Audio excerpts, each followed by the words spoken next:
Hey everyone, welcome back. In this video, we are going to understand what is the pricing service.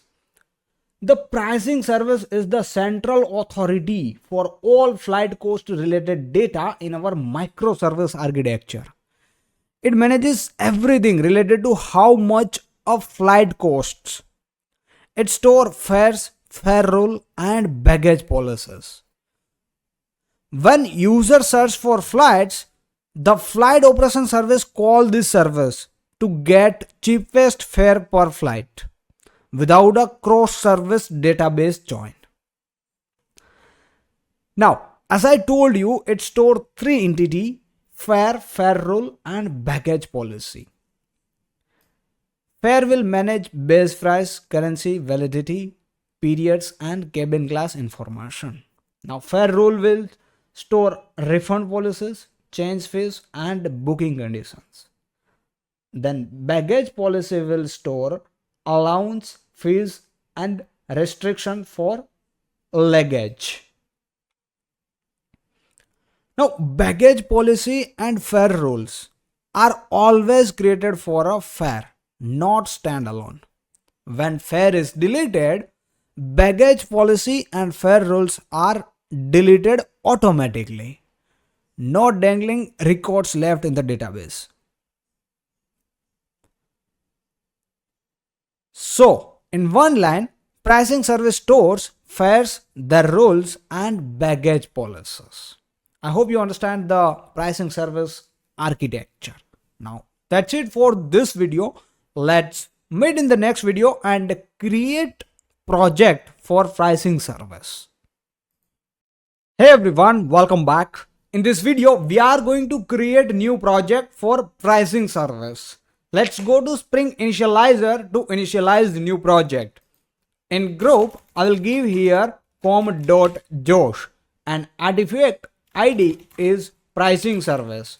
Pricing service. Then name I will keep pricing service. Description, let me provide this. Okay, pricing service manages fare rules, and baggage policies. Now package name, I'll keep only com.josh. Packaging will be jar, configuration YAML, and Java version is 17. Now let's add some dependencies like Spring Web for creating RESTful APIs. Then Lombok, DevTool,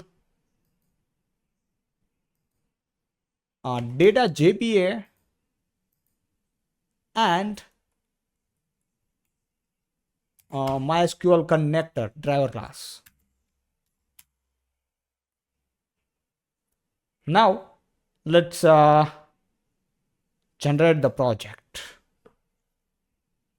Okay, pricing service, let's save it. Now navigate to that pricing service project, extract all,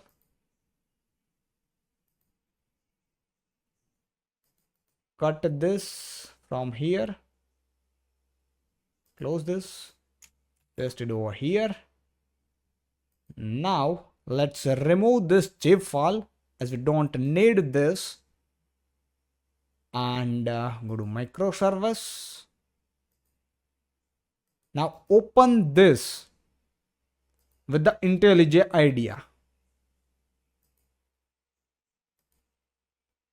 and there you go.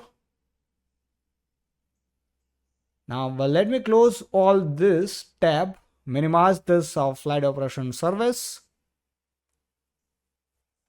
and here you can see we have pricing service. We need to list this pricing service in the parent aggregator. So its parent aggregator is this service aggregator. Let me register or list it here. Pricing service. Once you list it in the parent aggregator, you need to provide the parent detail inside its POM detail. form file. So here we have the form file of pricing service, and instead of this parent, will provide parent aggregators detail here, like group ID. So group ID is com.josh of the parent aggregator. Then artifact ID is services, and version will use this. Relative path, we don't need it. Okay, and Maven changes, then let's skip this. I'll remove this empty block, we don't need it. I'll remove this property block as well, because this properties will apply from the root parent. Okay, now at the last, I will remove this configuration for Lombok from the plugin, from both plugin, Maven plugin and compiler plugin. Now let me load Maven changes, and here now you can, okay, currently it's not coming here. Let me check here. Maybe we have pricing service application, so we can run it. But one more thing, guys, we haven't provide the database connection information or configuration, so it will throw this exception. Let's fix this. Go to the location service in main resource application.yaml. Let's copy all this and go to the pricing service YAML. Provide the database configuration name. Let me change here from airline location to airline pricing DB. And let's provide the port as well, server port, that is nothing but 54123 so let's provide it 5005, and port should be top. Now we need to create this database using MySQL command line. So let me first log in here, providing my credential, and create database YouTube. Then what is the database name? Airline pricing DB. Airline pricing DB. That's it. Okay, one row affected. Now I can close this, and now I can start the server of pricing service. So let's wait, and you can see Tomcat started on port 5005. Finally, let's create one home controller. Also we can copy from the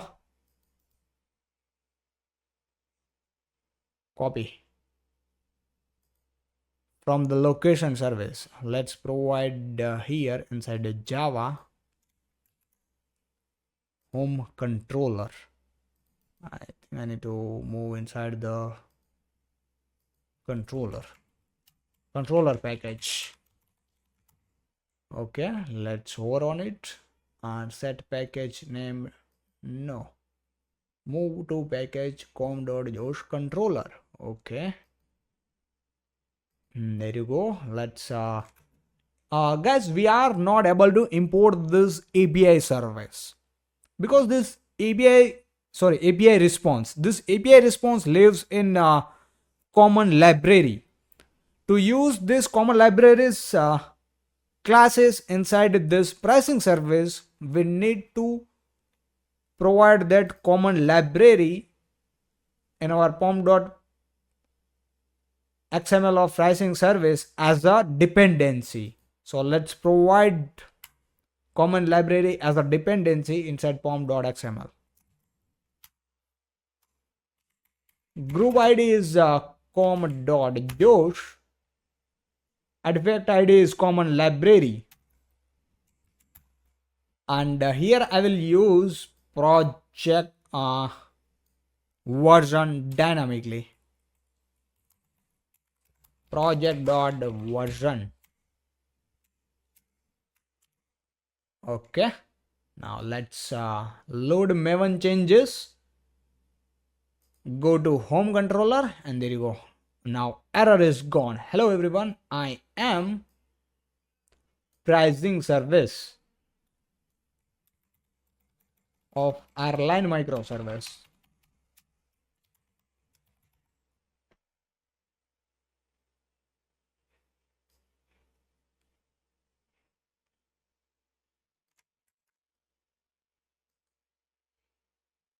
And then let me provide this detail as well.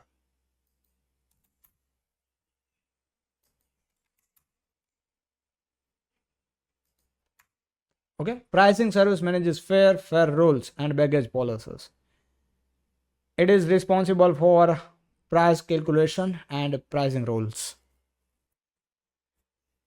That is great. Now let's test the endpoints.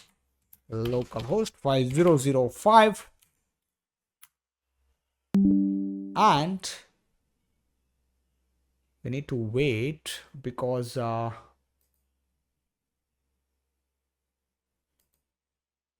we got the error. So what we will do is we'll rerun this service.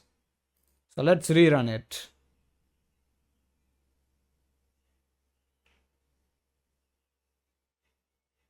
And now Tomcat started on port 5005 of the service. Let's go to the browser and again you can see now the message. Hello everyone, I am pricing service of airline microservice. Pricing service manages fare rules and baggage policies. It's responsible for price calculation and pricing rules. So finally guys, our project is ready of pricing service. That's it for this video. Now let's meet in the next video. Hey everyone, welcome back. In this video, we are going to create API for fare. Inside the IntelliJ IDEA in com.josh, I'll create one package model. And inside this model, let me create one entity class. That is nothing but fare. Okay, and we need to annotate with the getter setter, then no action structure, all action structure. Also let's annotate with the entity and builder. Okay, since we are using entity annotation, we need to provide it unique identifier. So let's provide long id and annotate with the id. Okay, and generated value strategy generation type auto. Now let's provide the name private string name and the column nullable false. Let's provide fare character fare code. So we'll use here character for this character RBD code. Let's give a nullable false. Flight ID private long flight ID. So for which flight do you want to create this fare? With that flight ID, nullable false. Also cabin class ID, private long cabin class ID, column nullable false, cabin class ID. For which cabin class do you want to create this fare, or which cabin related to this fare? This fare is related to this cabin class. Now cabin class, private cabin class type, and let's provide the cabin class here. Enumerated, enum type string. Now base fare we can provide, private double base fare.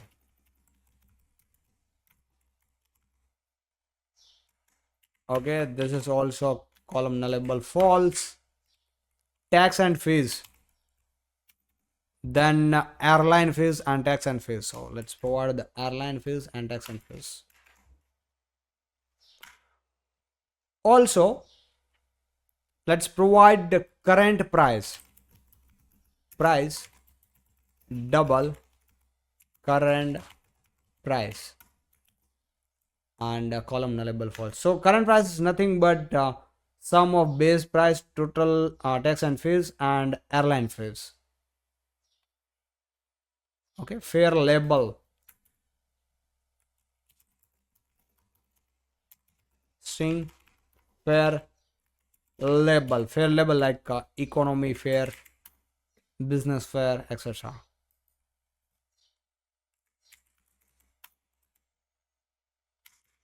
Then we need to provide the baggage policy related to this fare. So how you can provide it? Baggage policy, baggage. So guys, baggage policy will be created for fare, not standalone.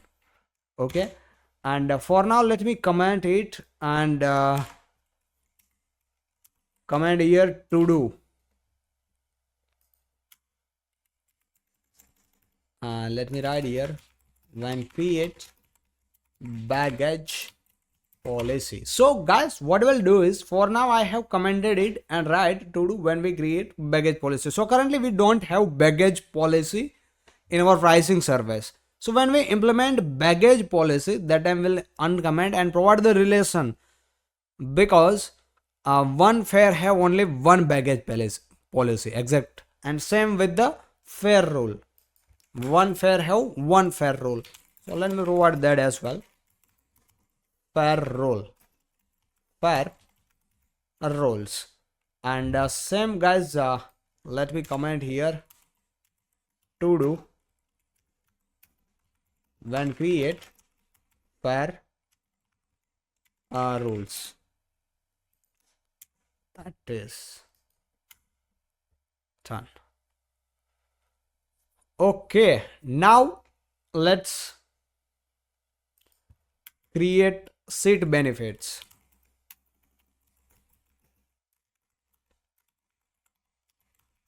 Seat benefits equal to new seat benefits. Now guys, this will be embeddable. Okay, so let's annotate it with the embedded, and we'll create this class. Okay, so guys, should we create this in common library or what? Yeah, let's create in common library. Let's go to more action, create class. Inside the embeddable, we have embeddable package inside common library, so we'll create it there. Seat benefit, benefit should be like this, benefits. And now let's rename the file. That's it.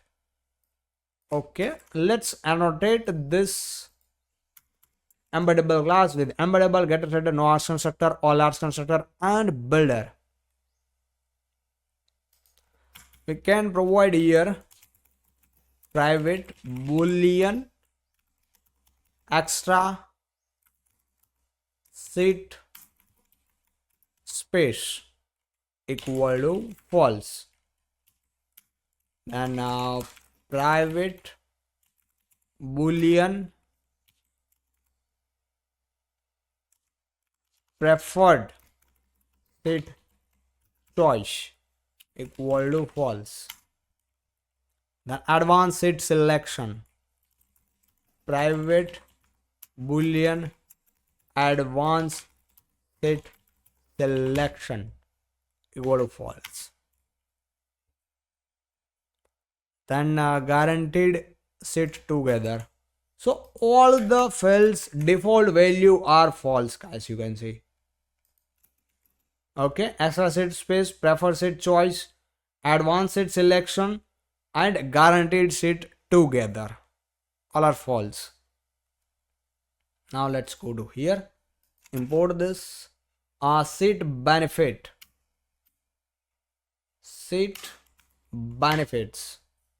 and let me change variable name here as well, seat benefits. Let's change here as well, benefits, seat benefits. Okay, now guys, same we need to create for boarding benefits. Okay, so let's provide the boarding benefits. This class also embedded, and create class for it. More action class inside the embeddable package. Let's create this. Okay, all these fields I will copy and provide here, and there you go, boarding benefits. Now here we need to provide the fields of boarding benefit. So let's provide the field one by one. Priority boarding, priority check-in, and fast track security. All the fields are by default false. Okay. Now what? Okay, let me remove this.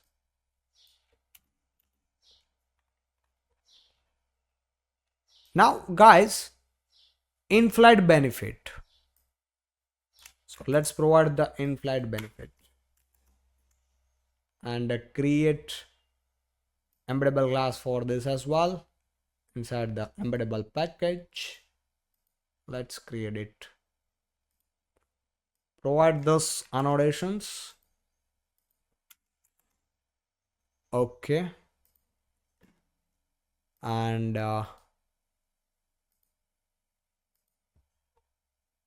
provide all the fields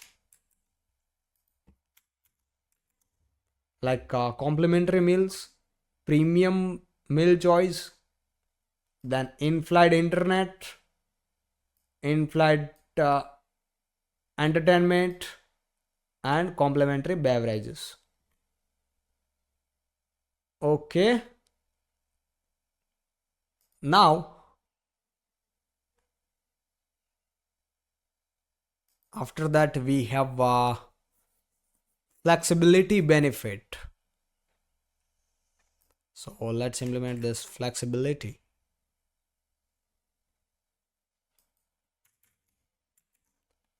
Let's create class for this inside the embeddable. Okay, copy this annotations and provide it here.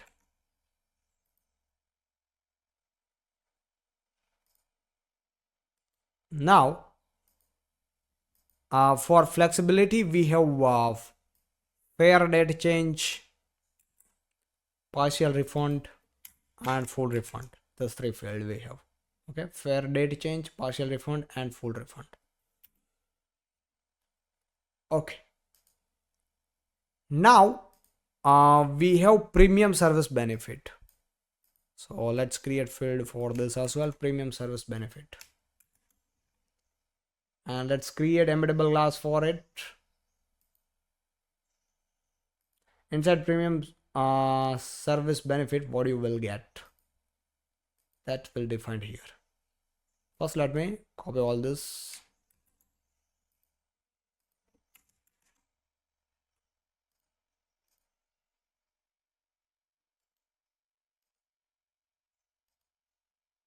And it has a launch access and airport transfer field. Launch access and airport transfer. This two only. Okay. Now let me close this. After that, we have audit field. Created it and updated it. So let's provide a private instant created it. We need to annotate with the creation time step, or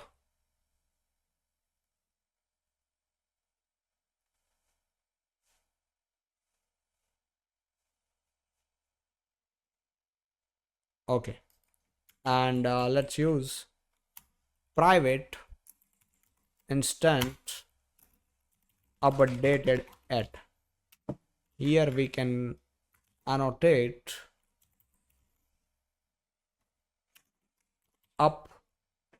update timestamp.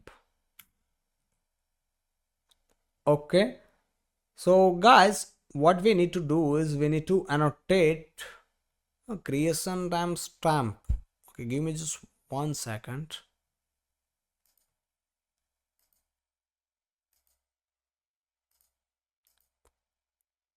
Guys, we need to enable a JPA auditing to make it work. Okay, let's do one thing. First, we'll provide entity listener auditing entity listener class, and now main class of this pricing service should be annotated with enable JPA auditing. So let's enable it. Enable JPA auditing. Only then this creation timestamp and update timestamp will work. Else it's not. Okay, great.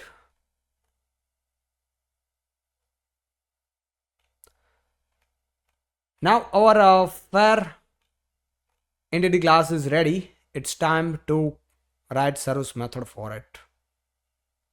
So inside com.josh, let me create new package service, and here I will write fare service. Fare service. It should be interface.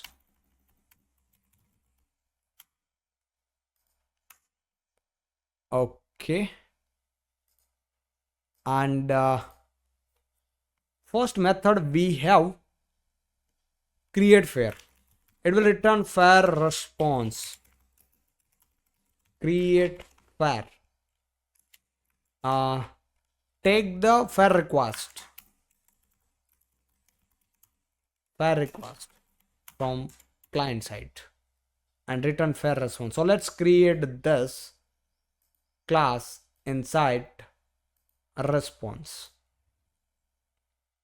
Okay, and we need to provide fields like ID, name, RBD code, etc. So let's provide one by one all, and now let's go through it. First we have okay, let me do one thing. Provide the getter setter method, builder, no action constructor, and all action constructor. Okay, now first we have ID, the name of the fare, RBD code, flight ID related to this fare, and cabin class ID. Then cabin class type. So let me import this cabin class type. Base fare, tax and fees, airline fees, current price, total price, fare label, extra seat pace. This is the seat benefit, guys. Prefer seats choice, advanced seat selection, guaranteed rate together. Now boarding benefits. Priority boarding, priority check-in, fast track security. In-flight benefit, complimentary meals, premium meal choice, in-flight internet, in-flight entertainment, complimentary beverages. Now flexibility, free date change, partial refund, full refund. Premium service benefit, lounge access, airport transfer. Relationships, we have fair rule ID. Okay, then fair rule response we don't have, and baggage policy response. Let's do one thing, create those both response. Create class response, and for now let's provide just ID.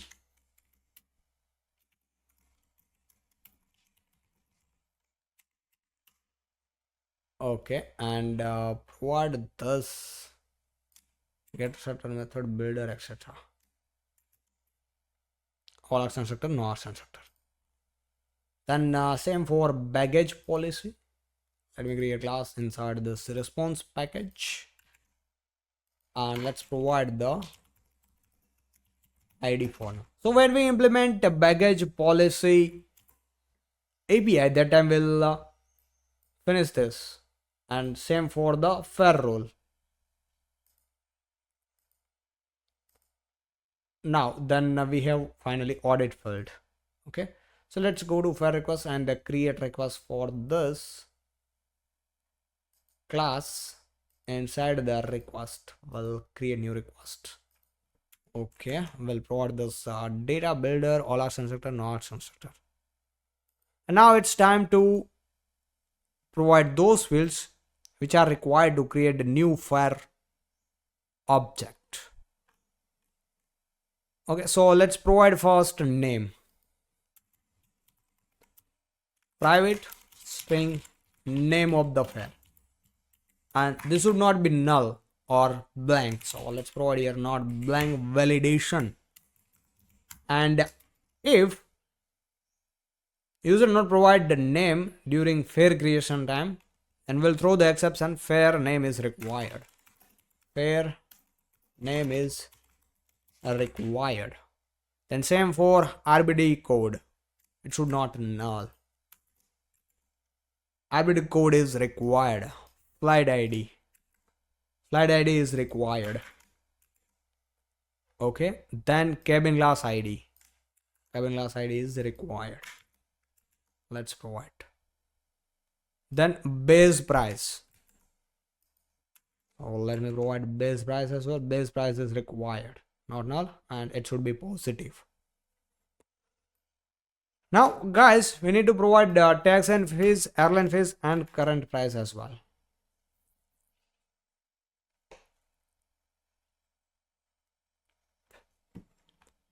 Okay, then fare label.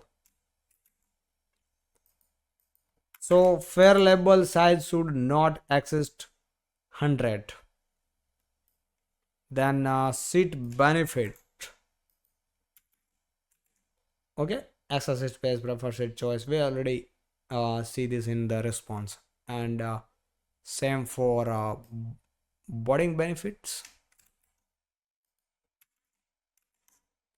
Same for in-flight benefit. Let's provide the in-flight benefit. Then flexibility benefit. Then premium service benefit.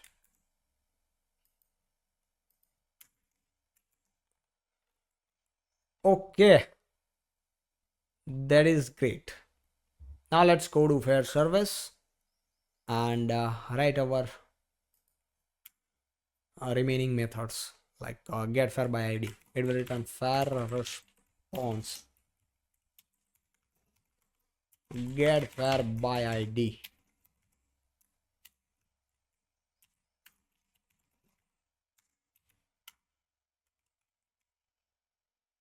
Now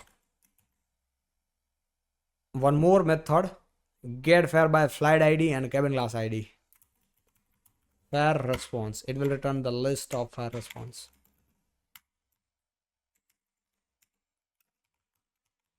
Get fares by flight id and cabin class id, and let's provide long flight id and long cabin class id. Now update fare, it will also return the fare response. Update fare, it will take id, which fare do you want to update, id of that fare, and request fare request. Finally delete fare, it will not return anything. One more method, it will return list of fare, get all fares. Guys, this method is for developer mode, dev mode. Okay, no, it will not use in the production. Now get lowest fare per flight, so it will return map long, this is the flight id and fare response. Okay, get lowest fare per flight.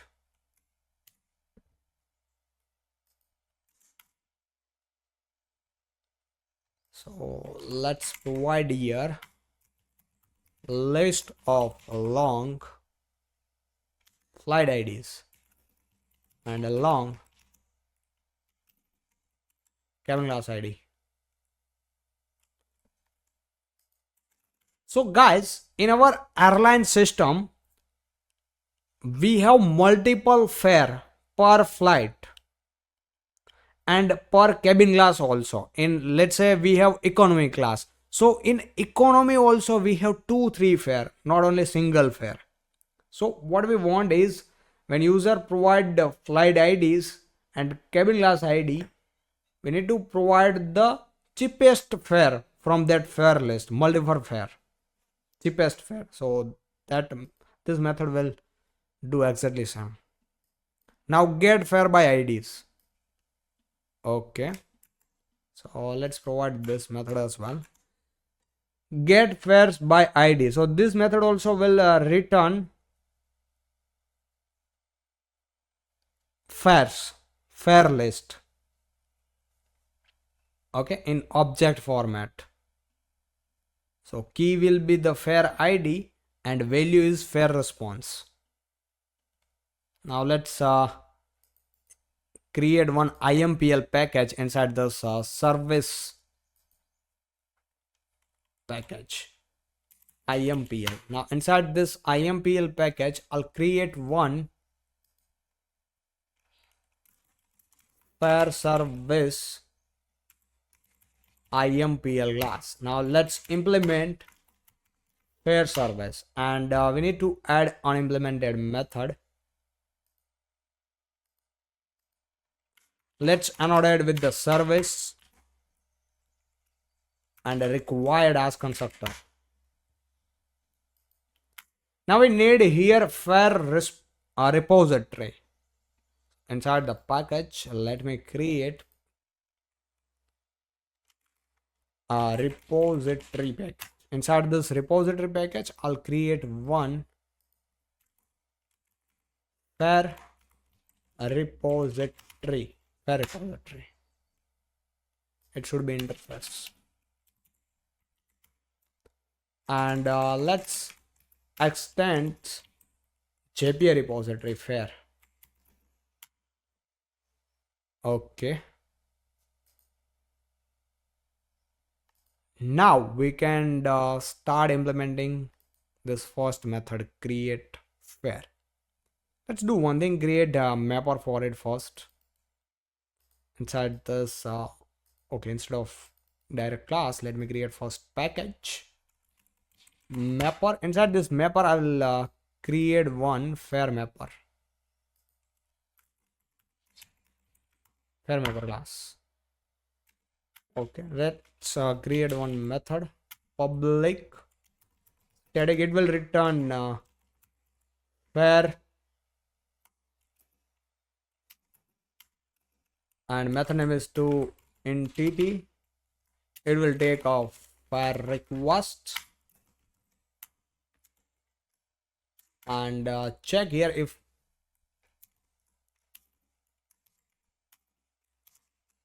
fair equal to null, then return null. Else will create here fair entity. So fair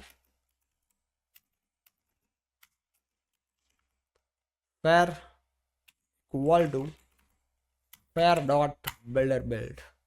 Okay, and here we'll set all the fields. Let's return it. Instead of this, I can directly return it. Okay, now here we need to set fields like extra space, prefer seat choice, etc. First, let me set here a name dot name, request dot get name, RBD code, request dot get RBD code, then flight ID, request dot get flight ID, cabin class ID, request dot get cabin class ID. Same for base price, tax, etc. So let's do one thing. Copy this all and provide here. Now this calculated price method we don't have, set benefit, and this will create here. Let's see other fields like base fare, tax and fees, airline fees, current price is calculated price, fare label,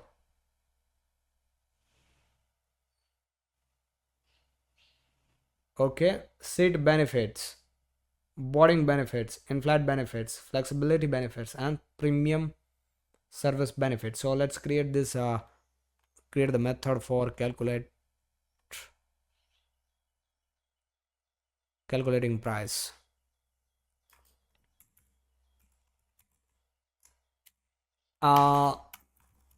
Double calculated price equal to request dot get current price.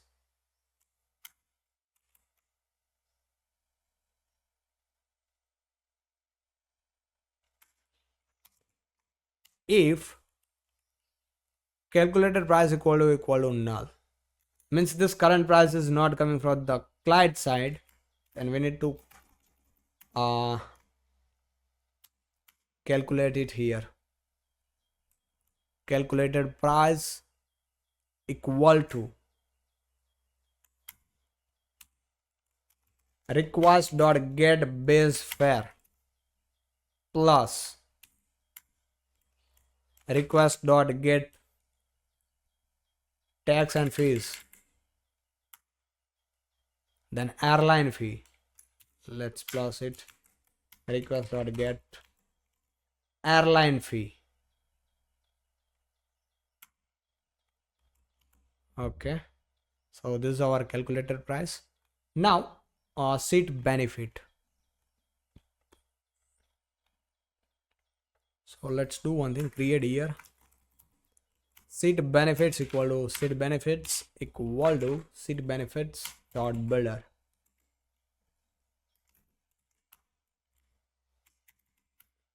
And we need to set the fields here like extra space, extra seat space. Let's import this boolean bull. Why this bull is not working?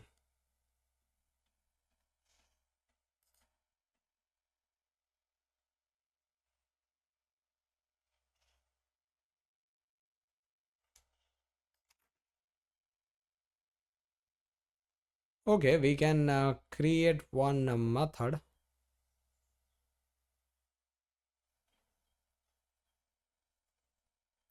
for bool.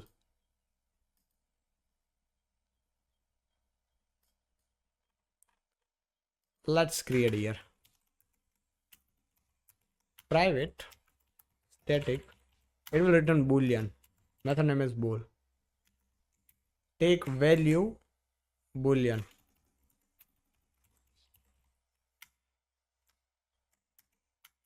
and return value not equal to null, then value else false. It should be value. Okay, now we are using here bool. So extra space. So bool request dot get extra space. Extra space.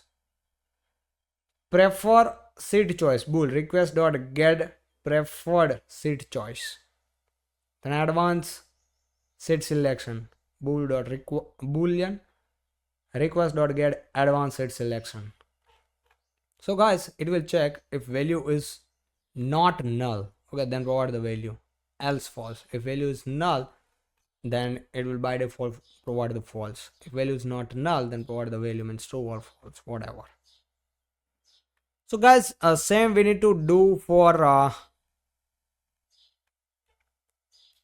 boarding benefit, flexibility and premium benefits.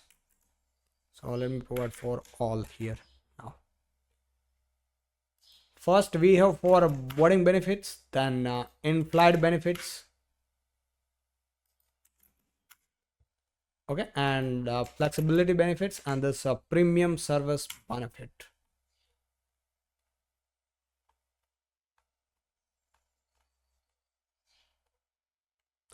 So this is our two entity method. Now we'll create two response method. Let's create here public static fair response to response fair. Here we'll check if fair equal to null, then return null. Else we'll return the fair response dot builder build, and here we'll set all the fields like id. Okay, fair dot get id, then a name, fair dot get name, then rbd code, fair dot get rbd code, flight id, cabin class id, etc. All this let me provide one by one, and let's go through one by one. Flight id, cabin class id, cabin class, base fare, tax and fees, airline fees, current price, total price. So we don't have total price in the fare. Let's do one thing. I guess I forgot to provide the total price. After this current price, I'll provide here private, or we can directly create one method for get total price. So let's do one thing. Let me remove this.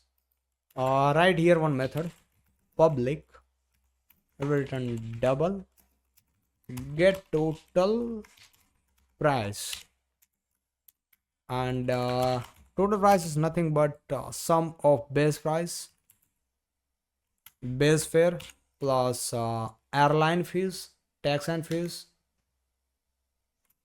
and current price if it has. This is the total price. Now fare rule id, so we don't have this. Let me comment this and write here to do watch fare or rule. Okay, then seat benefits. So extra seat space fare dot get extra seat space not equal to null. Get seat benefits not equal to null. Then fare dot get seat benefits dot get extra seat space. Okay, same for preferred seat choice, advanced seat selections, then a guaranteed seat together. The next we have for boarding benefits, priority dot priority boarding, fare dot get boarding benefits not equal to null, then fare dot get boarding benefits dot get priority boarding. Okay, same for all, like priority checking and track security, fast track security, then in-flight benefit, complimentary meal, premium meal choice, in-flight internet, in-flight entertainment, and complimentary beverages. Now same for flexibility benefit, then premium service benefit. Now fair rules. So currently we don't have this fair rule. Let me command this for baggage policy as well, and right here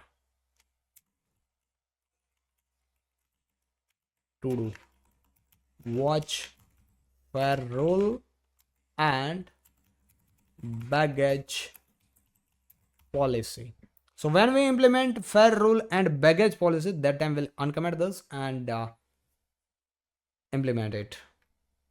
This is our to response method. Now let's create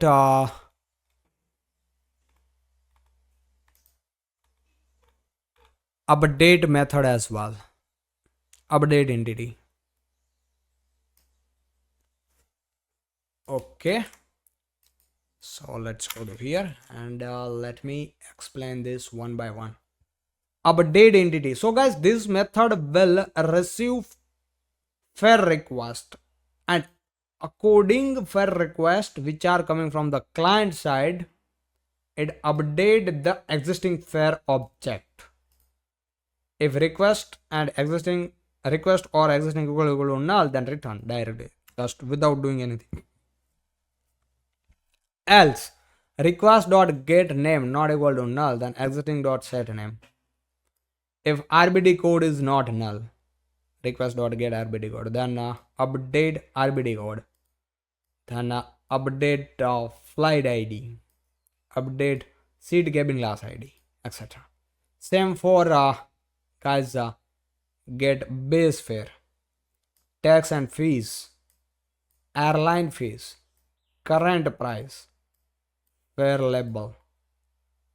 Okay, then for seat benefit, like request dot get extra seat space not equal to null, then SB dot, this is the SB, existing dot get seat benefits, that is nothing but SB. So SB dot set extra seat space, request dot get extra seat space. Okay, same for preferred seat choice, advanced seat selection, and guaranteed seat together. And same for boarding benefits, in-flight benefits, flight flexibility benefit, and premium service benefit. This is our update entity method. Okay, now let's go to fare service IMPL and start implementing these methods one by one.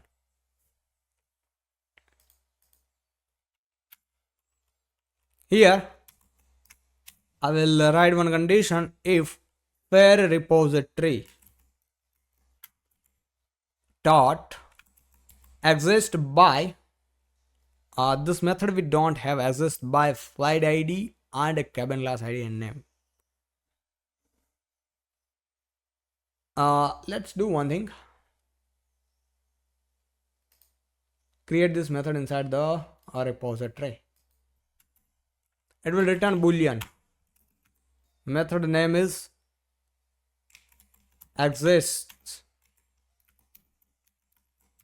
by flight id and cabin class id and name. So flight id, cabin class id and name. Let's use it here. Exist by flight id, cabin class id and name. Request dot get flight id, request dot get cabin class id and request dot get name. Then we need to throw the exception.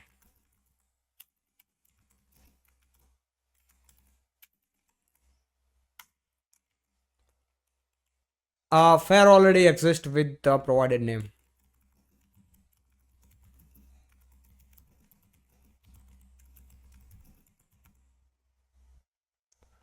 Okay, name should be unique per flight id and per cabin class. Let me throw the exception. Now we can create the fare. Fare equal to fare mapper dot to response. Let's give a request. Now we can save it into the database. Let's do one thing right here. Store it in a variable. How? Fare saved equal to request. What is the problem? Fare request.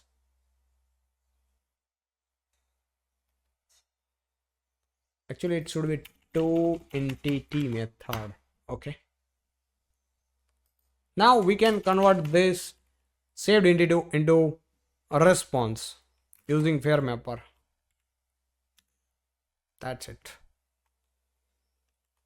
Okay, now let's implement for get fare by id. Fare equal to fare repository find by id or else throw the exception or else. New exception.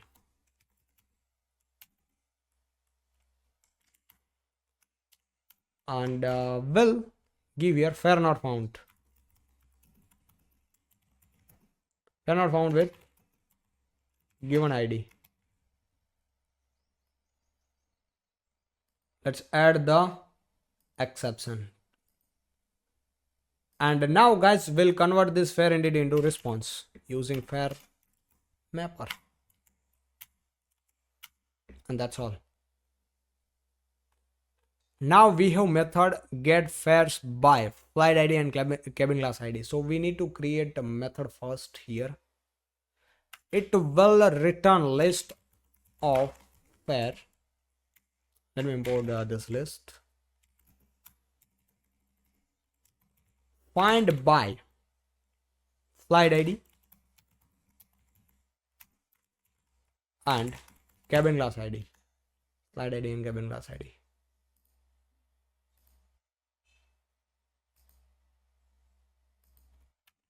Let's return here. Fare repository find by flight id and cabin class id. Let's provide the flight id and cabin class id. Use here map stream map fare mapper to response and convert into to list. That's all. Now we have update fare method. So first we need to fetch existing fare using id. So let me fetch the existing fare. Like which fare do you want to update? First fetch that existing fare by the id. Okay. Now We'll create here one method. It will return also boolean exist by flight id and cabin class id and name and id not. Okay, let's provide all this parameter cabin class id, name and id.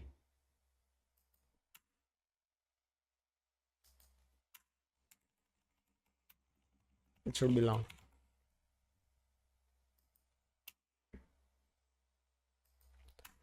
This is for checking that user can't update name which already exists in our database. Okay, so for prevent duplicate name, we have this method. Let's check here if where repository exists by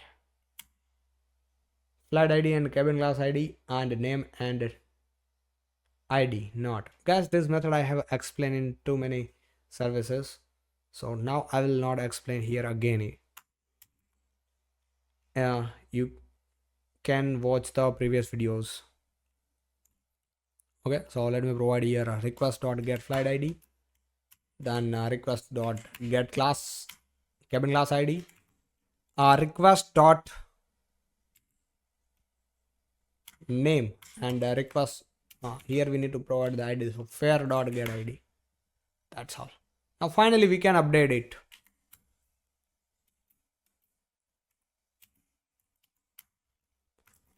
Fare updated. First let me use here. First let's update the existing fare object using update method. Request and existing fare. So it will update the existing fare. Now we can save it into our database. Fare updated equal to fare repository.save. Convert into the response and return fare mapper dot to response updated. And now let's create for delete. So we need this method. First let's fetch by id which fare do you want to delete. Throw the exception if not found, and finally we can delete it. Fare repository.delete fare. Get fare. So get fare. Okay, let's implement it. Just fare repository dot find all. Now get lowest fare per flight and get fares by id. So first guys will implement this method get fares by id, then we'll implement this get fares by ids.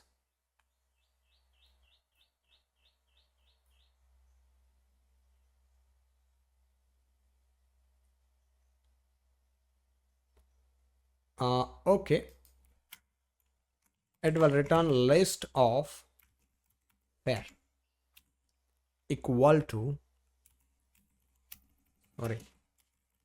fares equal to fare repository find by ids, find all by id and ids.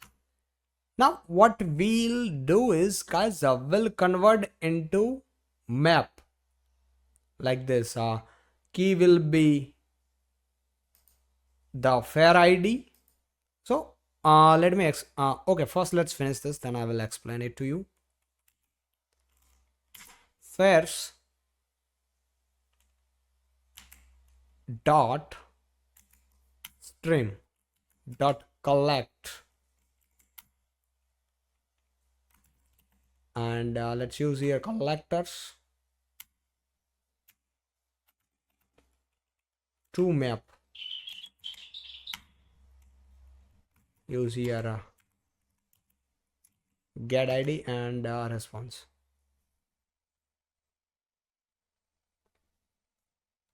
What is says, okay, first let me do one thing, return it here and remove this. So guys, this method will return list of fares. Now we'll convert this list of fares into the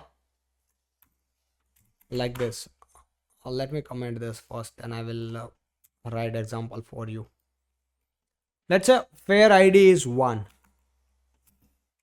Okay,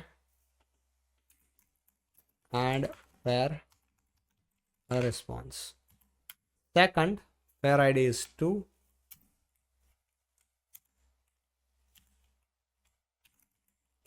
Again, fare response. Okay, so I want in this format.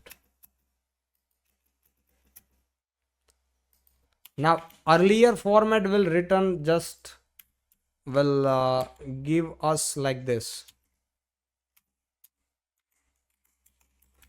fare response, fare response. Okay, so this fare list will return in this format: fare response, fare response. But we want in this format: map. Okay, key value. So this is the key will be the fare ID and value will be the fare response. Now second method, get lowest fare per flight. Let's implement this as well. Here I will write if flight IDs equal to null or flight IDs dot is empty,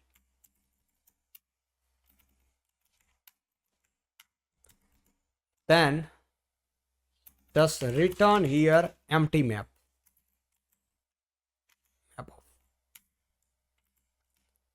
Else what we need to do is first we'll fetch a list of fares.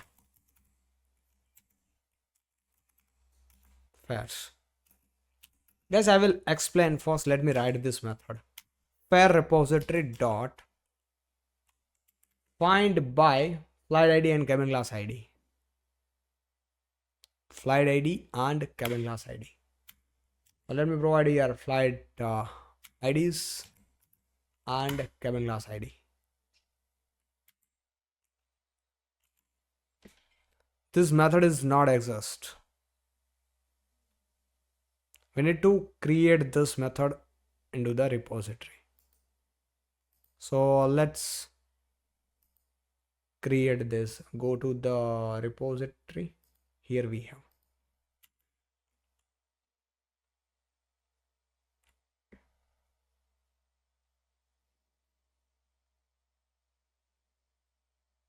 Okay, we have already, so it will accept the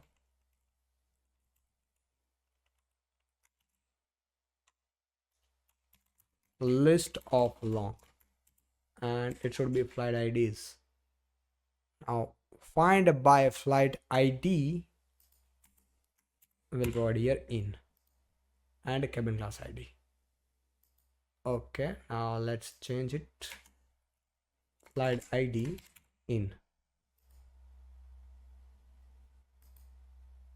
So we have changed this, right? We need to create two separate methods. Let's do one thing. Go to repository, copy this. Okay, and provide it here. Now here I will remove the in ID and ID. It will accept only long. Okay, that's it. Now let's go to service IMPL.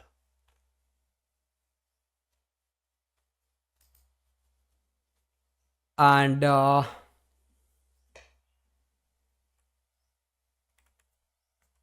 now, so guys, it will return the list of fares. Now what we need to do is we need to get cheapest fare, because in our airline system, as I told you before, one flight have multiple cabin glass, and one cabin glass have multiple fares. From that multiple fares, I want only single fare, that is cheapest. Okay, so let's write the logic for that. Map long fare response. Okay, so now guys, this key is flight ID, and this is the fare response, the value. Result equal to fares dot stream collect collectors to map. Okay, let's provide here key. As I told you, key is flight ID, get flight ID, and the value is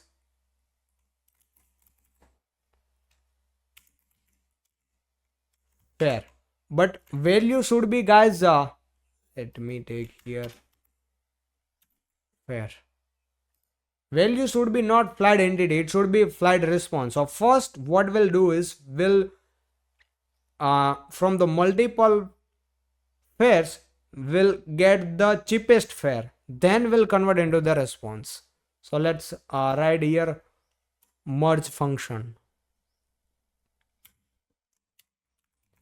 existing and candidate.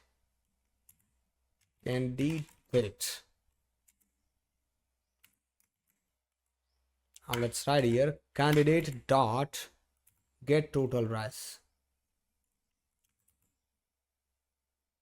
Why this is give me the not give me the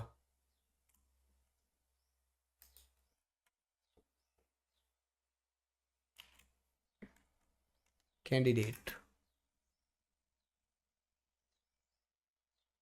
get total price. Okay, let's use get total price.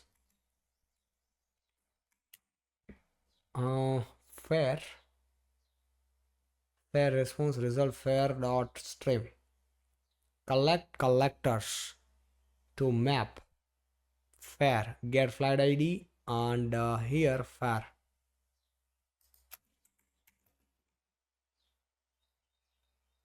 existing and candidate.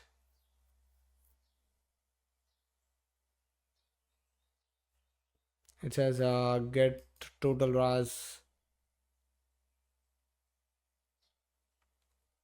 It's not giving me any suggestion. Guys, this candidate is nothing but fare. The type of it is fare. Fares dot stream. List of fares. Okay. It should give us the suggestion, but why it's not giving? Okay. Candidate dot get total price is less than existing dot the get total price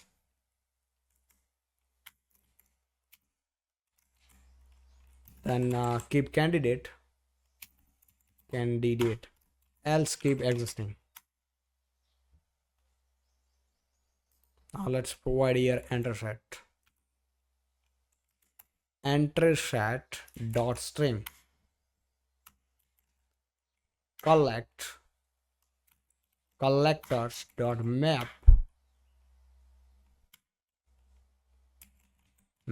dot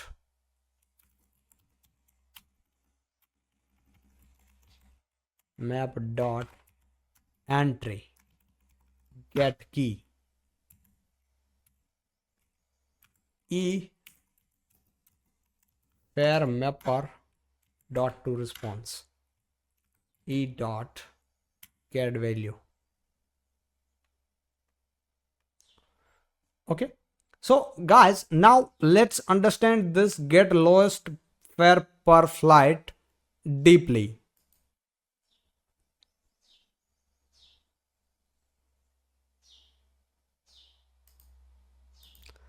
Guys, this method is very important. Why? Because each flight can have multiple fares, as I told you before. Uh, Let me show you the example where I can write result. We need to return here result, right? So let me return result, and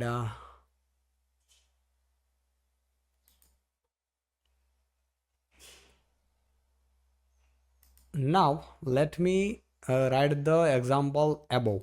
Okay, let's write here multi-line comment. Let me enable.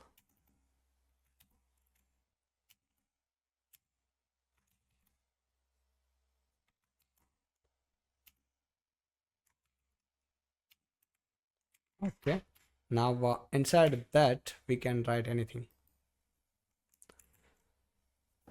So see, we have one flight 101, let's assume, and it has multiple fare 1 5000, fare 2 4500, 4500, and fare 3 6000.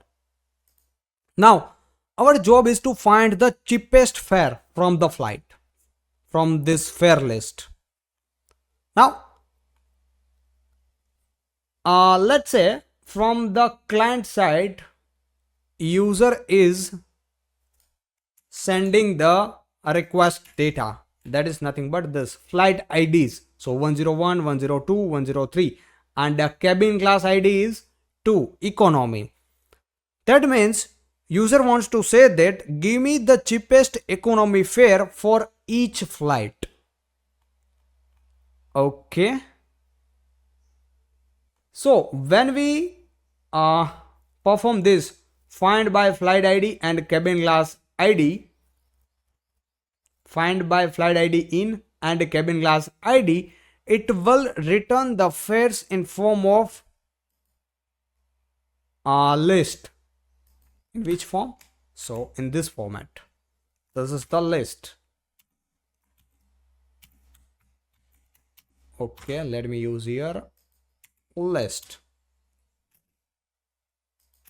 in this format. Now our job is to get cheapest fare per flight. Means this 101 have three flight, but what I want is let me write here. What I want is this. Okay, now would this be in the object format? So let me write here add object, so you understand.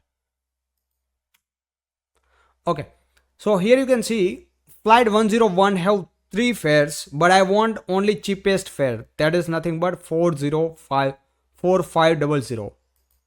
Okay, so let me write here 4500, this fare. And for 102 we have two fares. From this also I want cheapest fare 70. Okay, this is the objective of this method. Now here you can see we have provided fare get flight ID. So this is the key flight ID. Here you can see we have used key as a flight ID, and value is fare. So we have used here fare. Now we have merge function here, existing and candidate, what it will does. So guys, this part will runs when two fares belongs to the same flight. If any flight have only one fare, then this part will not run. But if any flight have more than one fare, then this part will run. And what it will does, it will check if candidate price is less than here you can say candidate price is less than existing price, then keep the candidate, else keep existing. So for the flight 101, it will from this 3 fare it will keep this fare, and for 102 from this 2 fare it will keep 6, let me write here, 6500, this one. Okay, and guys, till that it will be in form of fare, but we want in form of fare response, so this will convert into the fare response. So our final result will be this: 101 fare response price this, and 102 fare response price is this. I hope you understand this. Okay, so now guys, let's go to the controller package and let's create one controller method, fare controller, annotated with the rest controller, required as constructor, request mapping, API fares, and we need here fare service instance, so let's create it. Okay, and now guys, we'll create our first method. Okay, for create fare,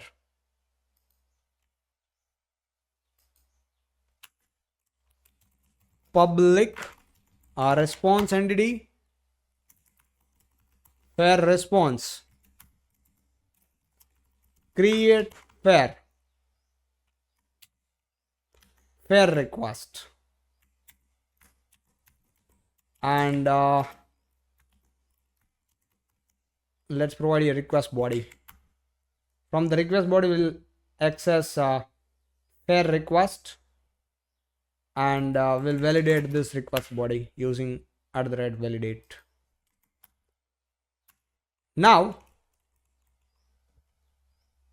let's return here response entity dot status http status created dot body, inside body fare service dot create fare, and let's give here request.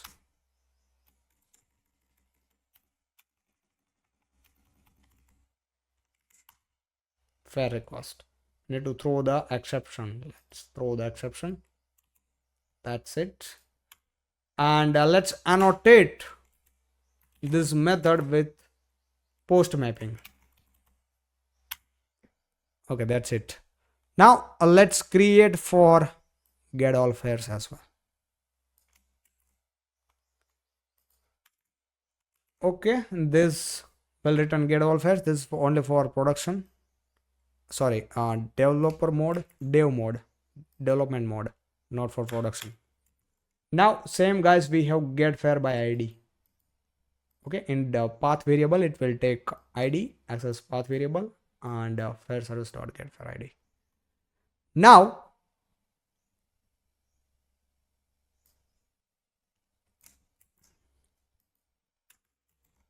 method for get fare by flight ID and cabin class. So flight ID and cabin class will access from the path variable, and fare service dot get fare by flight ID and cabin class ID. Then update, so let me throw the exception.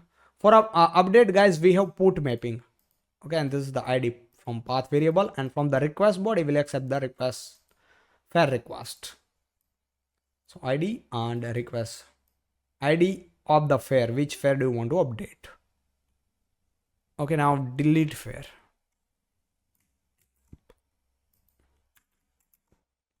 Let me throw the exception. User will provide fare ID in path variable which you want to delete, and will run here fare service dot delete fare. and no content. Will return the no content. Now we have method for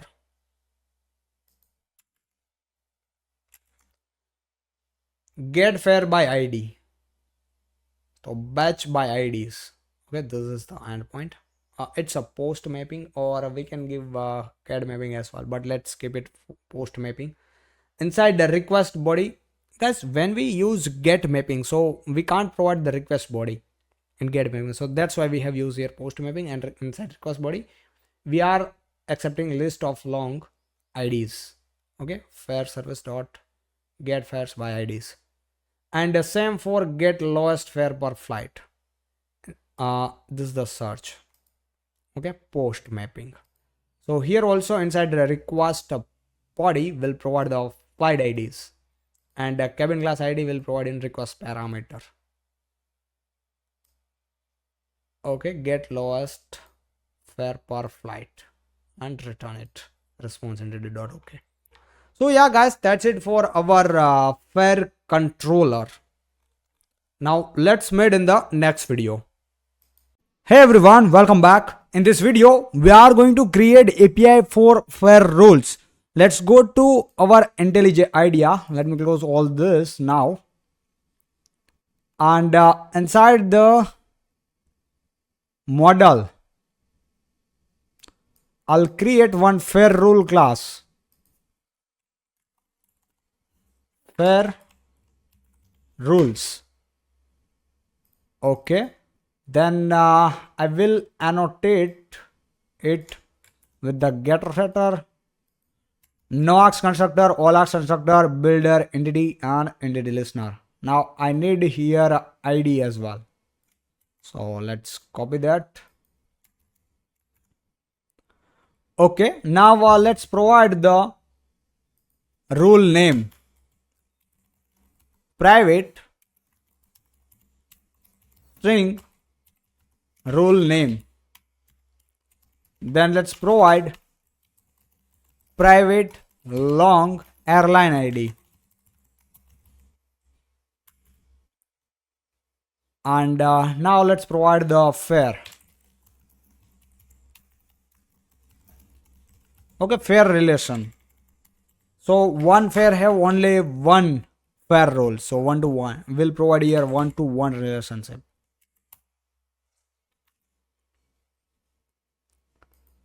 Then fields like it will return boolean. So type of this field is boolean. Is returnable. Is refundable.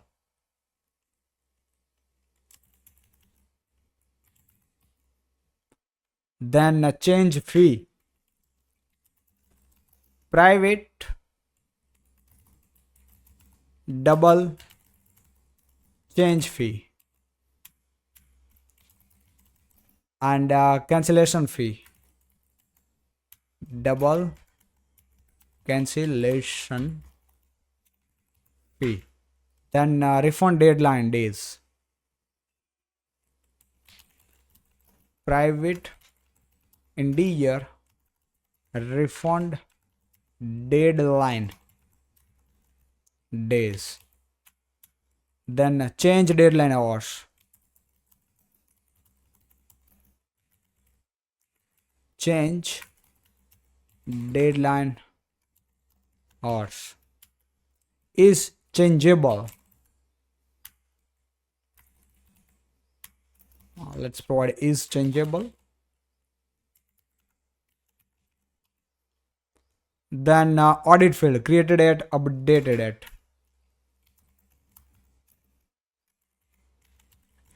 Instant created at. And private instant updated it. Now we need to annotate with the creation timestamp.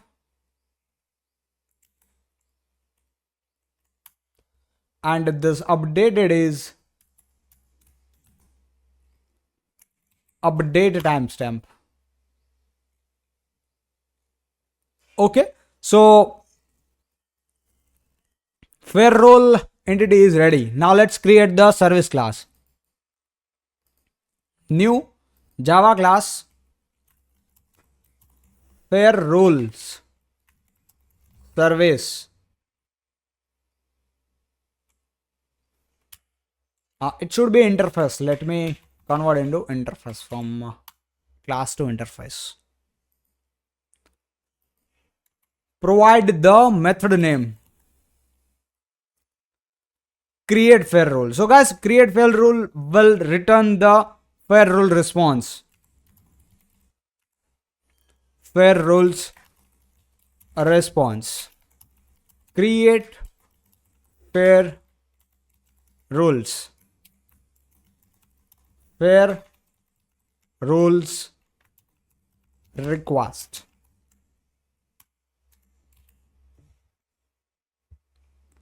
Now let's create a class for this inside the response. Actually we have this class, so let's do one thing, import those. I don't think we have fair rule request, so we'll create fair rule request. It should not interface. Let me cancel it. Create it again. Wait. More action. Create a class inside the request package in common library. Okay, now first let's finish this fair rule. Okay, so guys, here we have provided ID and we need to provide the rule name, fair ID, airline ID is refundable, change fee, etc. Change fee, cancellation fee, a refund deadline days, change deadline in hours, is changeable, created at and updated at. Now let me copy this annotations. I provide these annotations in fair rule request. Okay, and here also guys we need to provide fields which are required to create new fair rule. So first let's provide the rule name. Okay, and rule name should not be blank. Rule name is required to create new rule object. Then fair ID, same for the fair ID. Fair ID can't be null, it's required. Then airline ID and is refundable.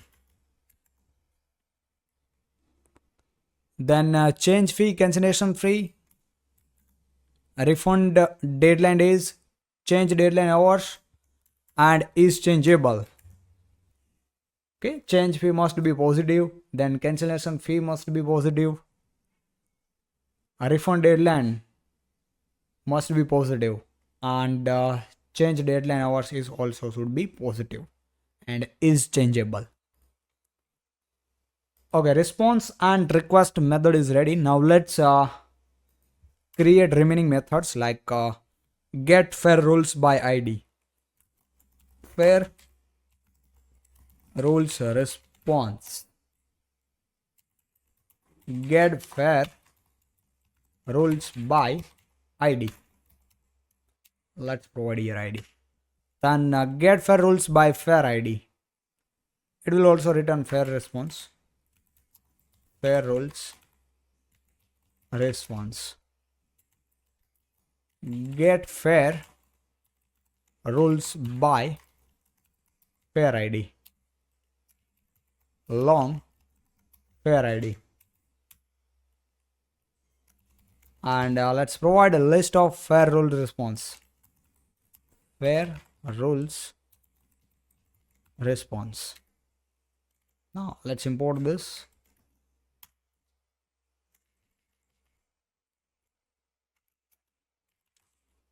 Get fair rules by airline ID.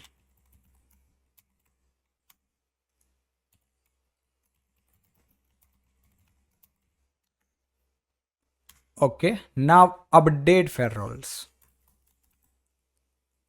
Fair rule response, update fair rules. Long ID fair rule request will return void. Delete fair rules.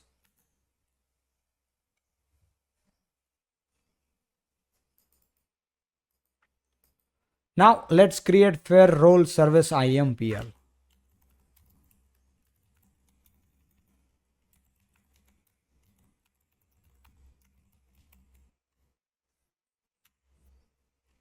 And implements fare role service.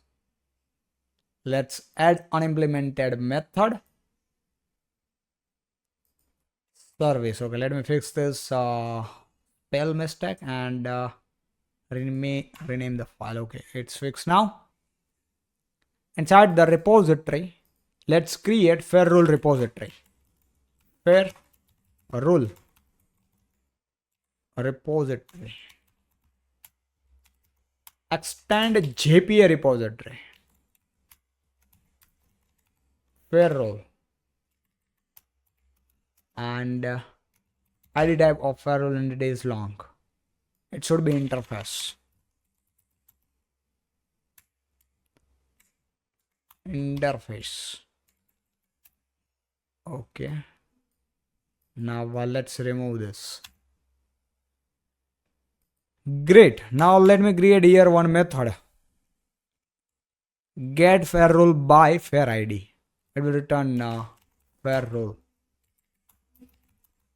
Get find by fare ID. And let's provide here long fare ID. One more method. It will return list of fare rules.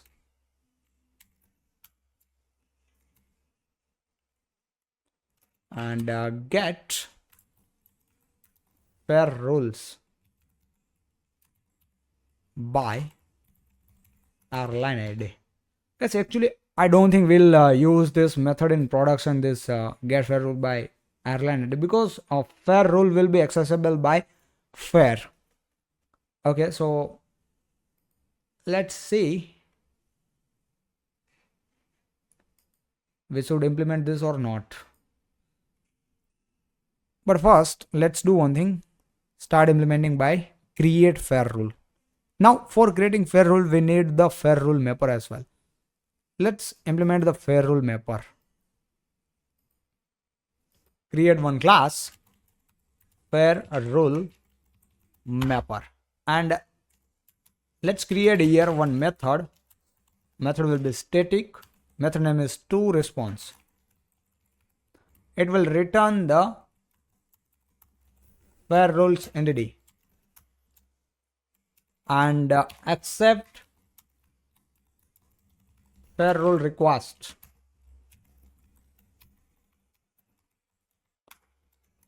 Okay, it will check if request equal to null, then return null simply. Else it will convert this fare rule request into fare rule entity. So return fare rules dot builder build. Okay, and here we need to set all the fields which are coming from the request.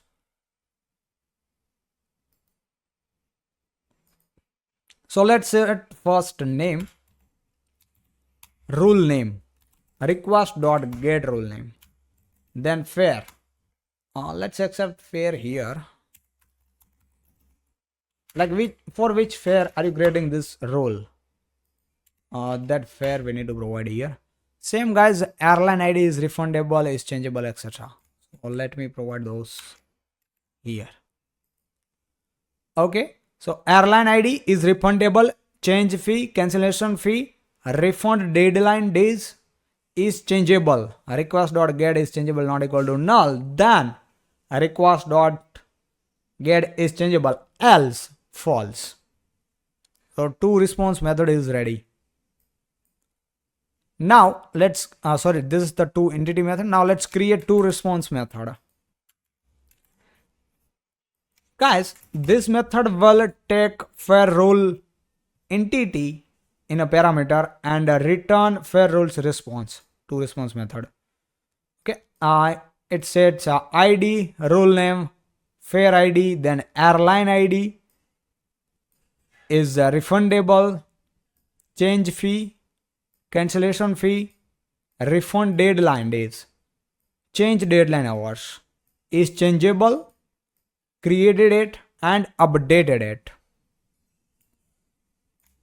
Now let's create one more method, update entity.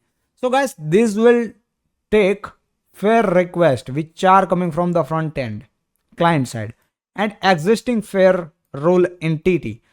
So based on provided request data, it will update the existing fare role entity.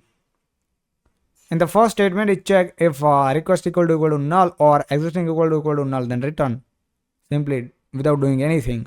Else, it will check if request dot get fare get role name not equal to null, then update the rule name in existing object, fare rule object. Same for airline, then is refundable, change fee, cancellation fee, refund deadline days, change deadline hours, and is changeable. Okay, now let's go to service IMPL and start implementing our first method, create fare rule. So guys, first we'll fetch the fare, like for which fare do you want to create this fare rule. Let's annotate our method with the service annotation and required as constructor. Now let's import this fare. Fare equal to fare repository dot find by ID. Let's provide a request dot get fare ID, or else throw the exception fare not found, and let's throw the exception. Okay, for this fetch we are creating this fare rule. Now we'll check if fare rule repository dot exist by fare ID.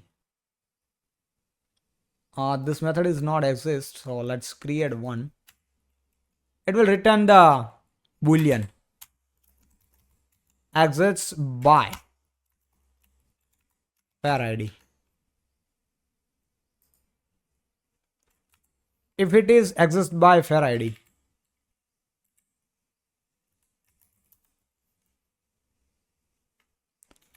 sorry, fare rule repository exist by fare ID. Now we have fare dot get ID. Then throw the exception. Fare already exists. Okay, if this both condition it will pass, then we'll create finally fare rule.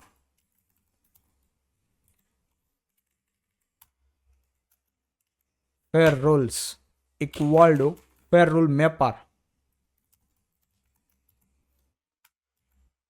dot to entity. It should be not a response. So let's provide here to entity. Okay, let's go to the mapper and actually this mapper, not this one. Method name should be to entity first. Okay, second should be the to response and third one be update entity. Okay, update entity, and let's provide a request and fare.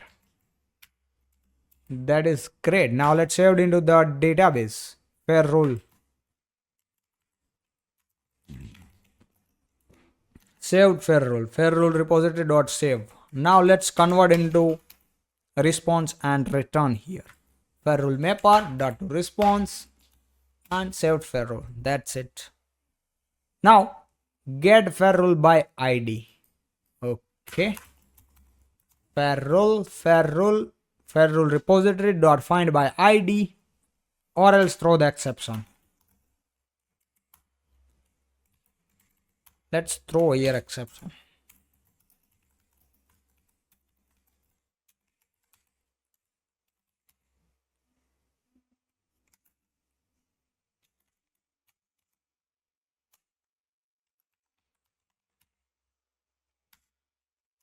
Okay, exception like fair rule not found. With this exception, we'll throw this message or error. Fair rule not found.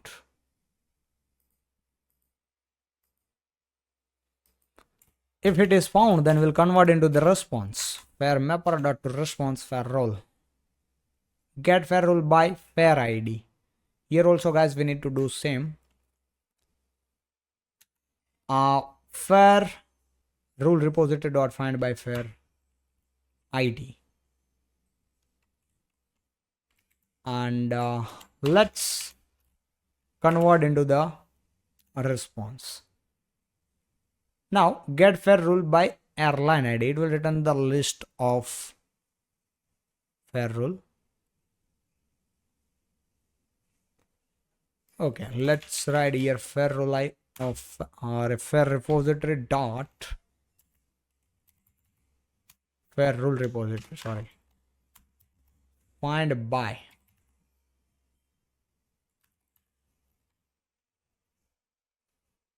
We have write the method. Actually, it should be find by, not get. Find fair rule. Find by airline ID. Method should be like this. Find by airline ID, and let's provide here airline ID. And why I have written it here? It should be here. Let me return null here for now. Frame map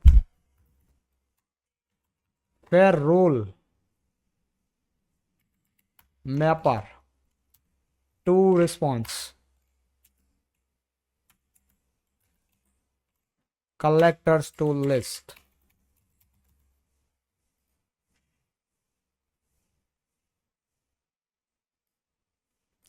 Okay, now update fair rule. So let's copy this. First we'll fetch the fair rule, existing fair rule, which we want to update. It's not, yeah, throw the exception. Now let's update this existing fair rule. Fair rules mapper, fair rule mapper dot update entity, and let's provide here a request and fair rule, existing fair rule object. Now let's save it into database.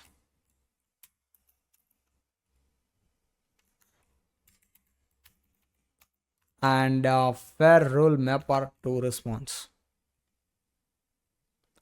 Okay, now let's implement this delete fair rule.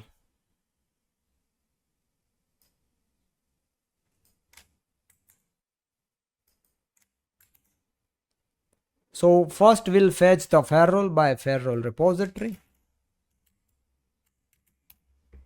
find by ID, and then we'll delete it.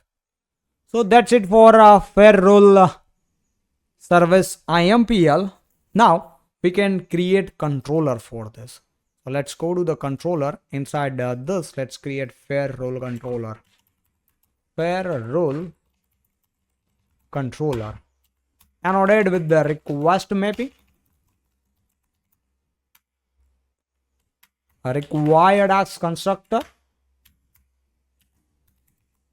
and a rest controller. So guys, in request mapping we should provide here slash API fair rules. All the endpoints will start from API fair rules. Okay, now let's create endpoints for it. Here we need a fair rule service instance. So let me create private find null fair rule service and create our first method public Response entity, fare response, create fare, valid, and request body. In request body will take fare rules.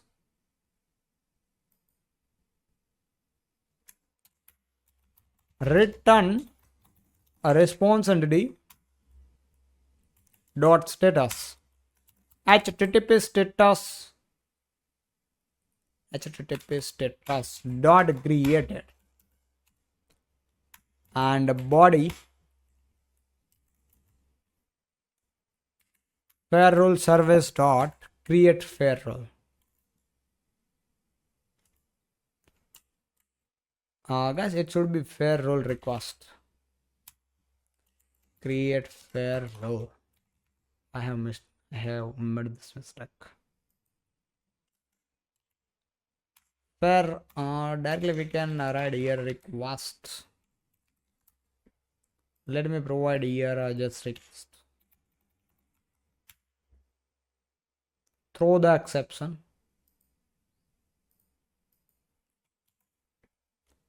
It will return fare rule response.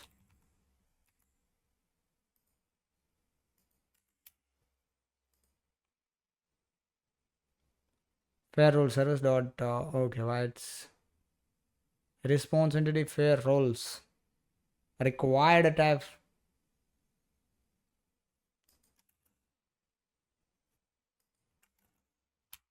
Okay, fare rule response. Now let's annotate with the post mapping, and that's it.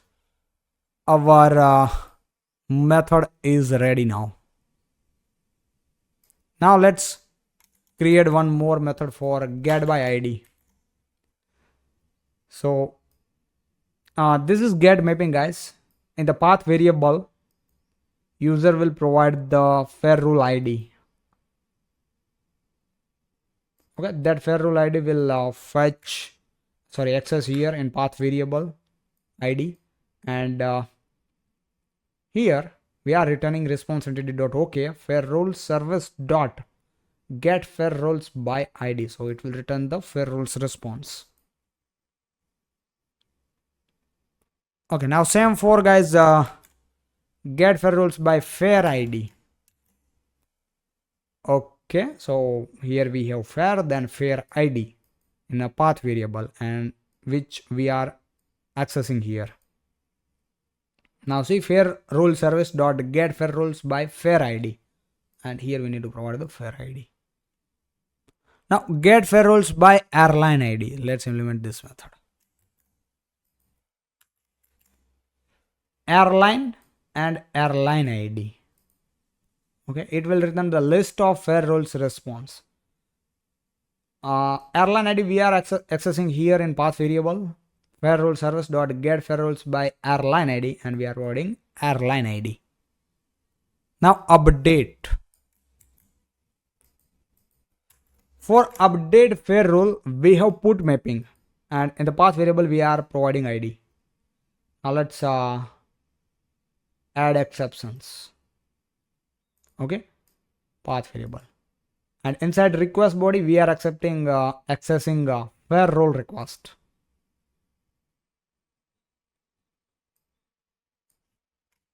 Now delete mapping, delete fare rules. So in a path variable we are accessing fare rule ID, then fare rule service dot delete fare rules, and we are retaining no content. Okay, so yeah, that's it for our fare rules API. Now let's meet in the next video, guys. Hey everyone, welcome back. In this video, we'll understand the baggage policy and then create API for it. So what is baggage policy? Imagine you are booking a flight. When you book a ticket, the airline tells you how much cabin baggage you can carry, how much check-in baggage is allowed, whether you get priority baggage, whether you can carry extra baggage. All these rules are called baggage policy. Different fares have different baggage rules. Okay, so I hope you understand the baggage policy. Now, why baggage policy lives in airline GDS system. So now let's go to IntelliJ IDEA and create one entity model for baggage policy. Java class baggage policy. Okay, and let's provide all the getter center methods, not constructor, all are constructor, builder, entity, etc. Also, let's provide the ID. Let me copy this, provide it here. Okay, and we can copy, guys, audit field as well. So let me copy the audit field as well from the fare. Now let's provide other fields. Which are other fields are required for baggage policy entity? So fare. First we need to provide the fare. Okay, so let's provide here fare. Now, guys, one fare have only one baggage policy. So let's annotate it with the 1-to-1. And let's annotate with the JSON ignore. So when we fetch the baggage policy, we don't want fare details. Now baggage policy name, private string name, then it should be nullable false. It can't be nullable. Description, private string description. Now cabin baggage maximum weight.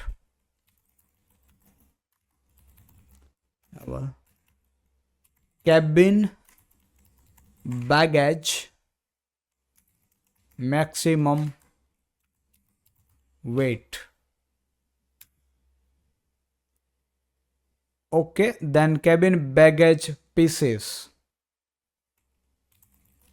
private integer cabin baggage pieces.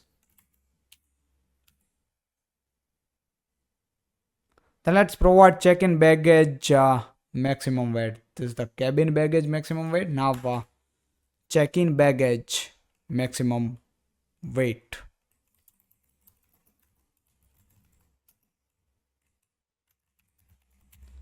Check in baggage maximum weight, then check in baggage pieces.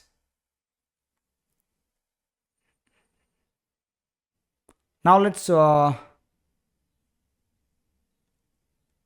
provide check in baggage weight per pieces.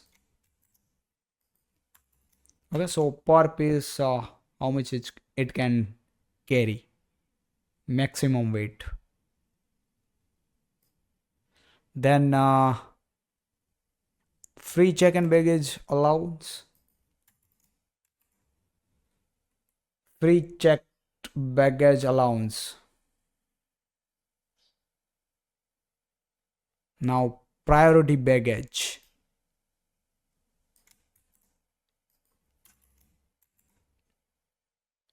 Okay, extra baggage allowance. Then let's provide airline ID as well.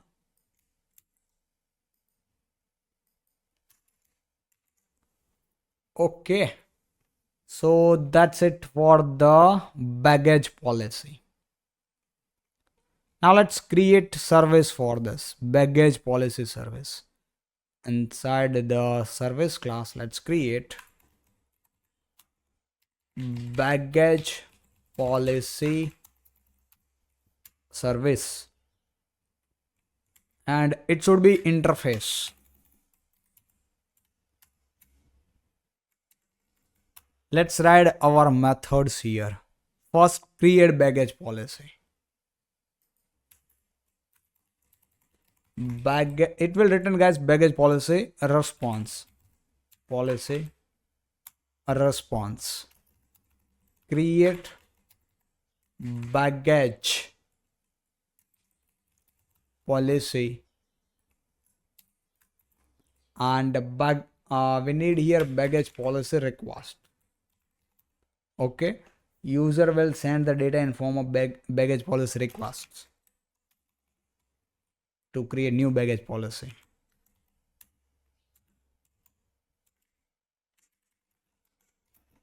Now we need to create this baggage policy request. Let me create one. It should be class, right, inside the request. Yeah, payload requests. And let's implement this, guys. We need to annotate with the data getter setter, no args constructor, all args constructor, builder,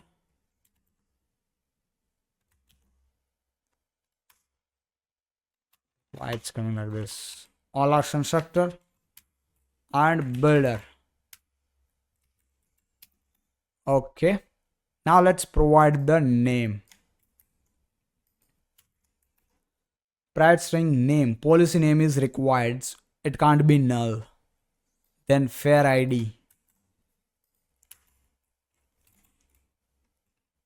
private long fair ID, it can't be null, guys. Okay, fair ID is required to create new baggage policy, because this baggage policy will be created for fair. It can't be created standalone. Fair ID is required. Then description.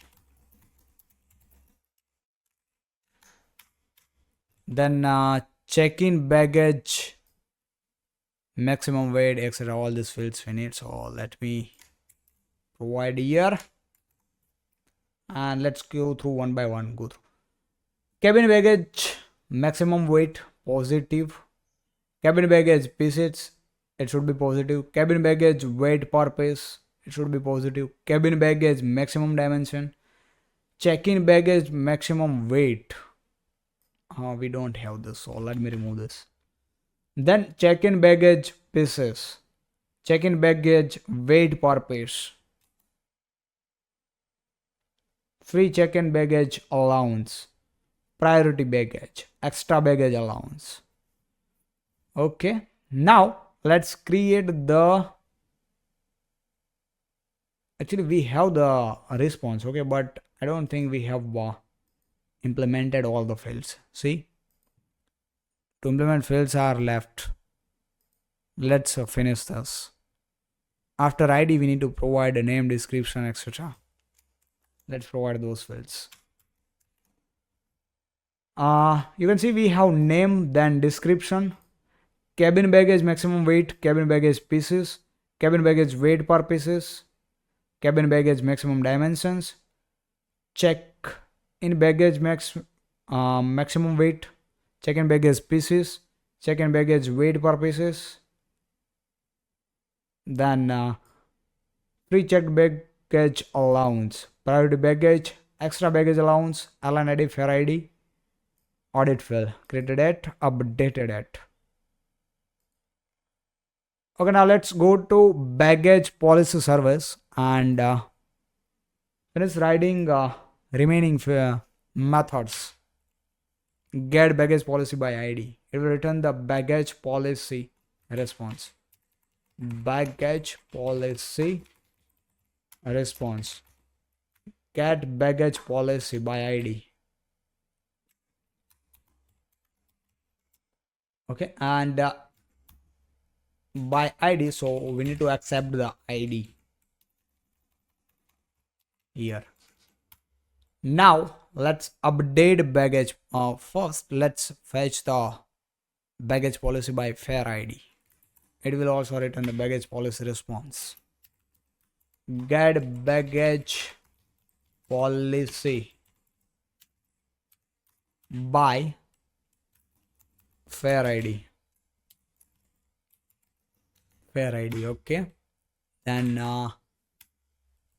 one more method, get baggage policy. Get baggage policy. I've written the list of baggage policy of airline.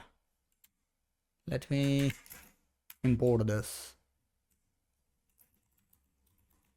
Get baggage policy by airline ID. Policies.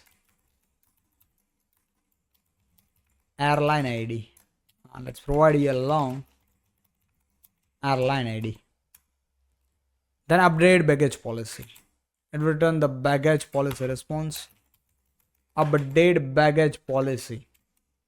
So in the first parameter, we need to provide the ID, which baggage policy do you want to update. So provide ID of it. And second parameter requires data. Which data do you want to update? And then delete baggage policy. Okay. Now let's go to IMPL and create one IMPL class. Baggage policy service IMPL implements baggage policy service.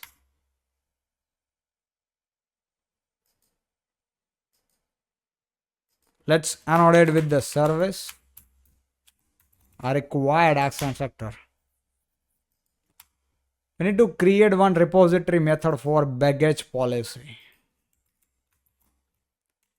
Baggage policy repository. Extend JPA repository.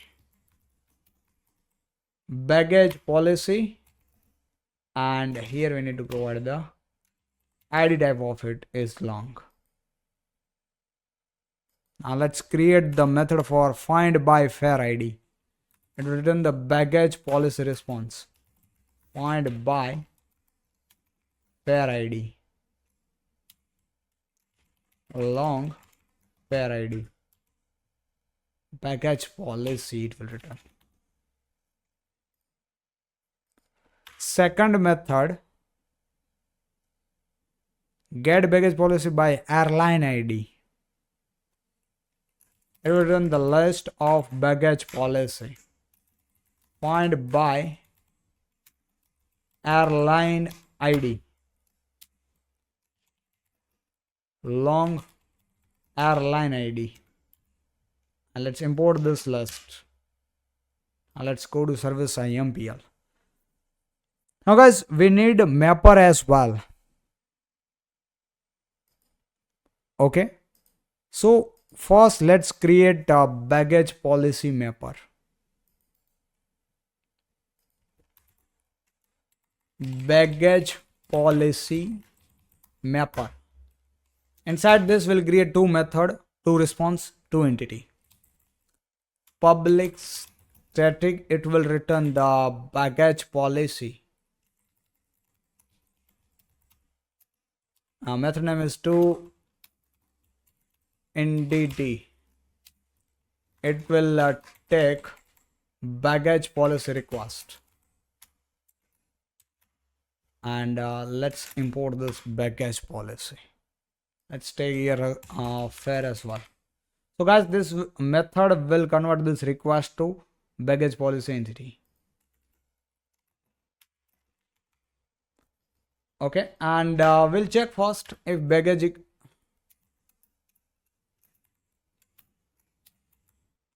if request equal to null, return null.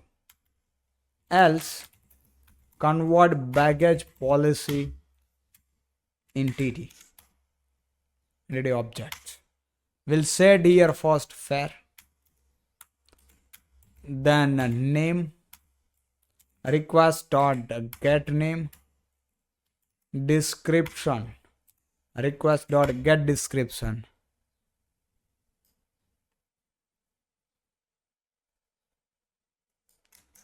Okay, now let's not sorry, provide those fields, remaining fields like cabin baggage maximum weight, cabin baggage pieces, cabin baggage weight per piece.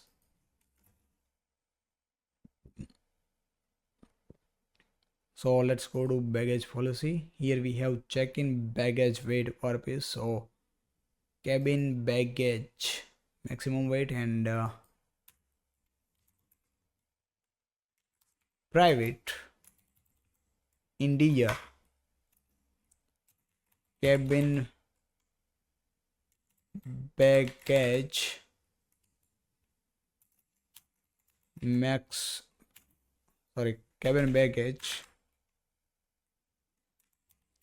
weight per piece. Okay, it should be double or integer.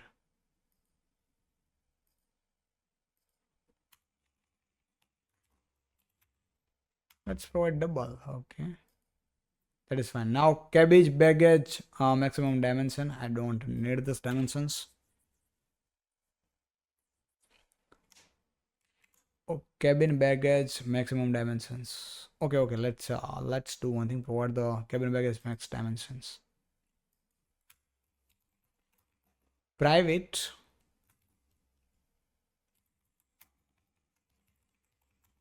integer cabin baggage max dimensions. Dimension. Now we need this field in request as well.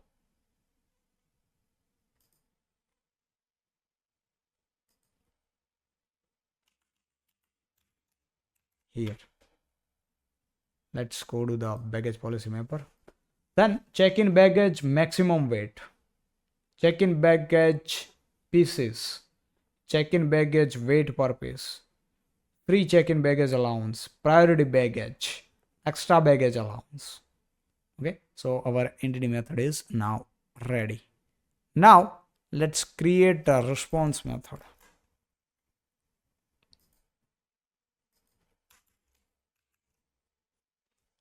Let me import this baggage policy response. Here we need to provide ID, name, description, cabin baggage maximum weight, cabin baggage policy, cabin baggage weight purposes, cabin baggage max dimensions. So policy dot get baggage max dimensions. Get cabin baggage max dimension.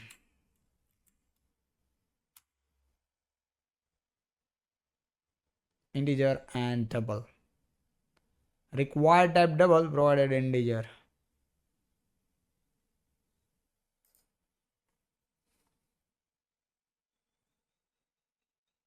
Max dimensions. Okay, let's convert this into integer.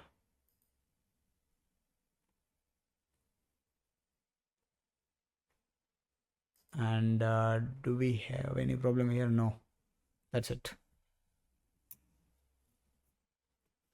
Now check-in baggage max weight, check-in baggage pieces, check-in baggage weight per pieces, free check-in baggage allowance, priority baggage, extra baggage allowance, airline ID, fare ID, created it, updated it. Okay, so guys, this to response method will take baggage policy entity in the parameter and convert into the baggage policy response and return it.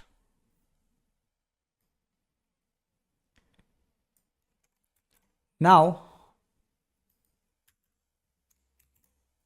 update entity method. So guys, this update entity method will receive baggage requests. Okay, these are coming from the client side, and this is the existing baggage policy which user want to update. If request equal to null or existing equal to null, that time it will return just without doing anything. But if both are not null, then it will check is name is coming from the request, means name is not null, then it will update name in existing object of baggage policy. Same for description. If description is not null, then update existing baggage policy object, means you can see existing dot set description request dot get description.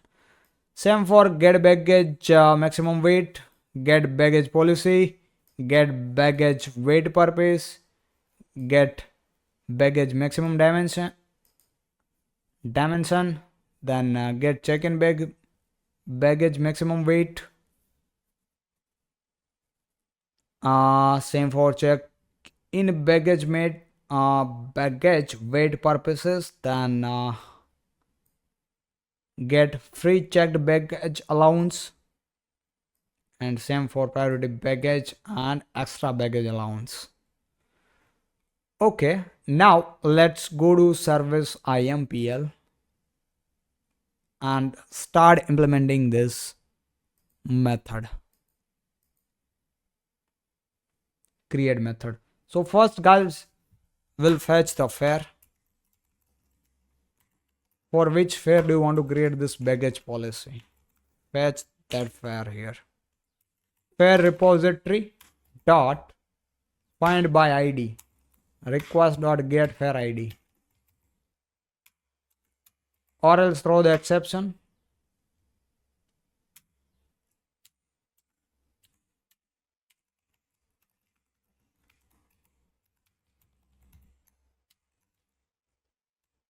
Like baggage policy not found.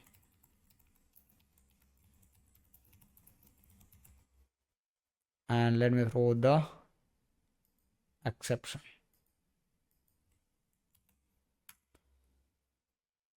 Then we'll check if already baggage policies exist with the fare ID.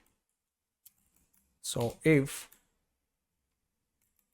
baggage policy repository dot exist by fare ID, let me create one method. It will return boolean exist by fare ID.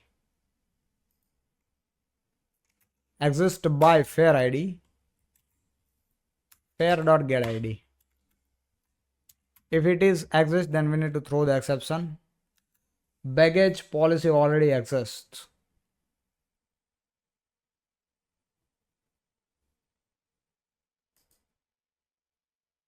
Exist by fare ID. What I have used here, find by RID. Exists by fare ID. Okay. If it is not exist, then let's create baggage policy equal to baggage policy mapper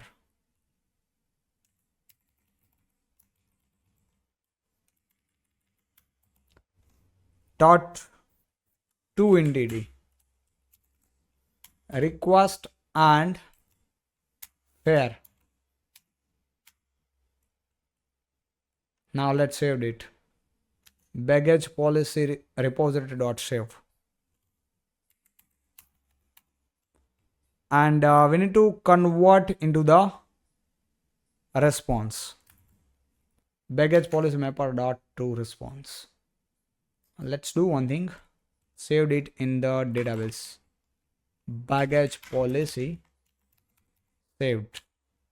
Let's use here the saved. Okay, great.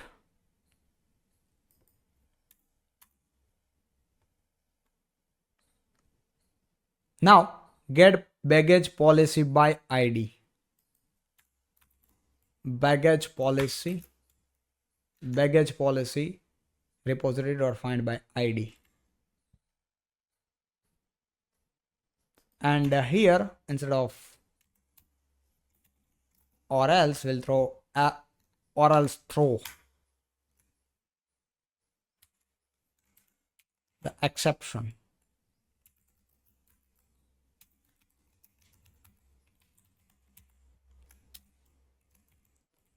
baggage policy not found.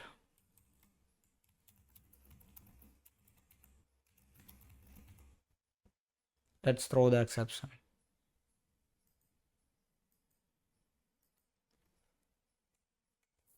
If we got, then convert into the response. Baggage policy mapper dot to response. Let's provide here baggage policy. Now get baggage policy by fare ID.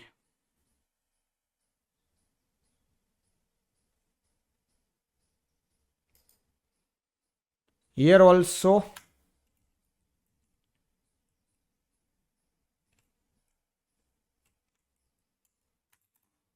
baggage policy equal to baggage policy repository find by fare ID and convert it baggage policy mapper dot to response baggage policy. Then get baggage policy by airline ID.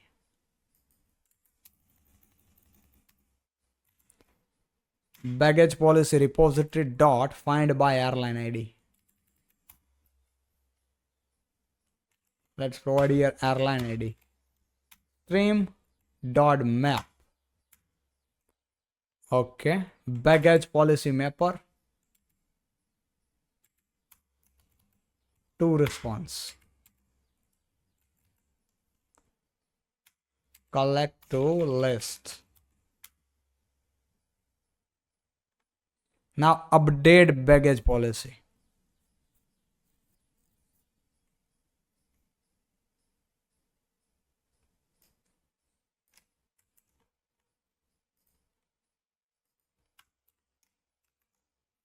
Let's throw the exception. Now let's update this existing entity using baggage policy mapper dot update entity. Let's provide a request and this existing baggage policy. Now saved it into the database. Saved baggage policy repository dot save baggage policy. Now convert it into the response using baggage policy mapper dot to response. Yeah. Delete baggage policy.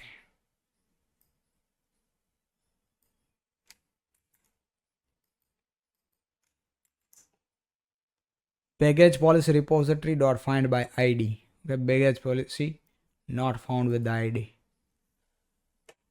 Dot delete.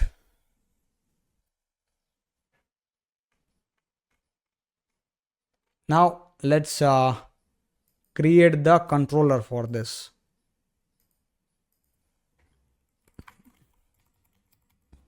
Baggage policy controller.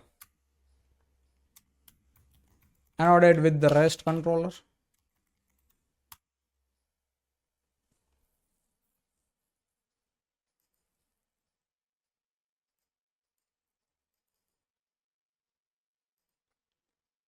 Then request mapping.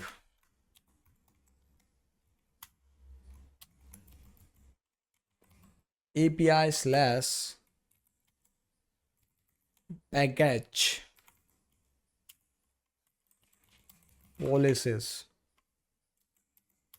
required as constructor.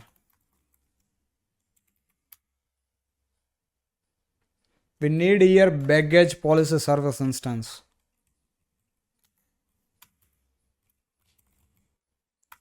And a public response entity. Baggage policy response. Method name is create baggage policy.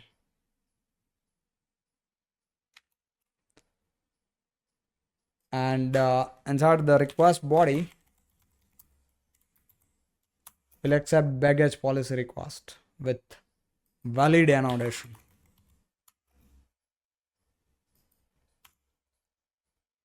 Okay. Now let's return response entity dot status http status dot created. And in the body we need to provide baggage policy service dot create baggage policy.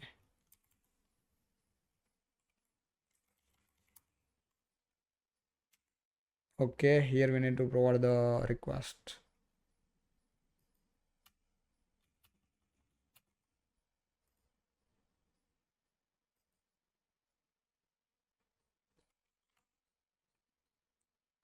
Let's add the exceptions.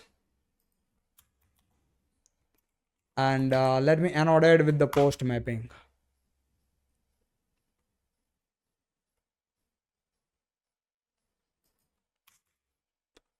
Okay, now let's create another method for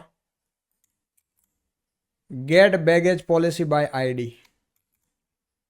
Get baggage policy by ID. From the path variable, we'll access the ID. And we need to throw the exception as well.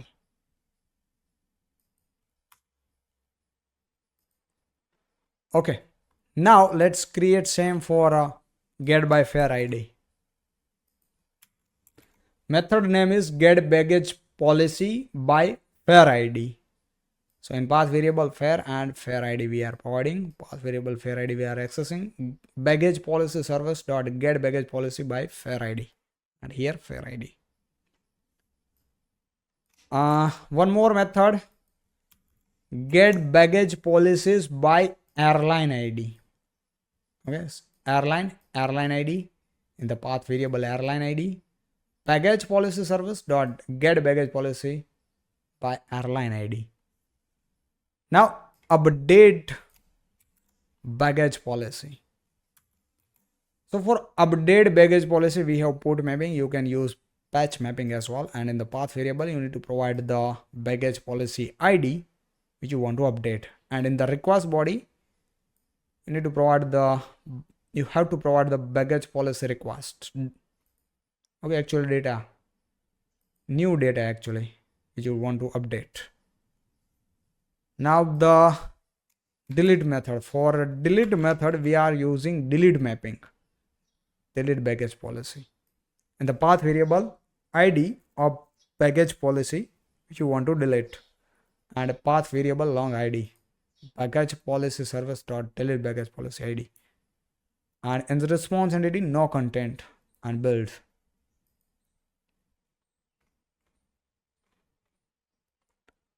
Okay,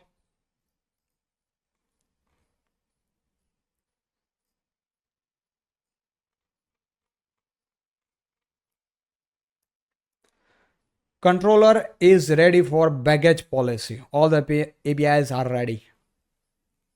So yeah guys, that's it for this video. We have wait guys, I think we have make some to do inside the fare mapper. Maybe let me check.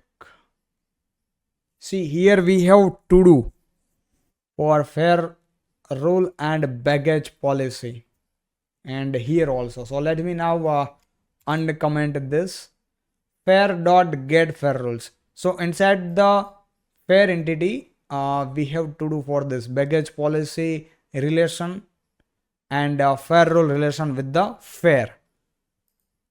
So let's first finish this, then we'll end our video. Okay, so here we need to provide the relation between baggage policy and fare. This is nothing but one-to-one relation, and map by.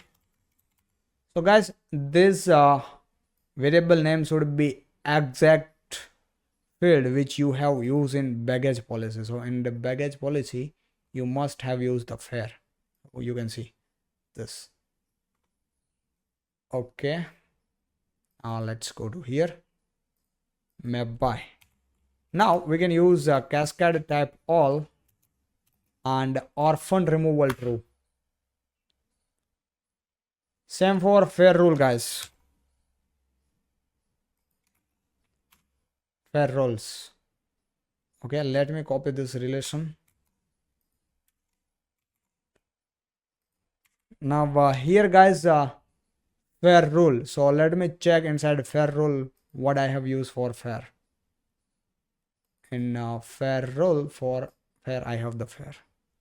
So same will use here fare cascade tab all and orphan removal. Now let me remove this to do because we have finished this. Okay, this is ready. Now let's go to the mapper, fare rule mapper. Sorry, fare mapper. Now this is fine. Fare rule ID.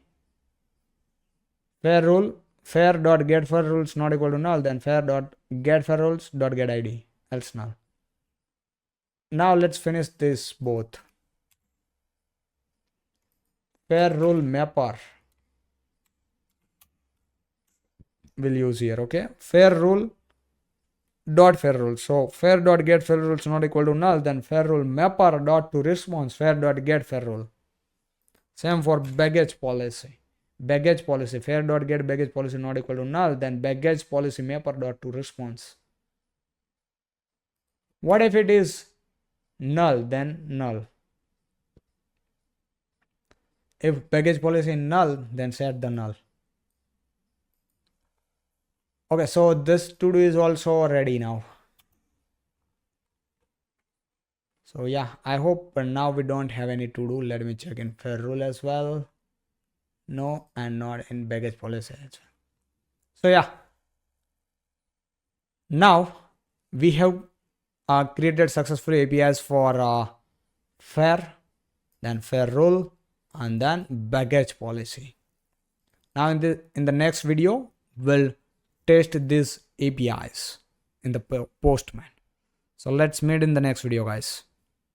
Hey everyone, welcome back. In this video, we'll test all the APIs of fare, fare rule, and baggage policy. So let's go to our Postman, and first let's test APIs of fare. So here, create fare. Okay, first let's create one fare. Before this, guys, we need to start the server of pricing service. So let me start the server of pricing service, and the building service, pricing service. It will take a couple of seconds, guys, to start the server. Let's wait till that. And I want to know the port as well. So let's check the port. Port is 5005.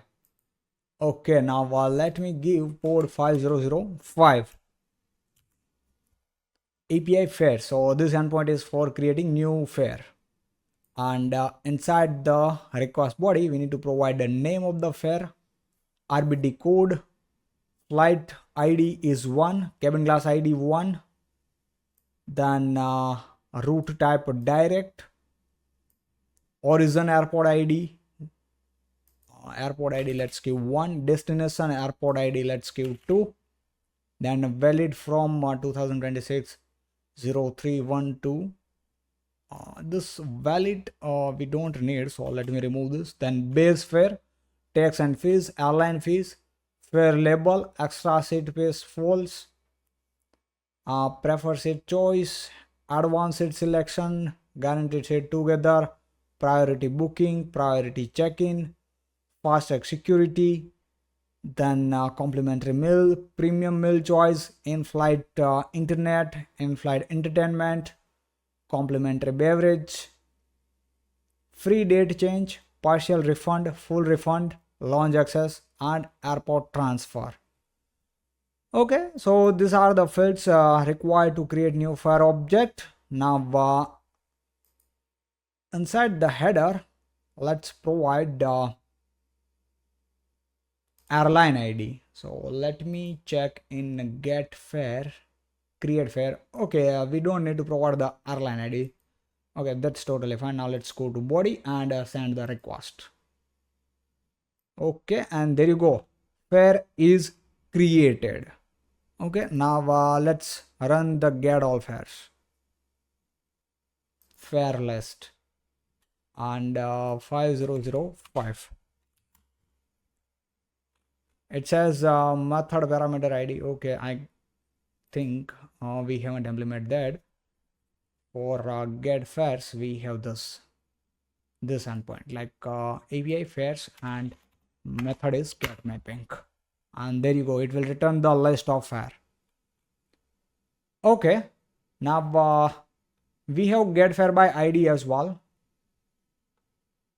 and these are for inter service.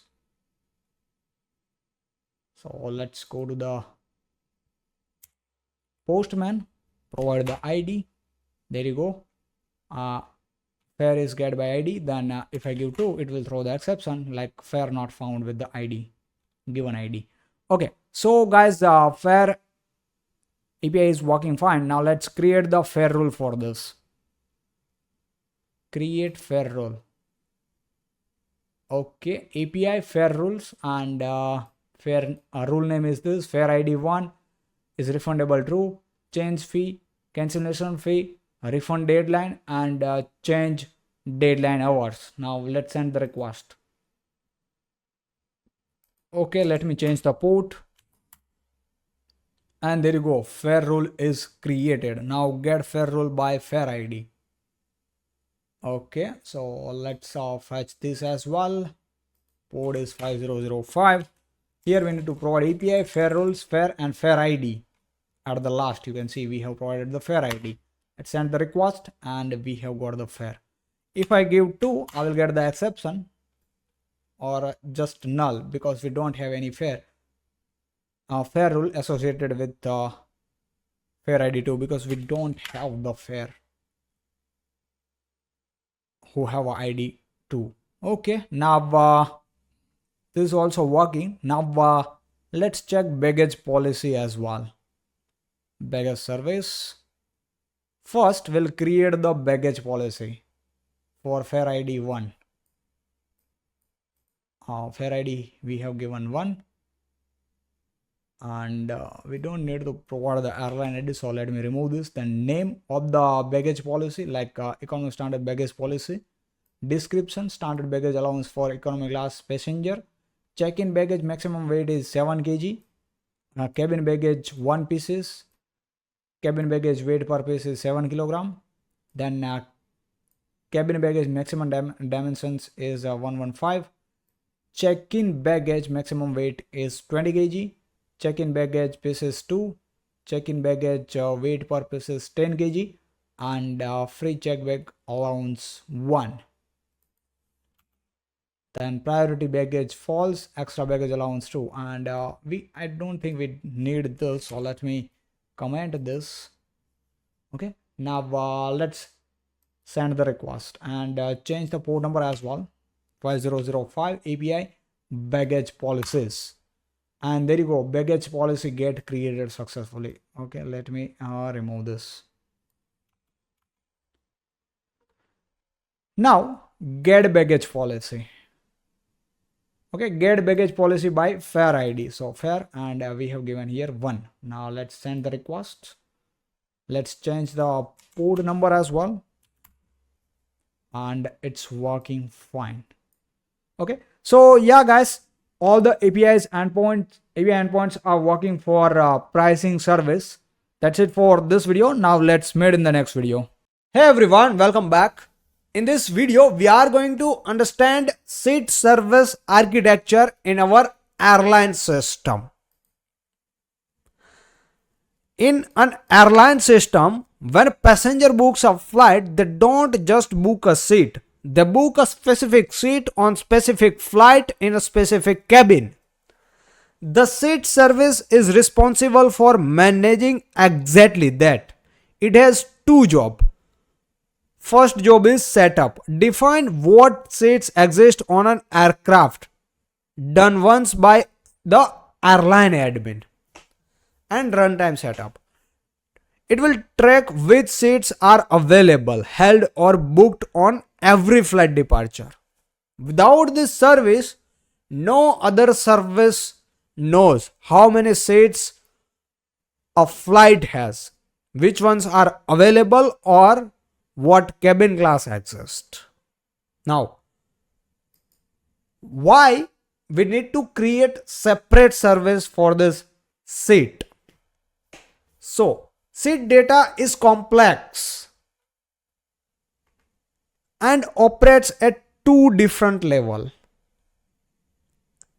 Aircraft level, you can ask a question like what seat does this plane have at aircraft level, and flight level you can ask question like which seats are free on this departure, which seats are free on this departure. Now aircraft level, it will rarely change only when aircraft is configured, but flight level seat will change constantly. Every booking change it. Mixing these two in one place like inside flight operation service would make the system hard to maintain and scale. But a dedicated seat service keeps concerns clean and allows seat availability to be queried independently and at high speed. That's the main reason to create separate service for seat service. Now, this seat service have 5 core entities. First is cabin class, second is seat map, third is seat, fourth is a flight instance cabin, and fifth is seat instance. Let's look at the cabin class. An aircraft has multiple sections. Economy, here you can see economy, then business class, and this is the first class. Each section has different rule, pricing tier and seat layouts. You can see here. Cabin class defines one section on one specific aircraft. Here also guys, you can see the different cabin class. Like this is the first class, this is business class, and this is economy class.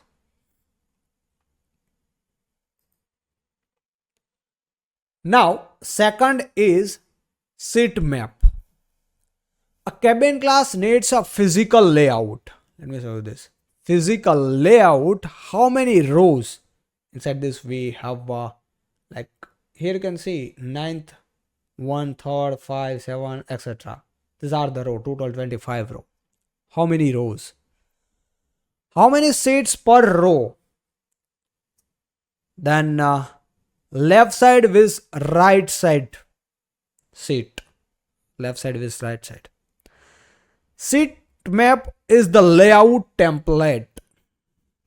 One cabin class has exactly one seat map.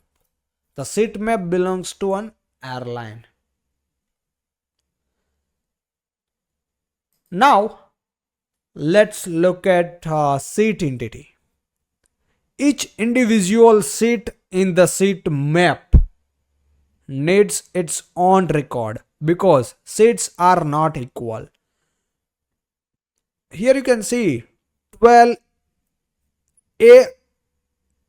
12A is different from 12C because 12A has a window type and 12C has a agile type. Now, emergency exit row have extra legroom. Some seats have power outlet, some have TV screen, etc. Seat is a template for physical seat on the aircraft. It is created automatically when seat map is saved, not manually.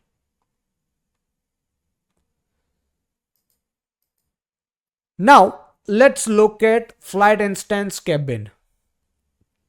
When a specific flight departure, example AI 202 on 15th March, we need to track availability per cabin per flight. How many seats does economy have on this departure? How many are booked? Flight instance cabin is created automatically via Kafka when flight instance is created. So guys, a flight instance will created inside flight operation service. When flight instance is created, it will publish a Kafka event.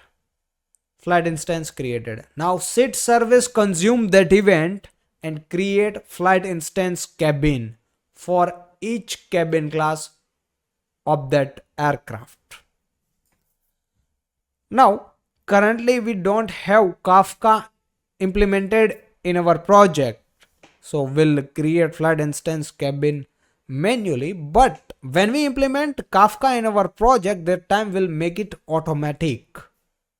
As I told you, when flight instance get created, it will publish event called flight instance created, and that event consumed by SID service, and it will create flight instance cabin for each cabin class of that aircraft. Now let's understand SID instance. A SID instance is template. It exists on the aircraft forever, but on flight AI202 on 15th March, seat 12A needs its own live record with its own status. Is it available, booked, or blocked? SIT instance is that live record. One per seat per flight departure. Also created automatically via Kafka event. Same as told you before. Like flight instance kept in created for every seat. For every seat in that cabin seat map. Now let's understand the entity relation. Aircraft for airline core service. So one aircraft have multiple cabin class. One cabin class have one seat map. One seat map have multiple seats. Now one flight instance have multiple cabins, and one cabin have multiple seat instances.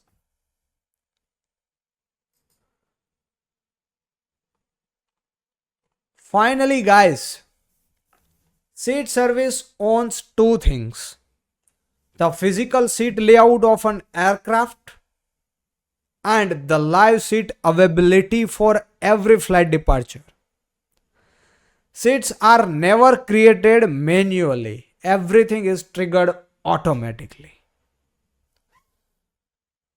Okay, so that's it for this video. Now let's meet in the next video guys. Hey everyone, welcome back. In this video, we are going to create new project for seat service. Let's go to Spring Initializer to initialize new project. In group, we'll give com.josh, then artifact, seat service, and description. Let me provide this description. Seat service manages cabin configuration, seat maps, and seat inventory for flight. It handles availability and seat status in real time. So let me copy this description and provide it here. Now package name I will keep com.josh. Then packaging will be jar, configuration YAML, Java version 17. Let's add dependencies, Spring Web for RESTful APIs, DevTool, Lombok, and data JBA, and MySQL driver class. MySQL driver class.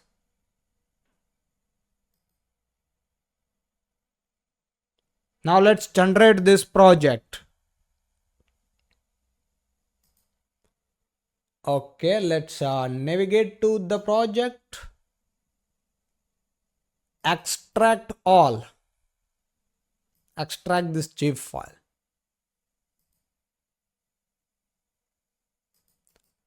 Let me cut this, close it, paste it over here, and remove this zip file now. And inside the IntelliJ IDEA, now we should have the SID service, you can see. Let me close all this. We have SID service.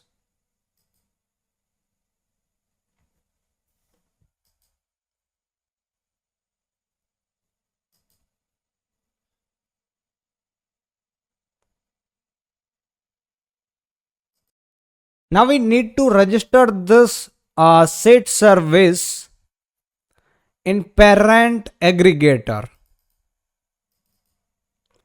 So here inside the parent aggregator POM, I'll create one module and provide SID server. Now let's reload Maven changes. Now inside the SID service pom.xml file, we need to provide the parent detail. So parent group ID, then a parent artifact, that is nothing but services, then version. Let me copy this and let's remove this. Now we don't need it. And let me remove this empty block. I'll remove properties as well, because inside the root parent we have property. Now let's reload Maven changes, and here I will remove the configuration from the Maven plugin, compiler plugin, and Spring Boot Maven plugin. So let's remove from both.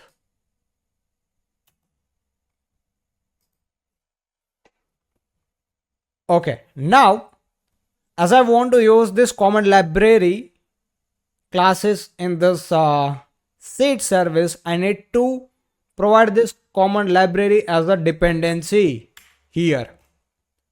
So let's provide it. Group ID is common com.josh and artifact is common library, and the version I'll give here dynamic project version.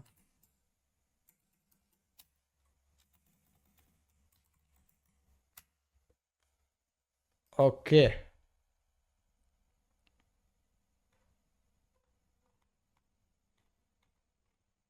Now we can start this service.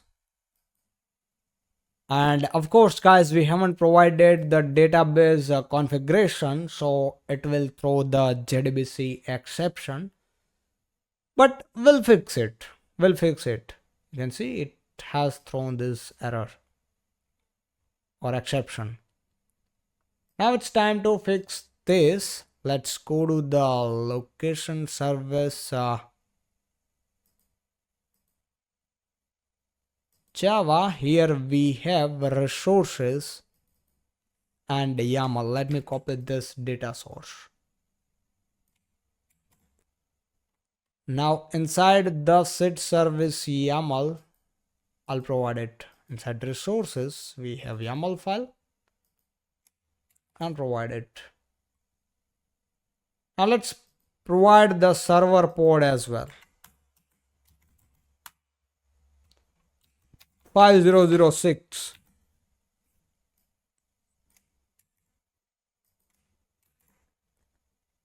Okay, and database name I will change from airline location to airline state DB. YouTube airline set DB. Now let me copy this and let's create that database in MySQL. using MySQL command line. Here, I'll log in using my credentials and create database. Database is created. Now I can close this and let's rerun it again.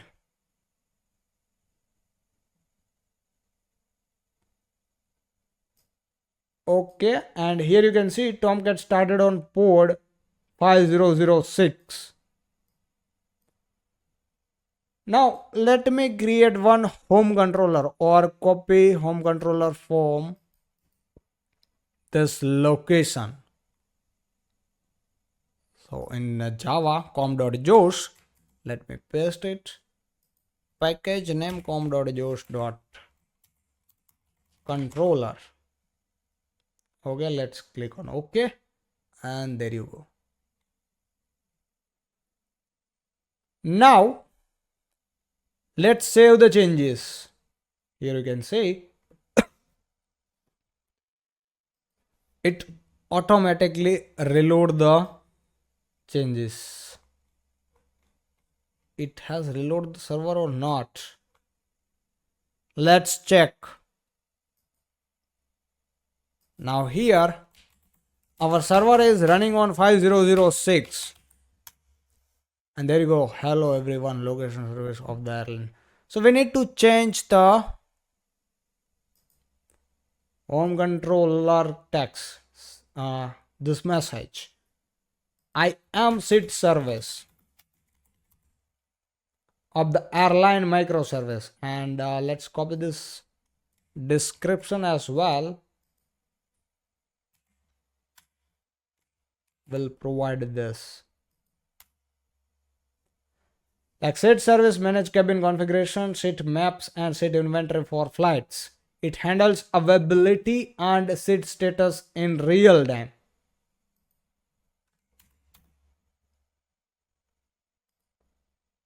Okay, let's refresh it.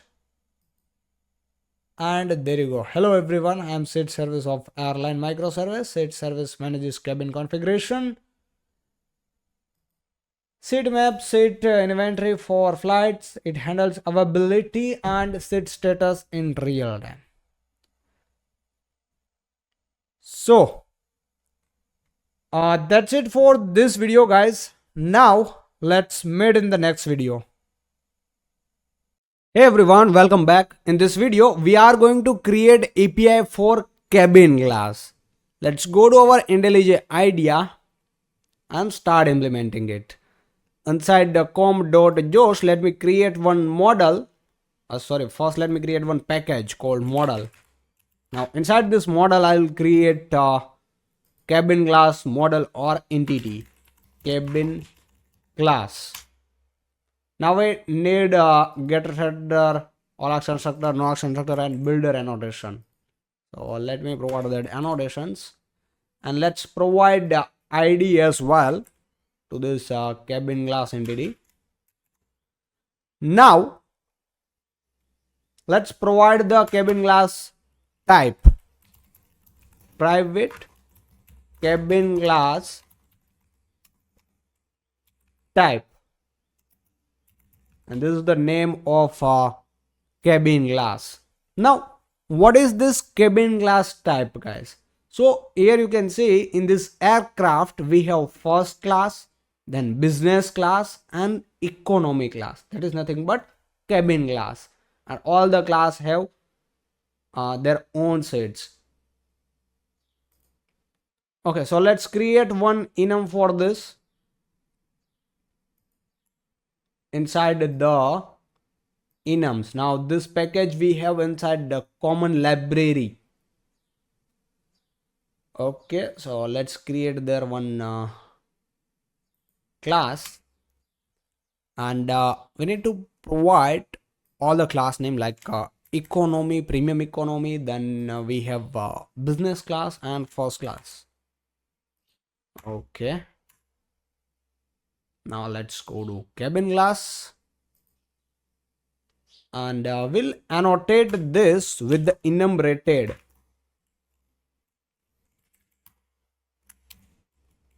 enum type string, and let's give a column nullable false.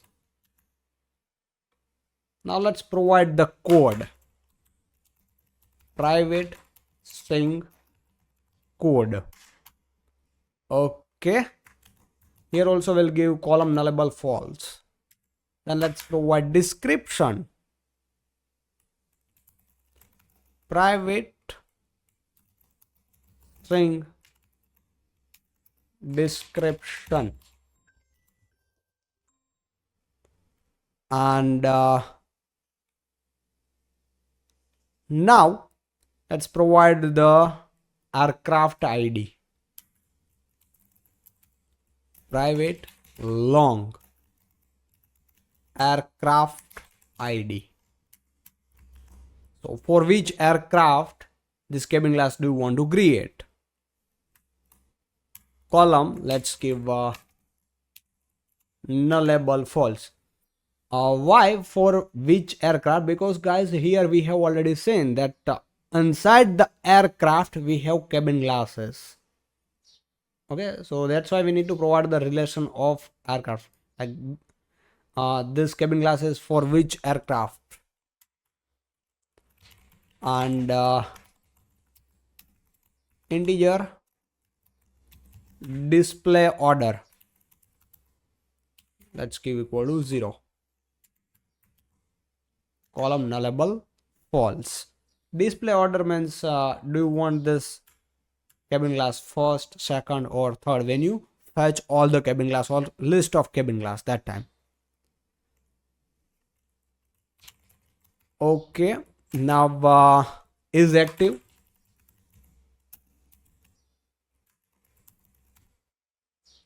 is active equal to, let's give true, and let's give column nullable false. Then is bookable. Okay, this cabin glass is bookable, yes, of course. And we need to provide the typical seat pitch, seat width and seat type. So let's provide that as well. And at the last we need to provide the audit field, auditing field, like created at, updated at. Okay, here you can see we have instant instead of local date time for created at and for updated at as well. And we have annotated this with last modification date and created date. So we don't need to give this created and updated date when we create this cabin glass object. It automatic provide the fields value. And for this we need to annotate our class with the entity listener. Entity listener. Okay, auditing entity listener class. We need to provide here auditing entity listener class, and we need to provide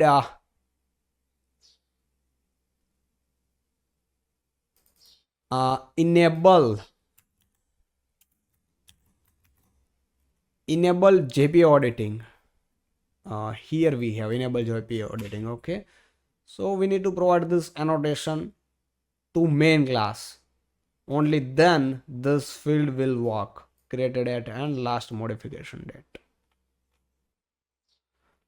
Okay, now let's create the service class for it. Inside this com.josh package, I'll create one package service.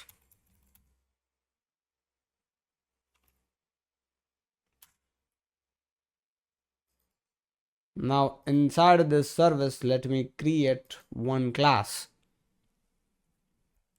Let's give a cabin class service. It should be interface, so let me change from class to interface, and let's provide the method. Guys, we need here cabin class response and cabin class request, because create cabin class method will return cabin class response, and in the parameter it will accept the cabin class request. So let's go to common library.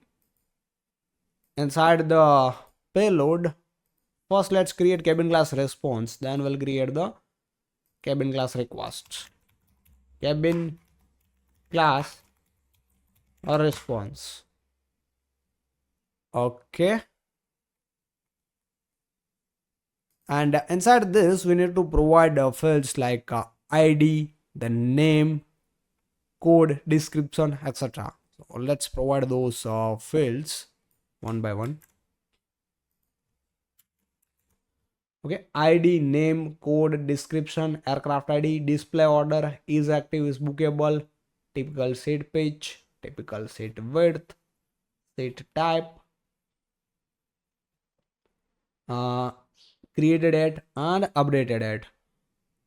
And one more thing, guys, seat map response. So currently we don't have seat map response, and here also we didn't give the seat map relation. Okay, so we need to provide that as well. What we'll do is, when we implement the seat map APIs for seat map, that time will provide here. For now, what I'm gonna do is, let me create the field for it, and I will comment it for now. Private seat map. So this is entity seat map, and I need to provide the relation as well. It has 1-to-1 relation, means one cabin class have exactly one seat map. Okay, and let me comment for now and write here to do watch. Okay, now let's go to cabin class response. What I will do is, for now I'll create just empty response for seat map.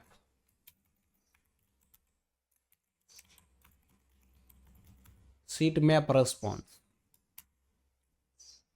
Okay, and private long ID, only one field. Now let's annotate both responses with getter setter, no action setter, all action setter, and builder. Okay, seat map response and cabin class response as well. Now I can uncomment this. So in cabin class response, we have ID, name, code, description, aircraft ID, display order, is active, is bookable, typical seat pitch, typical seat width, seat type, created at, updated at, seat map. Now we'll create the cabin class request inside this request package. Let's create one Java class, cabin class request, and here also we need to annotate all this getter setter from this data, builder, no action setter, and all action setter.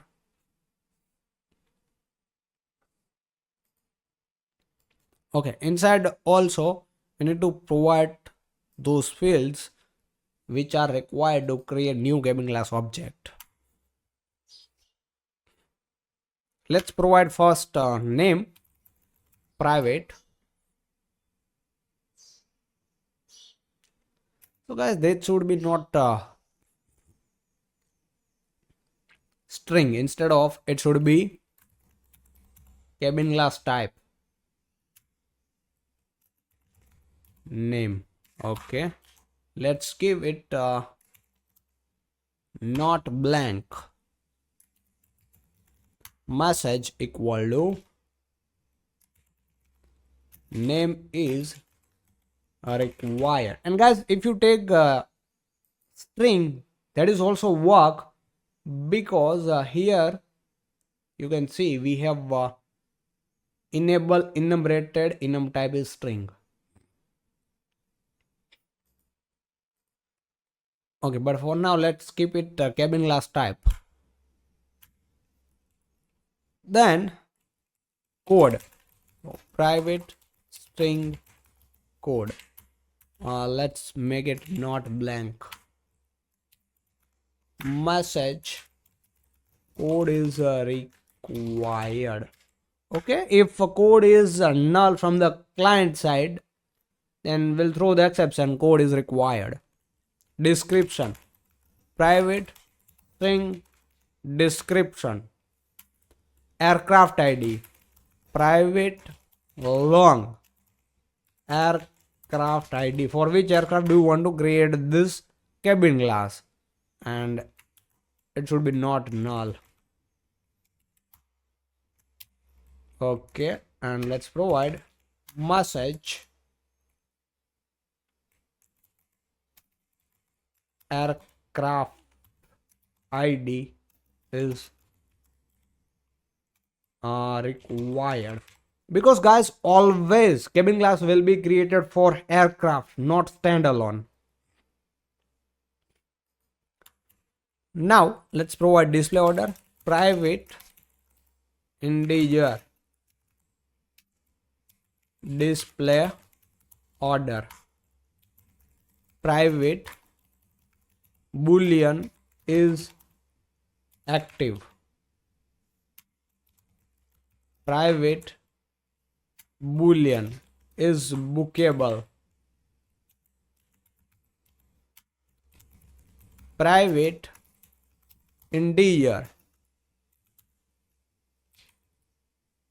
typical seat pitch,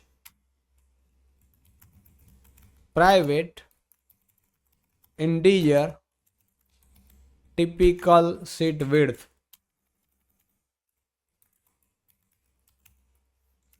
and seat type, private string seat type. These fields are totally optional. Okay, now let's go to cabin class service and start writing the methods. Cabin class response, create cabin class request. Second method is get cabin class by ID.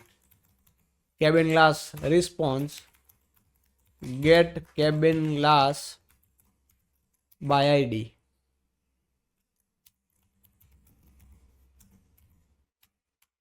Then get cabin class by aircraft ID. So it will return list of cabin class. Get cabin class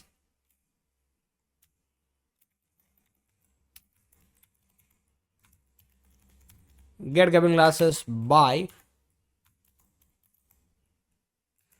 aircraft ID.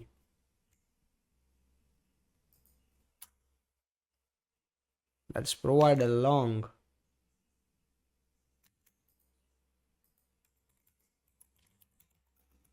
aircraft ID. Then we have method for get by aircraft ID and name. Cabin class, it will return cabin class response. Get by aircraft ID and name. Long aircraft ID,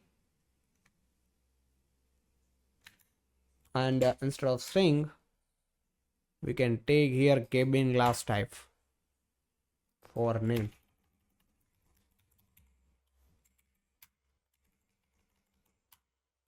So guys, the first method get cabin class by aircraft ID will return list of cabin classes, because in the one aircraft we have multiple cabin classes. Like here you can see we have first class, business class and economy class, but all the classes are class names are unique per aircraft.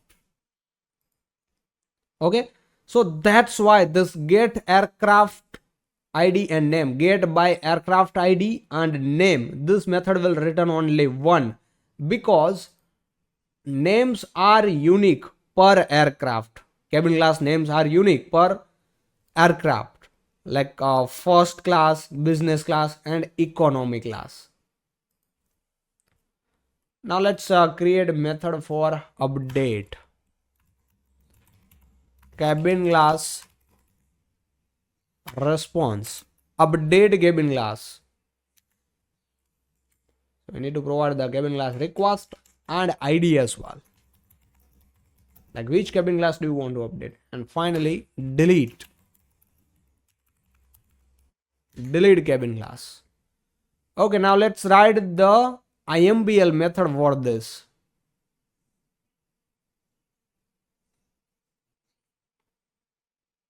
Inside this service, let me minimize it now. Go to the service. Inside the service, let's create new package IMPL, and inside this IMPL I'll create new Java class cabin class service IMPL. Let's implement cabin class service.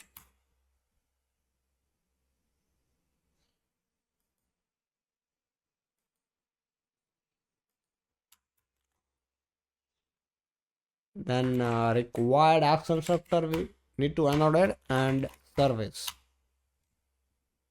Guys, we need cabin class repository. So let's create one repository package.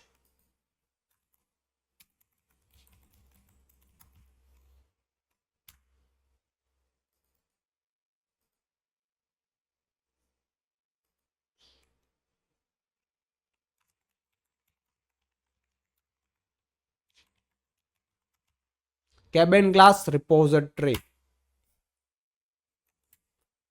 and it should be interface. Let's extend JPA repository. We need to provide here cabin class entity name and ID type of that entity, that is nothing but long. We need here two method, get by aircraft ID. First will return the list of cabin class, find by aircraft ID, aircraft ID. Okay, and the second method will return single cabin class. This is find by aircraft ID and name,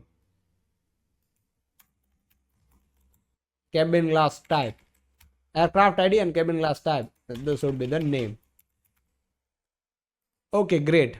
Now let's go to service IMPL. One more thing, guys, we need here mapper for the cabin class. So let's create one mapper class inside the SID service mapper. For mapper, let's create one package. And inside this mapper, I'll create one Java class cabin class mapper. Cabin mapper or cabin class mapper, whatever. Okay, inside this we'll create main2 method. Okay, first is for to response and second is for to entity. and also we have update entity method. So let's create those.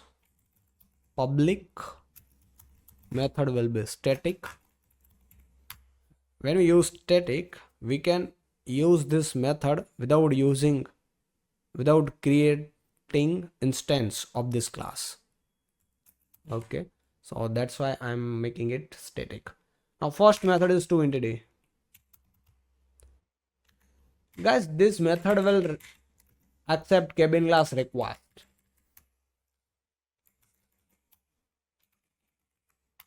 This method will receive cabin class request as a parameter and convert this request to cabin class entity and return it.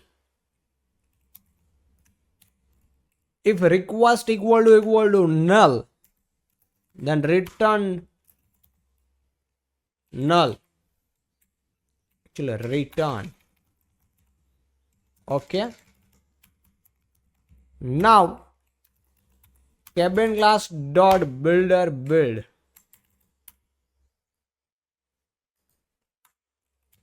Let's provide a name.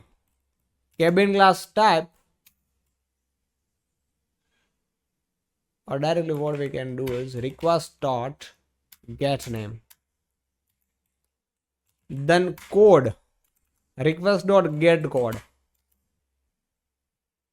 and it should be uppercase. So let me create here uppercase. Description, display order, is active, is bookable, typical seat width, seat type, etc. So let me provide all this at once. Description, display order, request dot get display order not equal to null, then provide the display order, else 0. Is active, request dot get is active not equal to null, then provide the request dot get is active, else true. Is bookable, request dot get is bookable not equal to null, then request dot get is bookable, else true. Typical seat pitch and typical seat width, then seat type. Okay, our toEntity method is ready.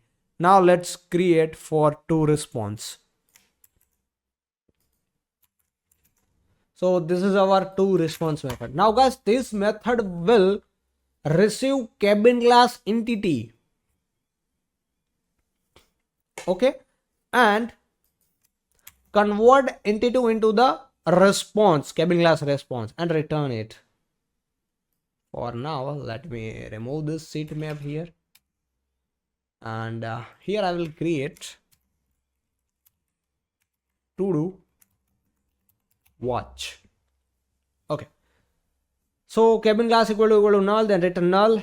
Cabin class response dot builder id name, cabin class dot get name. Get name.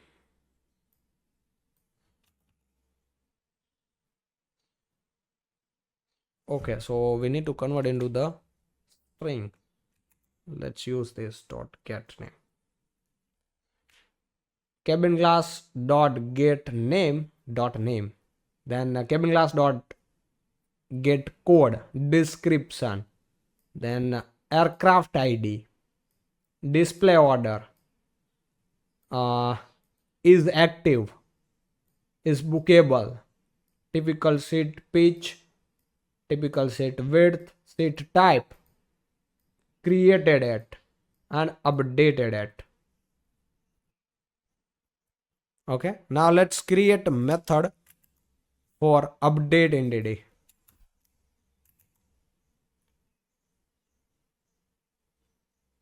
Let me remove this for now.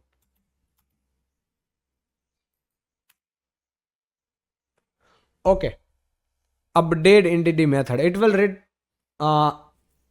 will accept cabin class request and existing cabin class entity.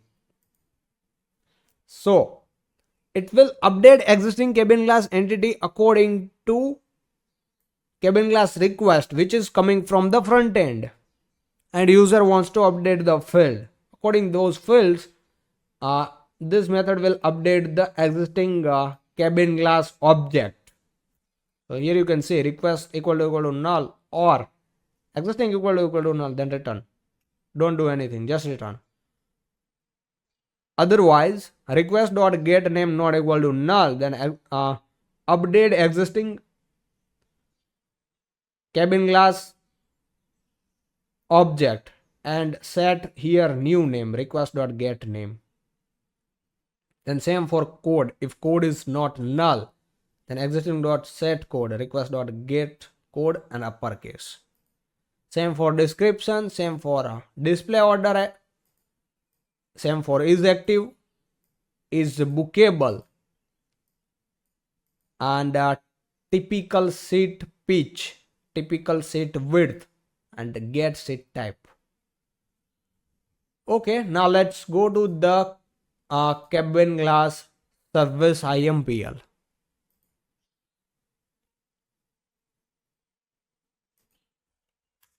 First, we need to check this code is already exist or not. Okay, because all the cabin class should have a unique code. Okay, so first we'll check this code. This code should be unique, but per aircraft. Okay, not in whole database. It should be unique, but per aircraft. So let's check that. For this, we need to create one method. Let me create here. It will return boolean. Boolean exists by code and aircraft ID.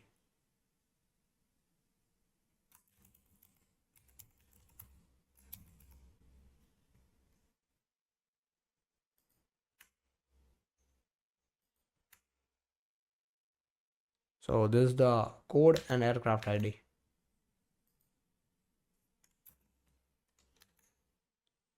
Exist by code. So code should be the string. And aircraft ID is long. Okay, now let's go to the service IMBL. First check if cabin class repository dot exist by code and aircraft ID. Oh, let's use just request. Variable name change. I have changed just a variable name. Okay. Request dot get code and request dot get aircraft ID.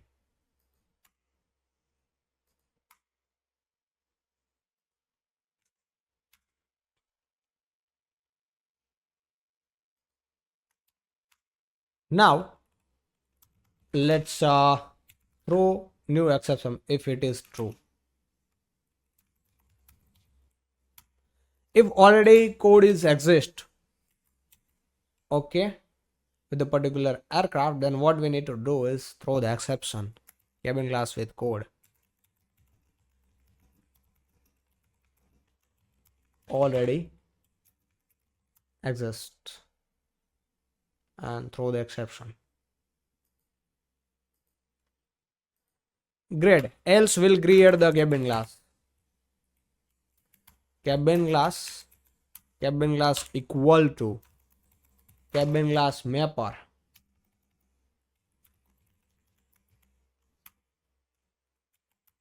dot to entity. Let's provide here a request. Okay. Now cabin class dot, we need to save it. Let me go to the cabin class mapper and check for aircraft ID is not shared here. Why?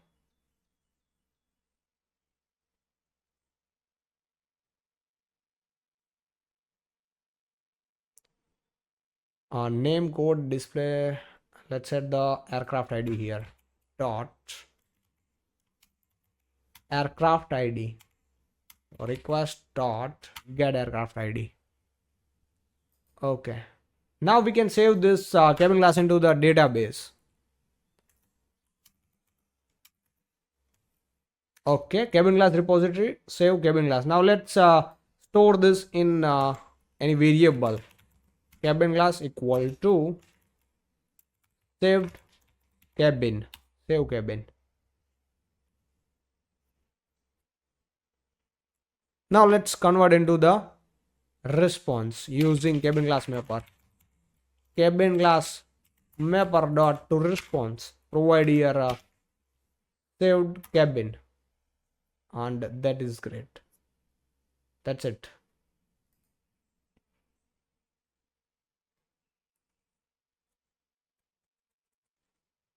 Now what we can do is, let's go to get okay.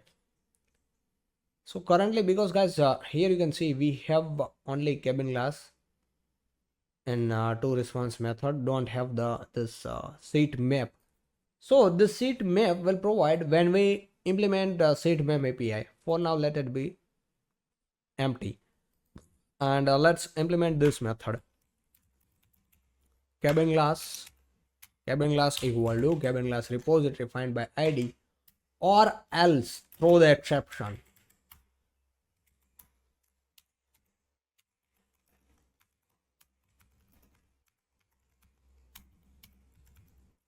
Exception. Cabin glass not found with the ID.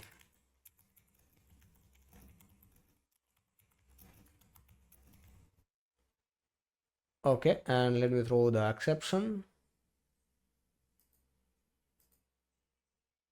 Great.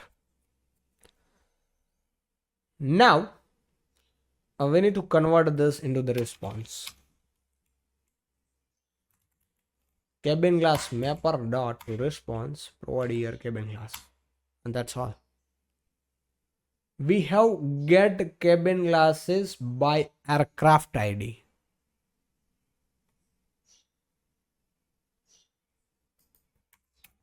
Okay, so here we can use cabin glass repository dot find by aircraft ID. Let's provide here aircraft ID. Then we need to use here string map,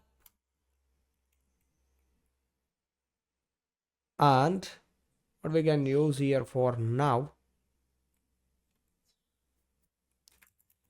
cabin glass mapper to response, and let's convert this into to list. Collect instead of to set, it should be to list. That's all. Now get by aircraft ID and name. Okay,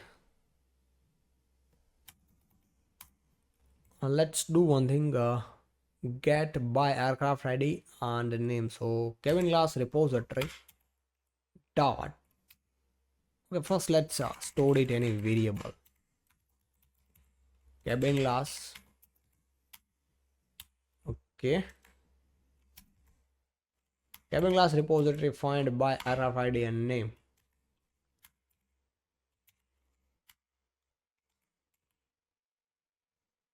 And let me convert this into the response. So what we can use is cabin glass mapper dot to response. Okay, now update cabin glass method. Let's implement this. First we need to find the existing cabin glass, so by ID. Let me use this. Go to update, and let's throw the exception if not found. Okay, we have find the existing cabin glass object. Now we need to update this according upcoming request using the mapper class.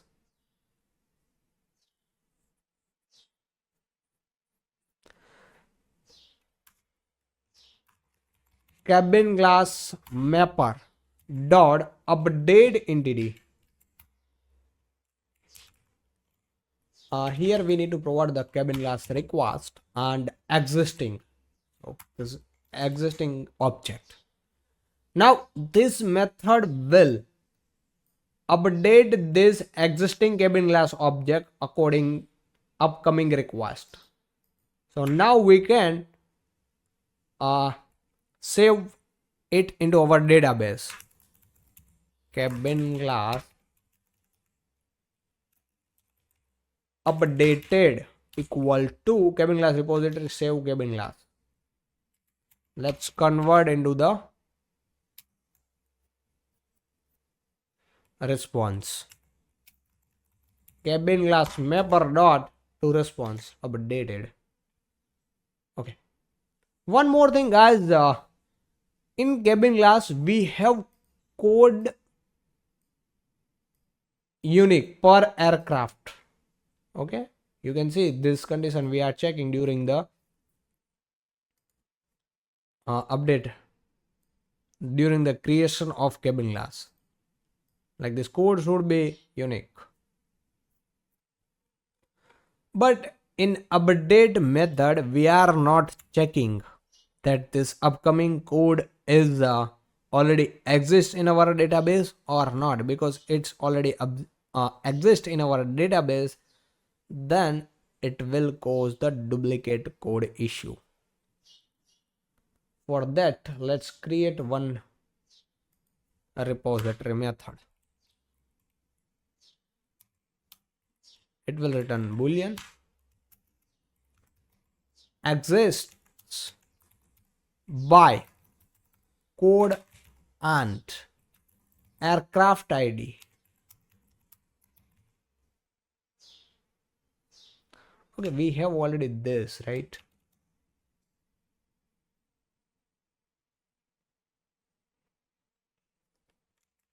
Aircraft ID and ID.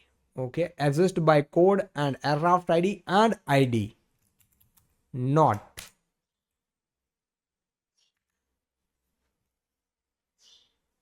Now, let's go to the IMBL and check this. If cabin class repository dot exist by code and aircraft ID and ID and is not. Here let me provide first cabin class request dot get code dot uppercase. Second parameter is aircraft ID. So cabin class dot get aircraft ID and cabin class dot get ID. Then we need to throw the exception. New exception, cabin class with code already exists. Okay, so what we are doing, first we'll check with the code and aircraft ID and also with the ID. Why? Because if we check only with the code and aircraft ID and not with the ID, then it is already exist, guys. Let me explain this step by step. Okay, first let's understand what if we use only this exist by code and aircraft ID. So let's understand the scenario here. We have existing cabin with the code, let's say premium economy PE. Okay, and user wants to update, so inside request it's sending business class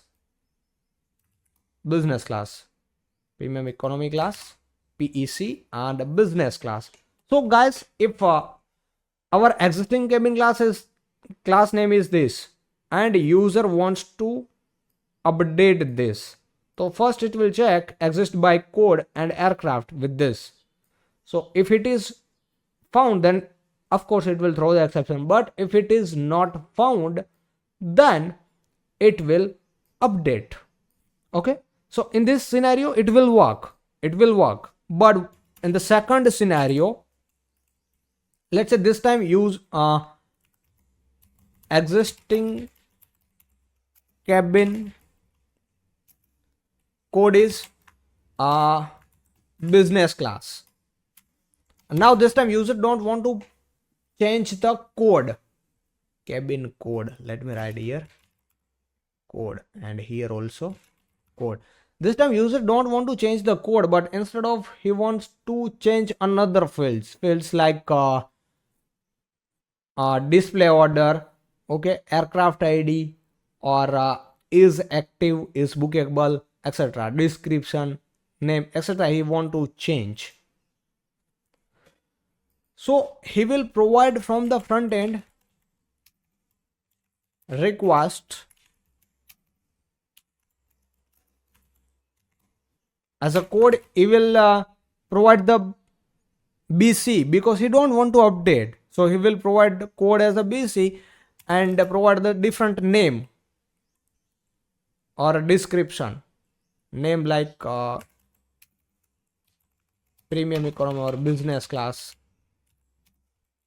business, etc., whatever, because he wants to change the name. Okay, so he will provide the same code but different name. So what happened here, guys? He will check exist by code and aircraft ID with this exist by code and aircraft ID.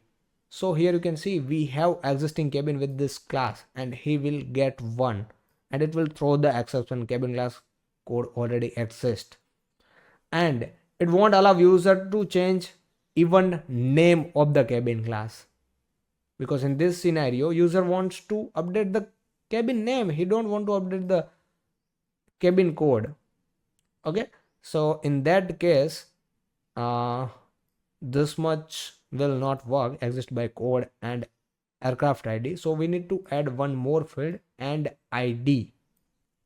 Now this time what in this second scenario, now what it will does, first it will check by code and aircraft ID, and also ID it will fetch ID of the cabin class, and if it will get, okay, if it will get that existing code, so of course we have this existing, so it will get this existing cabin class, and we have here not sign.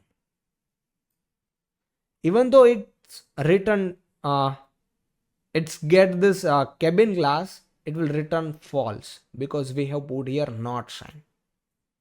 Okay, so that's how this method will work, guys.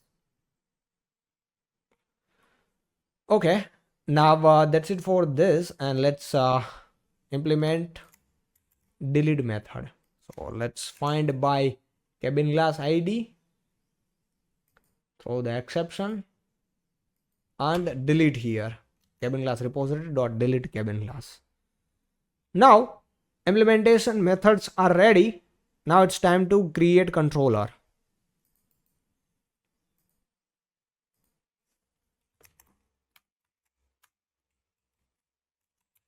Cabin class controller. Okay, let's annotate with the REST controller, a request mapping. All the endpoints will start from /API cabin classes, and also let's annotate with required as constructor. We need here cabin class service instance, so let's create. And now it's time to create our first controller. That is nothing but create cabin class public. Okay, public response entity, return cabin class response, create cabin class. Inside the request body, it will take cabin class request. Let me import this. Okay, and it should be valid. Or let me provide here valid annotation. Now let's return here response entity dot status. Will return with the HTTP status created. HTTP status created. In body will return cabin class service dot create cabin class, and let's provide here cabin class request. It will ask us to throw the exceptions, or let's throw the exception, and we'll annotate this method with the post mapping since we are inserting data in the database. Now same let's create for get cabin by id, throw exception. Okay, in the path variable we are accepting id path variable and response entity dot okay cabin class service dot get class by id. Now same for get cabin class by aircraft id and cabin class.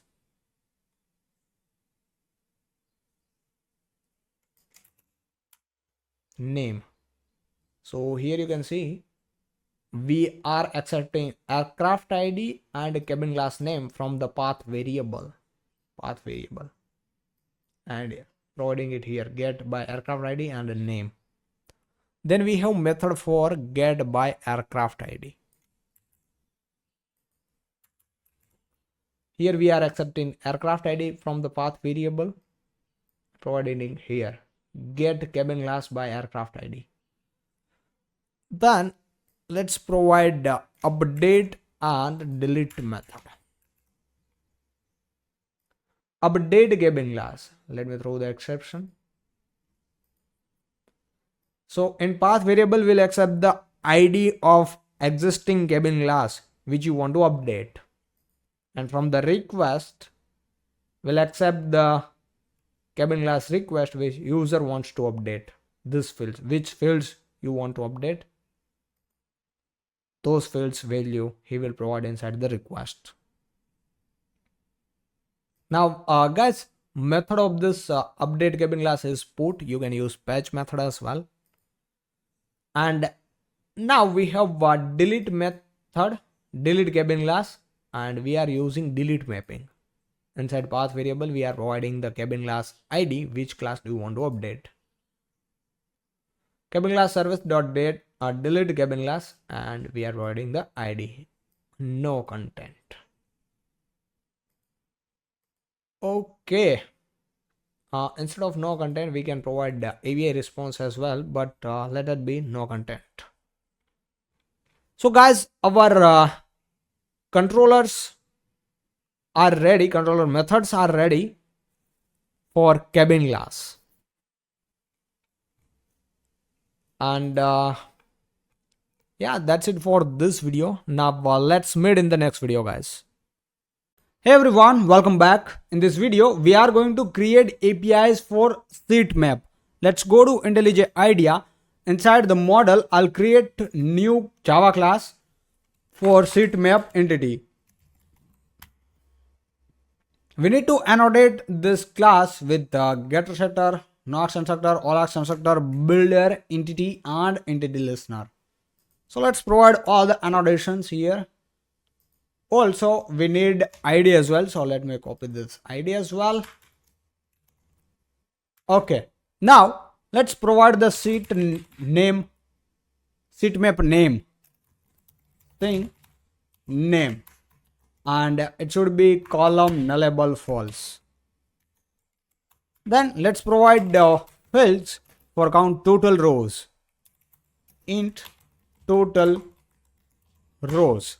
Then write seats per row, private int write seats per row. Let's use here column and nullable false. Then left sits for row.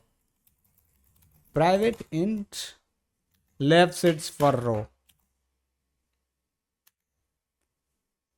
Okay, you can see here left and right. And these are the row. Per row we have 3 seats here. Okay, 1, 2, and this one is 3. Then airline ID. Private long airline ID. Column nullable false. And now here we'll provide the list of seat of the seat map. Okay, let me comment this for now, and also I will provide here relation 1 to many, means one seat map have many seats. And let me provide here to do watch. So we'll build this. Okay, currently guys, in our system we haven't implement the seat entity or APIs for seats. So when we create seat entity, this time we'll uncomment this and finish it. Now private cabin class.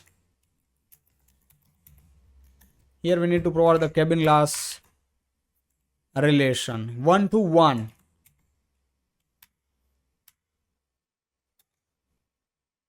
Okay. Now in this cabin class, guys, earlier we have commented the seat map, okay, and we have marked it as a to do. So let's finish this.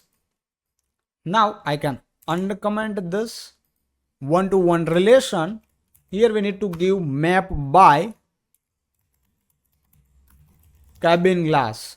So whatever field name you have used here, this field name you need to use here, map by. Okay, cascade type all, and let's provide orphan removal true. So whenever cabin class get deleted, the seat map deleted automatically.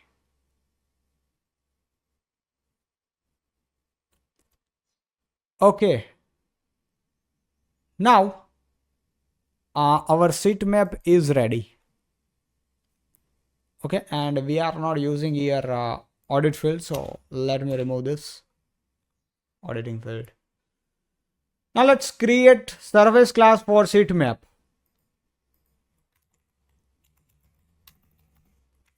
Seat map service, and it should be the interface.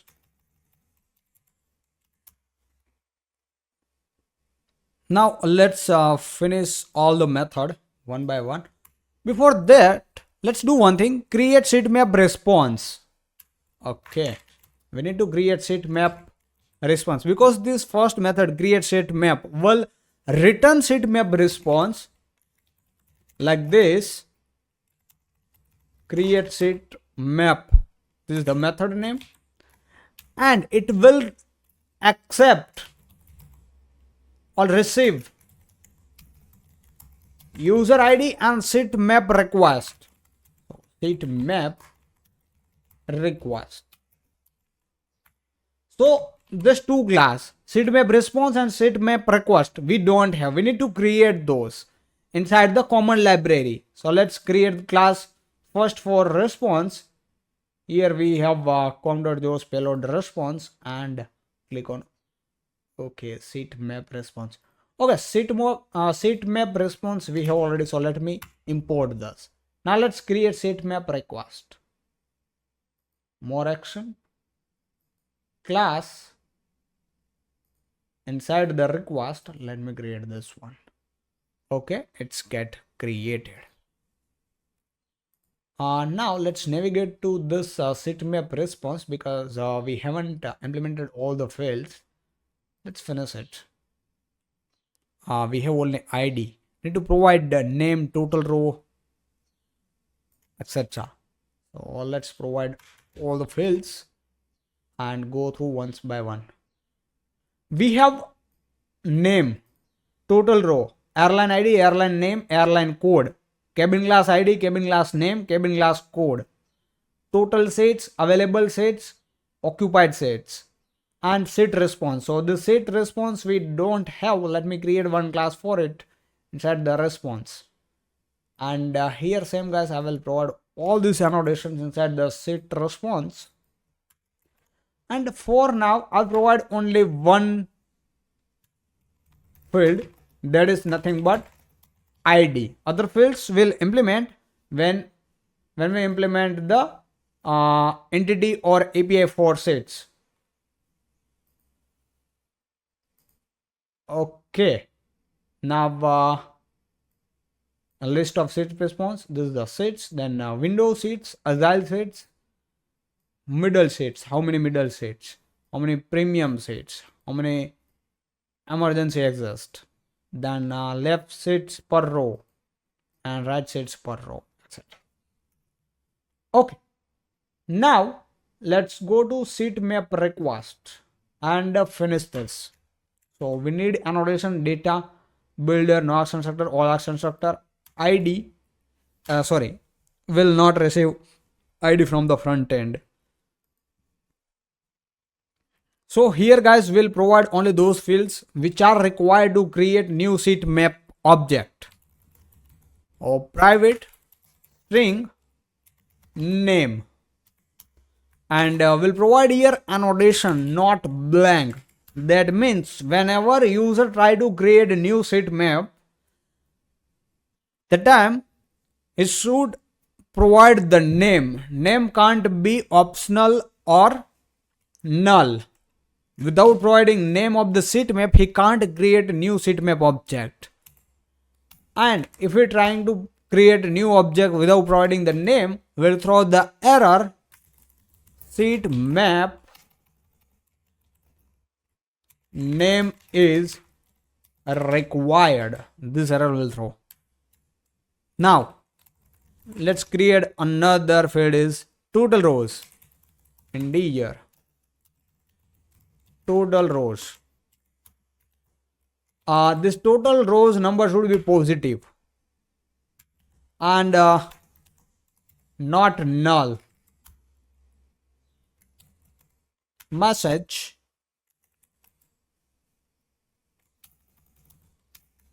total row is required. Total row is required. Now same for left side row, left seats per row and right seats per row.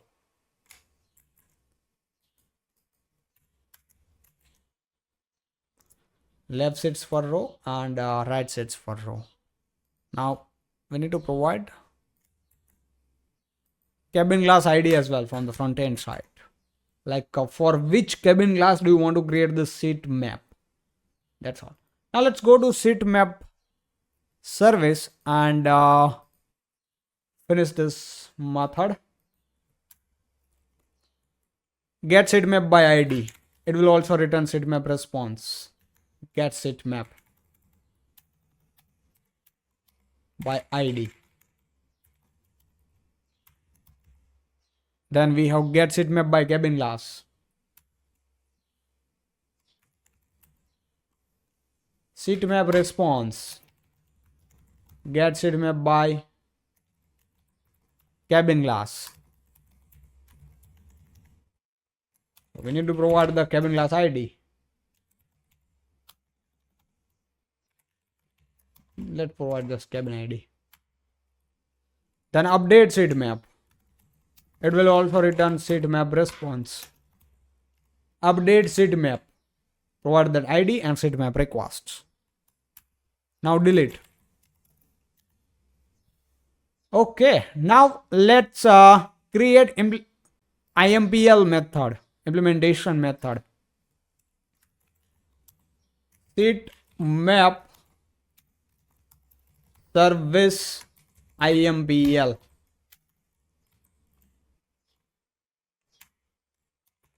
implements seat map service, and let's add all the unimplemented method. Now let's annotate with the service and required as constructor. Guys, we need a repository method as well. So inside the repository package,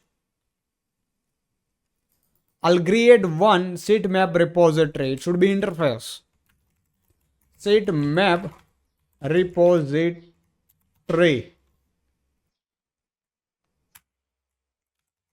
Extend JPA repository. And seat map long. Now here we'll create one method. It will return seat map find by cabin class ID.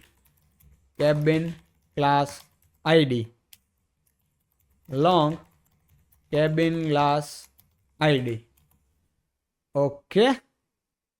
Now what I need to do is let's go to the seat map service IMPL.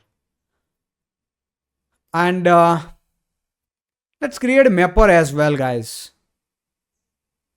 For this, inside the mapper package, let's create one new mapper class for seat map mapper. Here we'll have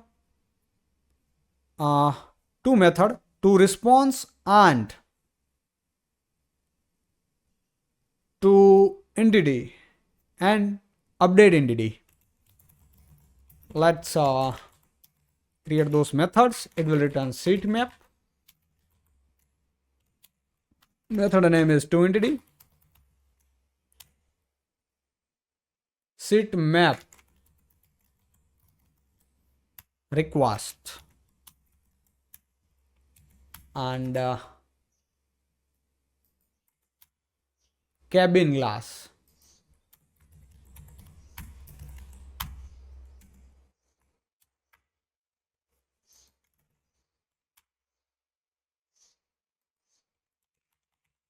Okay, so guys, this method will receive seat map request and it's a related cabin class. Then it will convert that seat map request to seat map entity and return it. Seat map dot builder. Okay, so let's write the logic for it. Name request dot get name. Then total rows. Request dot get total rows. Left seat for row. Request dot get left seat for row. Right seat for row. Cabin class. And let's provide the cabin class. That's all. Now same for guys update entity. Okay, so let's create a method for update entity as well. Here we'll receive seat map request which are coming from the client side and existing seat map which user wants to update. According the request data which are coming from the client side, this method will update the existing seat map object like seat map dot name request dot get name seat map dot set total rows request dot get total rows. Same for left seats for row and right seats per row. Okay, now we need to create a method for response as well. Let's import this. Currently we don't have seat, so I will comment and let me write here to do watch. And this seats related I will comment. Okay, This method will receive sitemap entity and convert it into the response. Here you can see first ID it will set, then name, sitemap.get name, total rows, left sits per row, right sits per row, airline ID, cabin class ID. If sitemap.get cabin class not equal to null, then sitemap.get cabin class.get ID else null. Same for cabin class name and cabin class code. Then total seats. Now, as I told you, seats related data currently we don't have, so I will comment those, and I already have right to do watch. Okay, now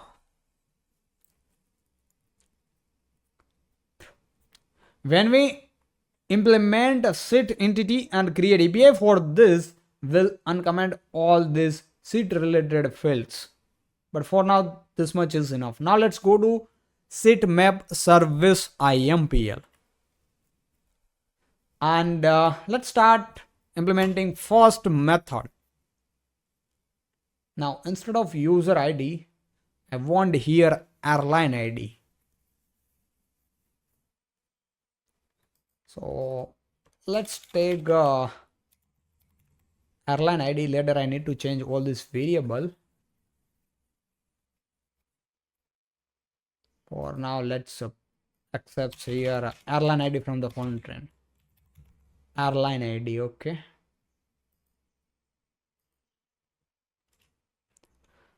Now, first I will fetch the cabin class. Like for which cabin class user wants to create the seat map. So let's fetch this cabin class. This cabin class ID user will send inside the request.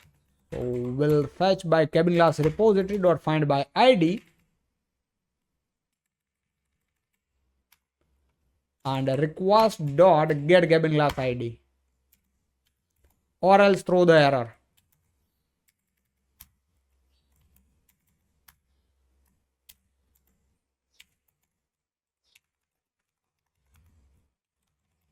New exception. Okay, and let's throw the exception like cabin class not found with the given ID.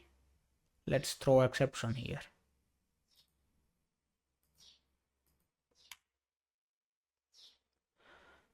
Okay, so user wants to create sitemap for this cabin class. We have fetched the cabin class. If cabin class is found, then it's fine. If not found, then we'll throw this exception, cabin class not found.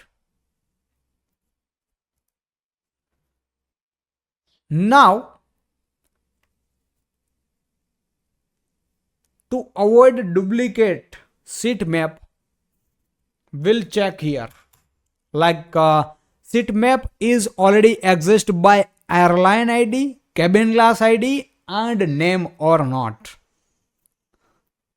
So what we can do is we need to first create that repository method which will return the boolean exists by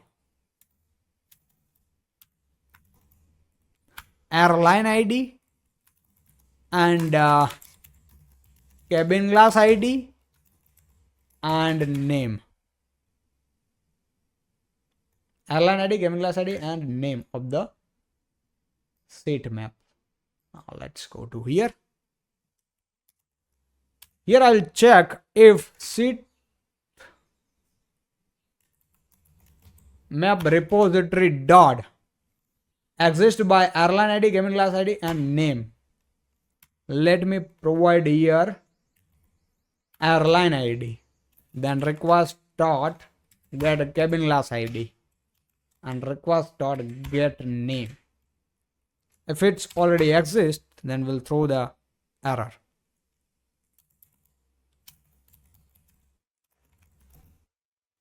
Cabin class already exists with the given name. Okay, so name should be unique per cabin class, per airline ID and per per airline ID and per cabin class. Now we can create here seat map. Seat map. Let's import this. Seat map equal to seat map mapper dot to entity request and cabin class.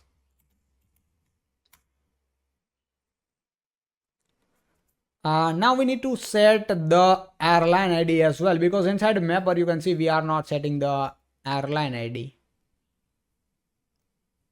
Okay.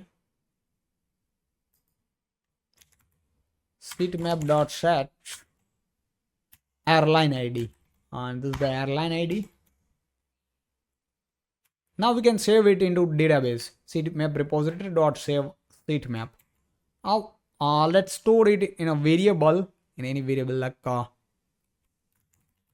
seat map. Let's give saved seat map equal to this. And now we can convert this into the response. Seat map mapper dot to response and saved seat map. Okay. So guys, first we have fetched the cabin class, like for which cabin class we want to create the seat map. Then we are checking that with the provided name already seat map is exist for airline and cabin class.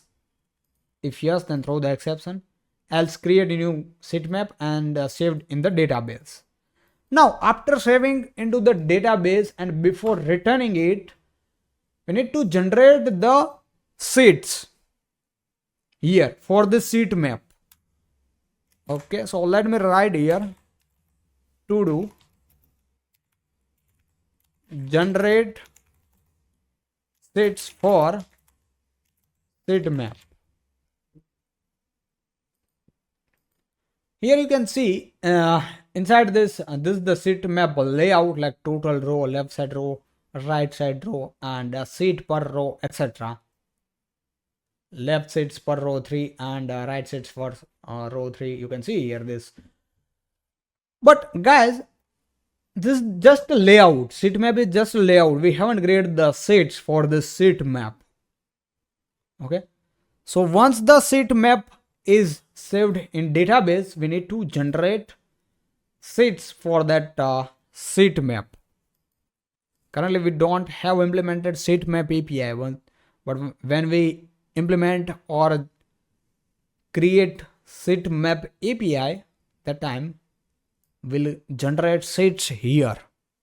Okay, once as soon as a seat map created, we need to generate seats automatically for that seat map. Okay, because seats are not generated manually.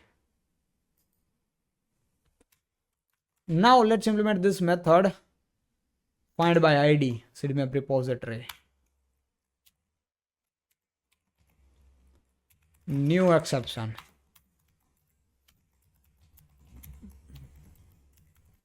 Seat map not found with ID. Throw the exception. Okay. Now let's convert into the response. Seat map mapper dot response to response. Seat map.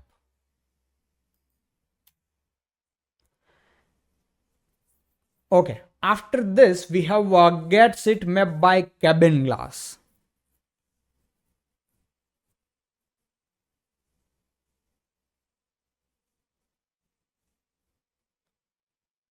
Okay,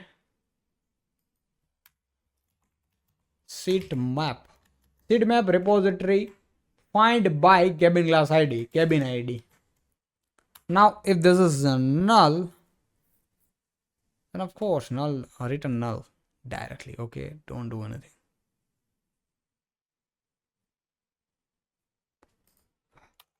Seat map mapper dot response, and let's provide here seat map. What if the seat map is null? We need to return null. Let's go to the mapper. And here we don't have any condition. Let me write one condition. If seat map equal to null, then return null. Okay, that's great. Now update seat map.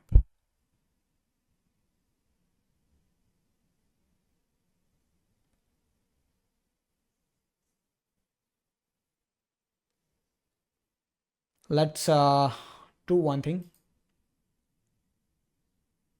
Fetch first seat map, existing seat map, by using this method, using the id. Copy and throw the exception.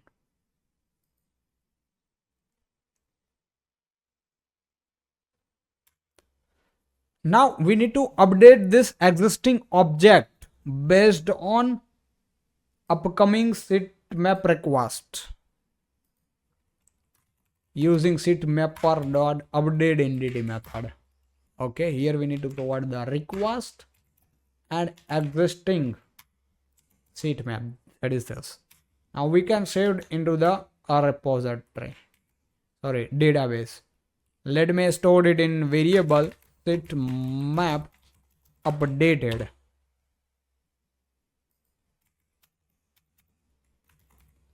Seat map dot to response updated, and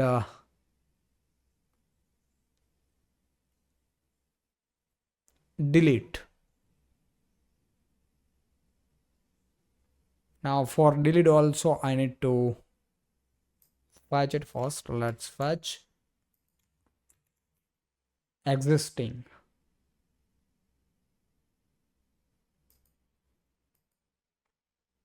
Okay, first fetch existing, because here okay, id, no problem.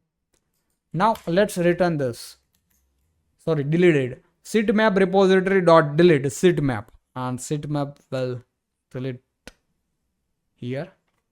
Now let's create the controller for this.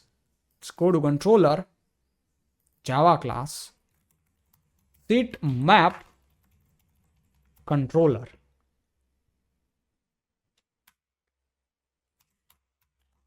Let's annotate with the rest controller. Then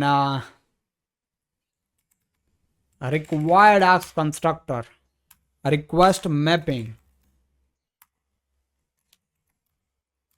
slash API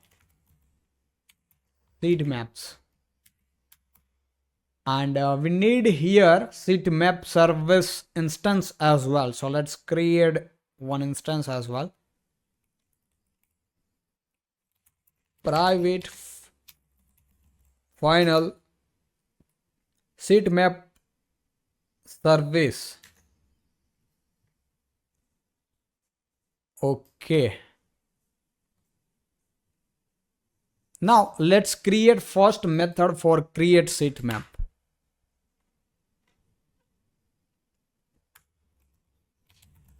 Public response entity. It will return seat map response.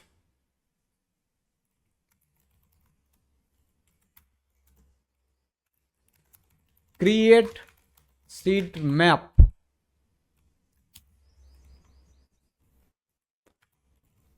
Inside the request body, it will take a seat map request. Let's import this. And let's add validation.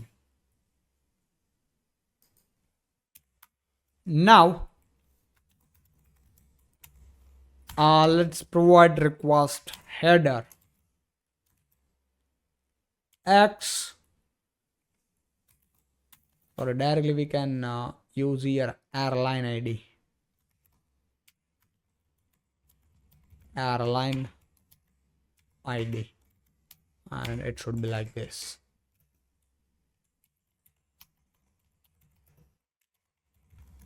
airline ID. Okay, return response entity dot status, http status dot created, and inside the body sitemap service dot create sitemap. Let's provide the sitemap request.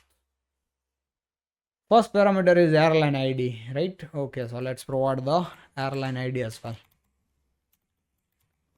Airline ID. We need to throw the exception. Let's throw the exception. Annotate this method with post mapping. That's all. Now, guys, same for get mapping. Get by ID. And we'll annotate this method with the get mapping, and this is the path variable ID. So you can see we are accepting ID as a path variable. Let's throw the exception. And then get sitemap by cabin class. Similar. Get mapping, cabin class and cabin class ID in the path variable.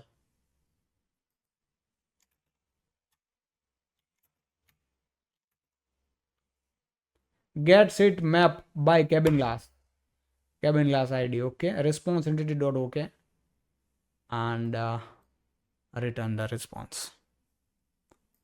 Now for update method, we have put mapping for update. In the path variable, we'll accept the ID, and this I don't need, so let me remove it.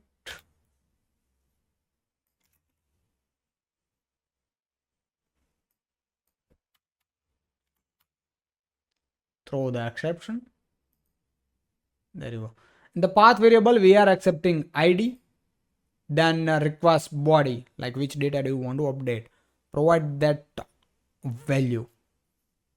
So yeah, we are accepting request, and we don't need this validation because fields can be null and empty in update method. Sitemap service dot update sitemap ID and request. Let's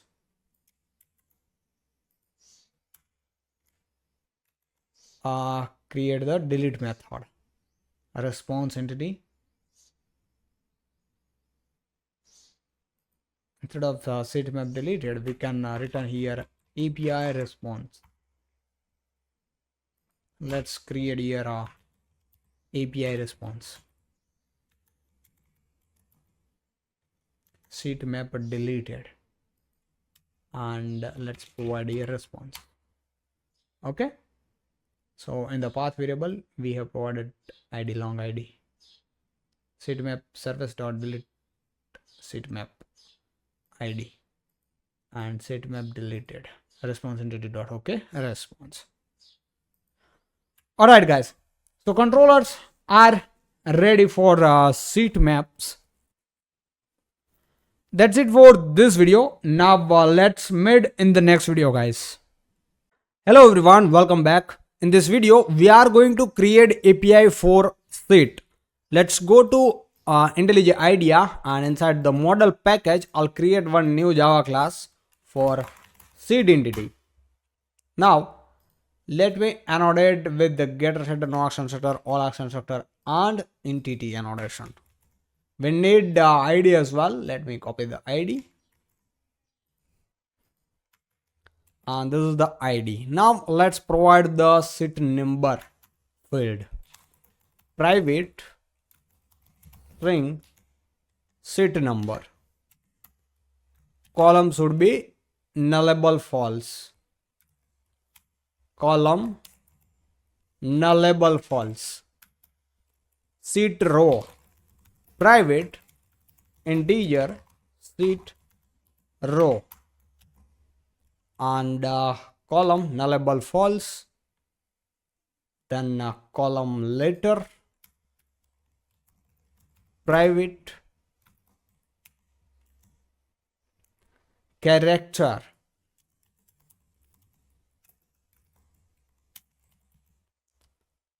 column letter, Okay. Then a seat type, private seat type, seat type. So guys, we have three type of seat. You can see here: window, agile, and middle seat. Okay, window, middle, and agile. These three type of seat. So let's create one enum class for this inside the enum package. Okay, this enum package is exist in a common library. So let's create there.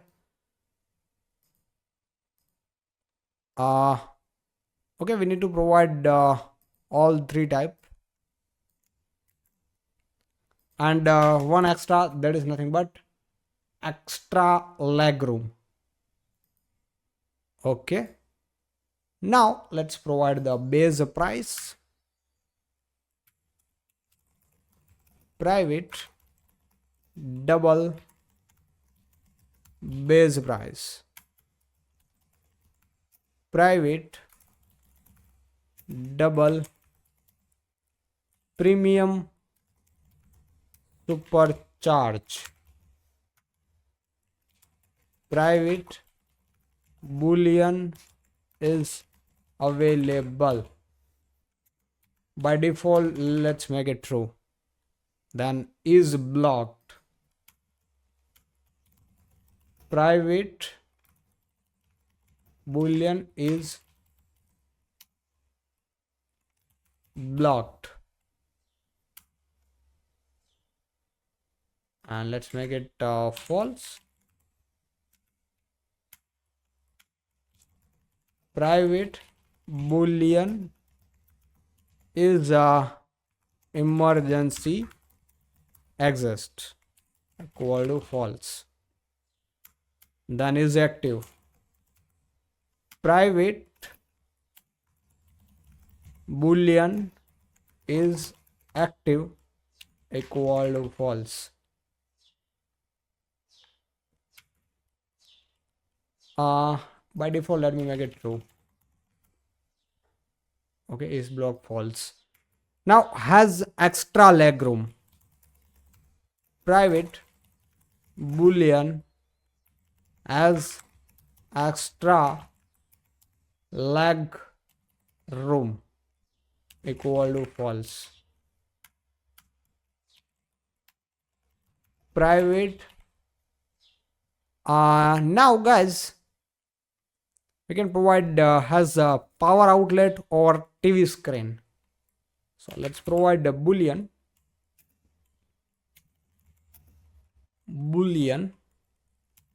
as power outlet, equal to by default false. Private boolean as a TV screen, equal to false. Then let's provide seat pitch and seat width as well. Actually, seat pitch and seat width we already have inside the. Okay, let's provide here seat pitch and seat width as a extra width.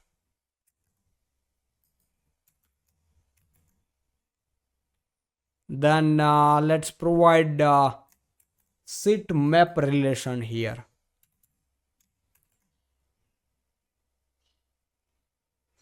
Recline angle, guys, recline angle we can remove.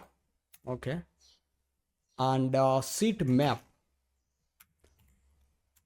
So we need to provide here relation of seat map and seats. In one seat map there can be multiple seats.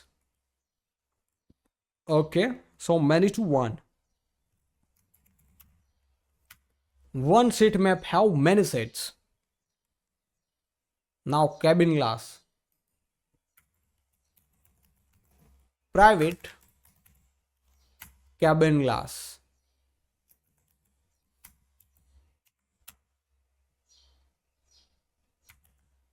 Let's provide here many to one. Means one cabin glass have many sets. Then let's provide here a audit fill and version as well.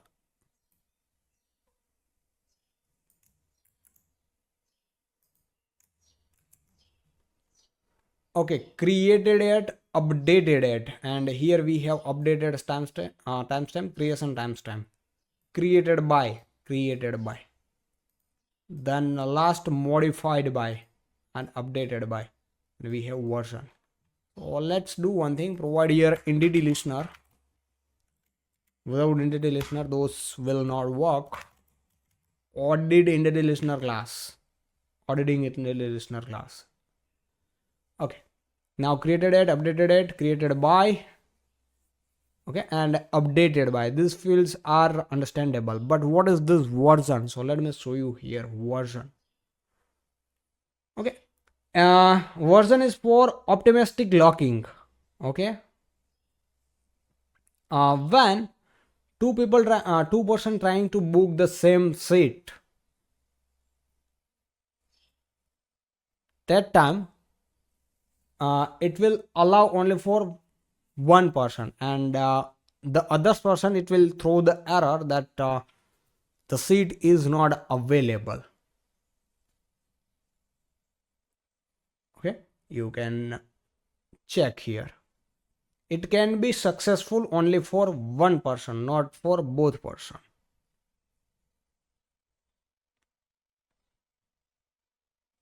Now this is the version we have here, and let me remove the column, we don't need for it. Let's create one method, get total price, public double get total price. This method will return the total price. Total, what is the total price? Total price is nothing but base price plus premium supercharge. Okay, so let's write here double total equal to base price not equal to null, then base price 0. If premium supercharge not equal to null, then total plus equal to premium supercharge, and finally we'll return here. Okay, so this total price is nothing but a total of base price and premium supercharge. Now let's create one more method, public boolean is bookable. Now this method will return true or false based on it's bookable or not. So how we can check is bookable or not? Let's return here is active and is available. Both are true, and if is not blocked. If is active is true, is available is true, and is blocked is false, only then we can say this seat is bookable. Okay, now let's create one more method for get full position, public, it will return string get full position,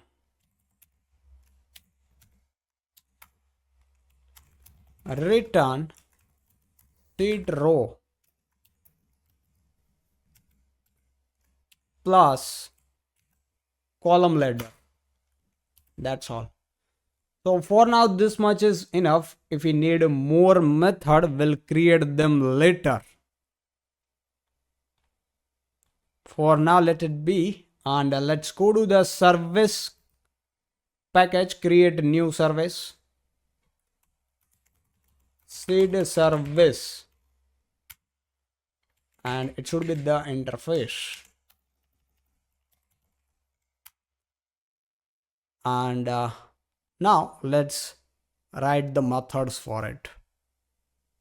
First method we have generate set. It's not gonna return anything, void. Generate sets long seat map id. So guys, in the previous video also I have told you, when user save the seat maps, seats will be generated automatically for it. And here also you can see the diagram, like when user save the seat map, it's automatically trigger this method generate seats, and it will generate all the sets for that seat map. Okay, now let's go to here, then get seat by id. We don't need get seat by id, and get all seat method as well. Let's create one method, seat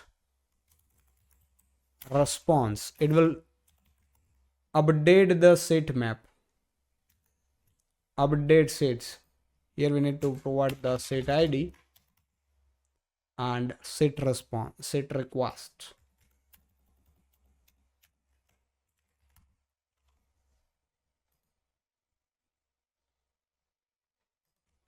Of course, we don't have seat request class. Let's create for it.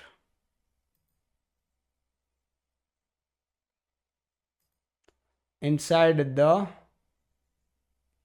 com.jobs.payload request, let's click on OK.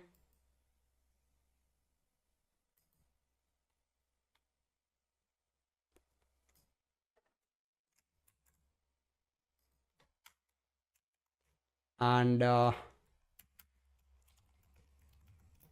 let's create here a seat number.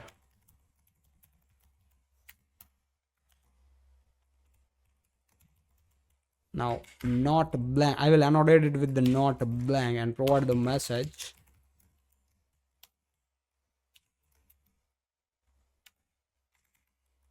Seat number is required.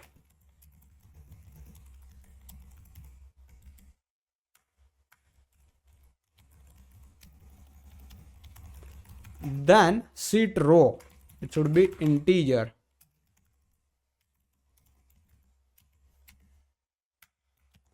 It should not null.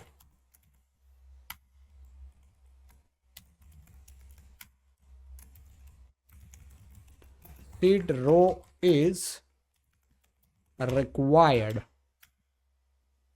Okay, then let's take a column ladder as well. Character,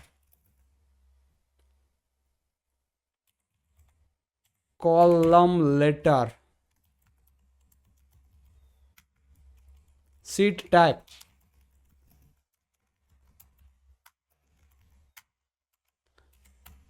and let's annotate with the not null. Seat type not null. Message, seat type is required.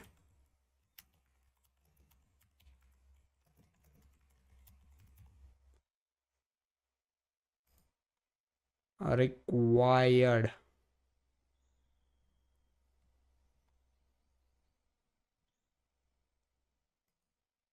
Okay, it's gone. Now guys, similar, we need to provide seat map id, cabin class id is available, etc. So let me provide all those fields. Okay, seat map id also not should be null. Then cabin class id is available, is blocked, is emergency exist, is active, base price, super premium charge, has extra legroom, and this three I will remove. Has power outlet, has TV screen, and let me, this is well, has extra width, seat pitch, seat width, And let me remove this as well. So guys, seat has extra legroom than power outlet, TV screens, etc. Okay, so seat have those properties. Now seat request is ready. Let's go to the seat service.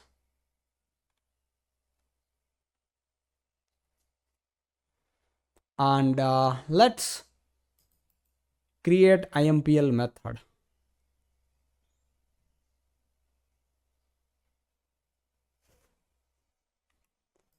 Also, let's write one more method that can return list of seats one. This is for us. Okay, this method is for us to check how many seats are exist in our database. This is for developer mode. Okay, we'll not use this method in production mode. Now what we can do is the seat map response also not implemented fully. In the previous video we have created this much only. Now it's time to implement fully. Okay, so let me provide the remaining fields here. There you go. Let's import the seat type. Seat number, seat row, column letter, seat type is available, is block, is emergency exist, is active, base price, premium supercharge, total price, has extra legroom, and this three I will remove, I don't need it. Has power outlet, TV screen, is wheelchair accessible, has extra width, seat pitch, seat width.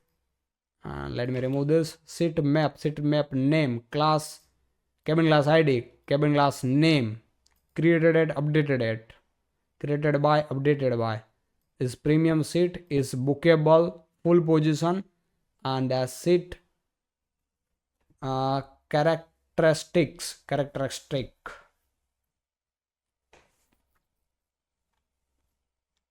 Okay, now let's create IMPL method for this. Java class seat service IMPL implements seat service. Let's add unimplemented method.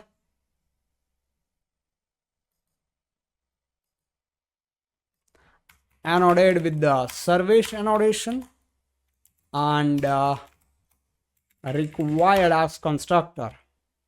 Now let's create the repository method for this.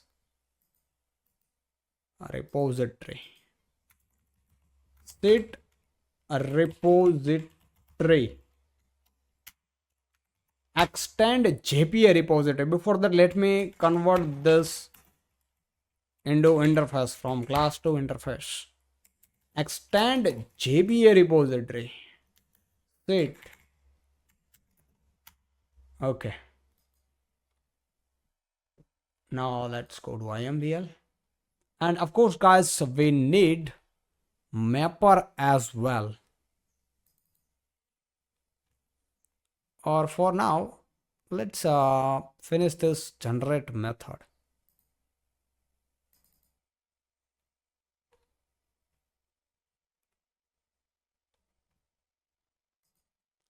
Okay. So guys, here we'll check if seat is exist by seatmap ID or not. Boolean exists equal to seat repository dot exist by seatmap ID. Seatmap ID. Okay, let's create this method inside the repository. It will return boolean exist by seatmap ID.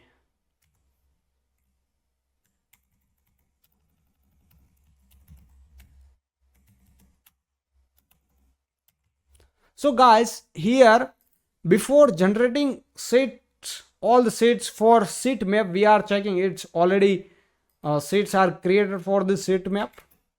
If it return the true, then we'll throw the exception. If it's already exist, then throw the exception.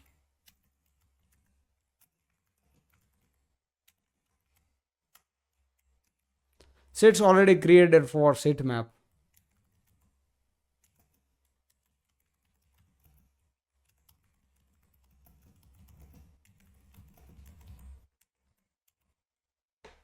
Okay, now let's throw the exception.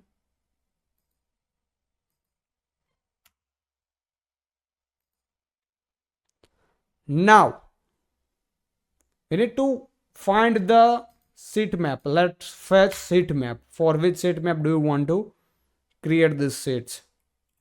So seat map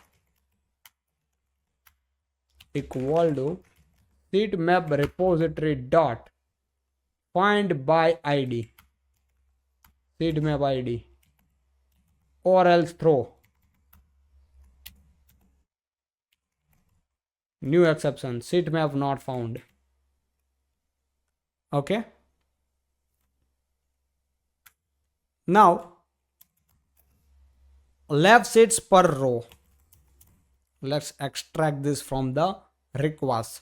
Left seats per row equal to seat map dot get left seats per row,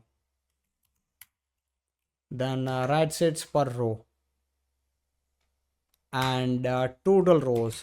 So int row equal to seat map dot get total rows, and seats per row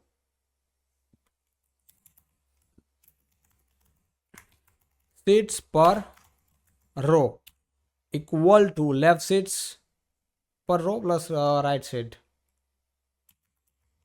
left seats per row plus right seats per row.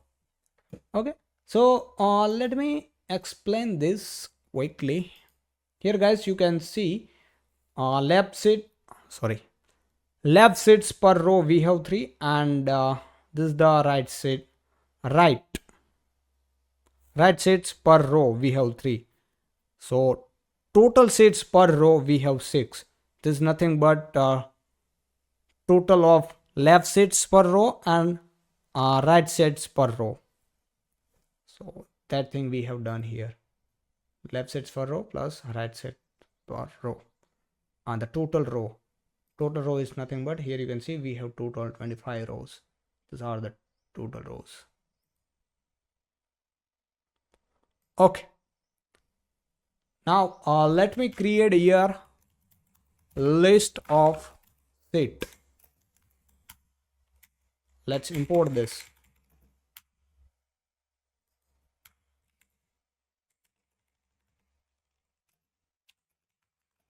New array list.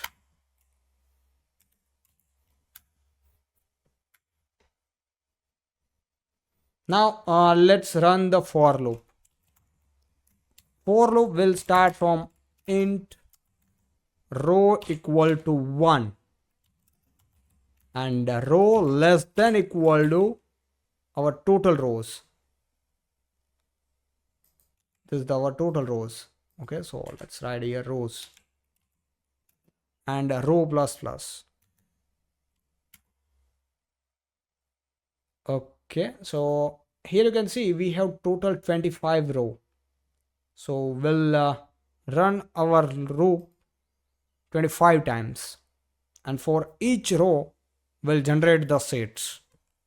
Let's run one more for loop. Int column equal to 0 and column less than seats per row.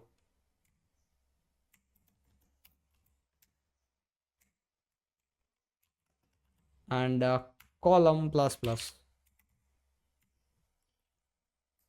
seats per row. Okay, so guys, outer loop will run till the rows. Okay, how many rows? That many time the outer loop will run. Then inner loop will run sets per row. Like if sets per row is 6, here you can say sets per row is 6. 1, 2, 3, 4, 5, 6. So 6. So inner loop will run 6 time. Now guys, outer loop will start from here, this first row, outer loop, okay, and inner loop will run 6 time. So each time it will create one set, 1, 2, 3, 4, 5, 6. Then out inner loop will break, and outer loop comes to here, second row. Then again inner loop will run 6 time, 1, 2, 3, 4, 5, 6, and each time it will create new sets. So that's how guys it will generate all the sets. Now let me write here string set number equal to row plus get set later.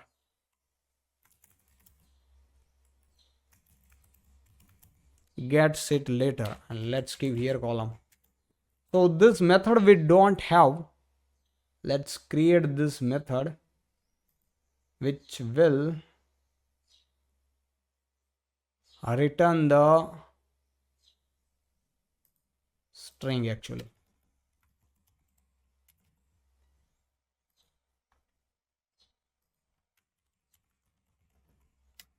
For now let me return empty string. Okay, seat number. Now get seat later. Now what is seat later? Let me show you those as well.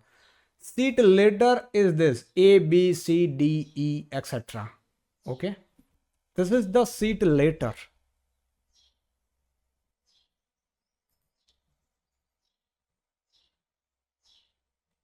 Now seat type. Seat type. Let's import the seat type. Type equal to get seat type. Will provide here column left sets per row and right sets per row. And let's create this method. For now return null. So guys, this method get set type will return the set type. Like set type is window, middle, or agile.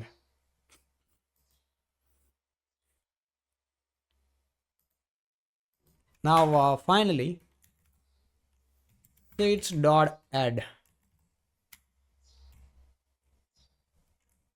First let's create the set and store it in variable. Set equal to set dot builder.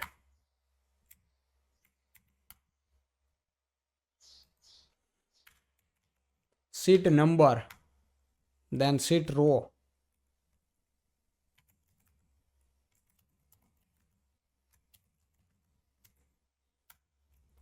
Column ladder.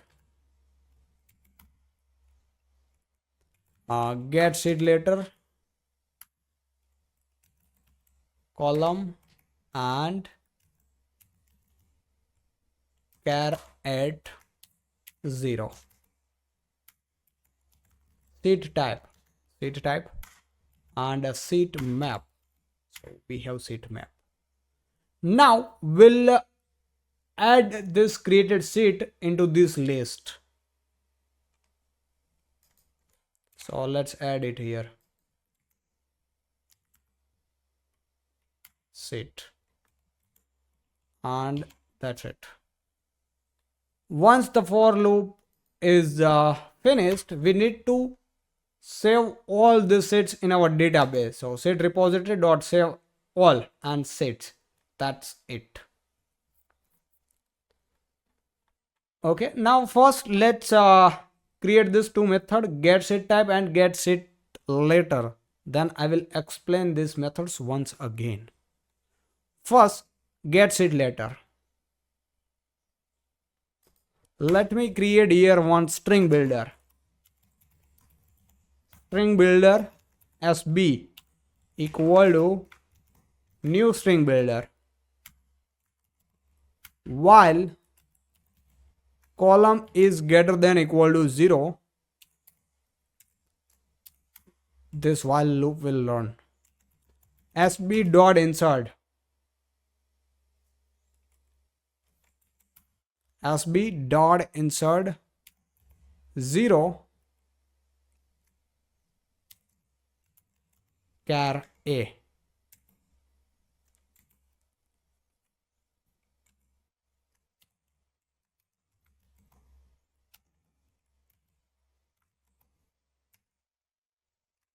Plus column modular by 26.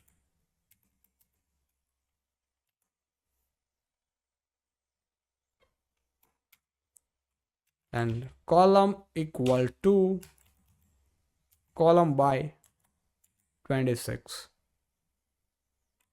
minus 1. Okay, and finally we'll return here SB dot to string. Now let's understand this method.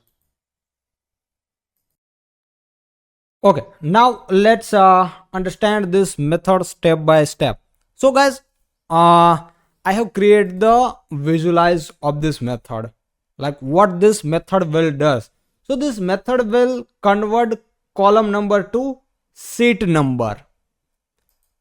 Here let me show you the columns.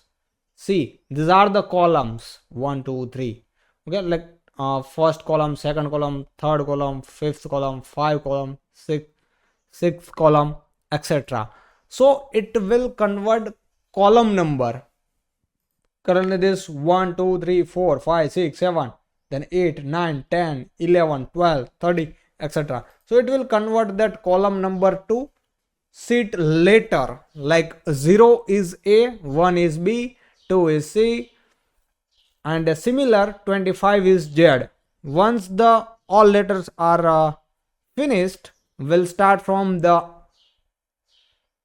A, like 26 so AA, 27 AB, 28 AC, 29 AD, 30 AE, etc. Okay, and let's understand this line. Okay, so when we use A in single code, this is the ASCII value 65. What is it? It is ASCII value 66. When we plus 1, it will become 66. And when we convert this 66 to character, it will become B. Okay, so guys, here you can see we have used a column module 26. Why module 26? Because we want number from 0 to 25, not more than it, because we have only 26 letters. So it will convert column number to 0 to 25. Now here we can continuously updating the column divide by 26 and A. So let's do one thing, dry run, and then I will show you one lead code question as well, DSA question based on our method. It's very similar, or you can say that exactly that. So guys, till the 0 to 25 it's easy. Why easy? Because 0 is A. Okay, 0 is A, then 1 is B, then 2 is C, and third is D. Similarly, 25 is Z. So from 0 to 25 is easy, but what for 26? So let's say when we use 26 or 27, let's say column equal to 27 now. So in first step, we'll divide this 27 by 26. We are doing this here, you can see, and here as well. Okay, so it will return 1. Now as I told you, 1 is B. 1 equal to B, you can see here. 1 is B. I already write here 1 is B and 0 is A. So SB will become B because here we are inserting it. SB dot insert in 0. 0 means at a first position.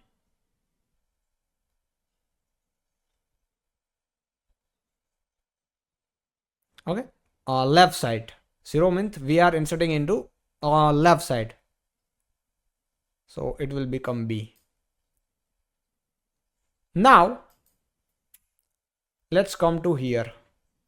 When we come to here, column will updated. How?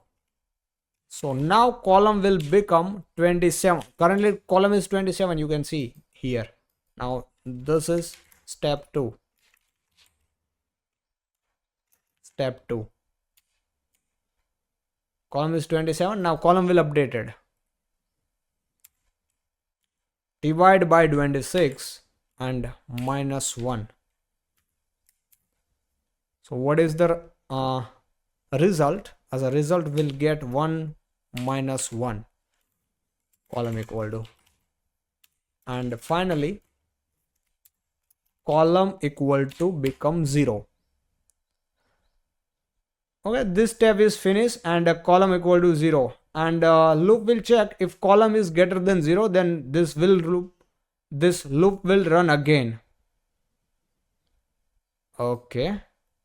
So what it will does, again it will SB dot insert at 0th position, means left side. What it will return? Insert. So character. What it will convert into character? It will convert character to this ASCII value. Okay. SCII value is ASCII value is 65. And when we plus this, so column is 0 for now.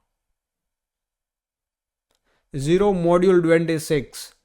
How many it will? 0 module 26. It will become 0. So when we add 0 into this 65, it remains 65. ASCII value 65. When we convert ASCII 65 to character, it will become A. So that is nothing but A. Now this A will get inserted into SB at the left side, at the 0th position, means left side. It will insert in here. So now SB will become SB equal to, this is our old SB. Now when we add this, insert this at 0th position, it will become something AB. And finally, now we'll update column again. Column equal to, now current column is 0. 0 module 26 and minus 1. So now column will become 0 minus 1. That is nothing but minus 1. So let me write here column equal to minus 1. Now this of column will check, this while loop is check, column is greater than equal to 0. No, this is minus 1. Now it's less than 0, so this loop will not run. And final SB, we have AB for column number 27. Okay, I hope now you understand, guys, this method. So this is the dry run of our this method. And now let me give you the lead code question as well for this method. Okay, let me paste it over here.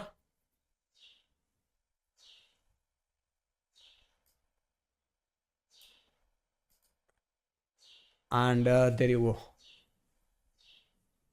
This is the Excel sheet column title. The similar question. Okay.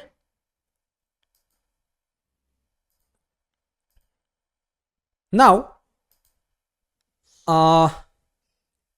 let's finish our method. So this is the first method, and the second method is get sheet type. So first we need to implement this method. Let's implement this.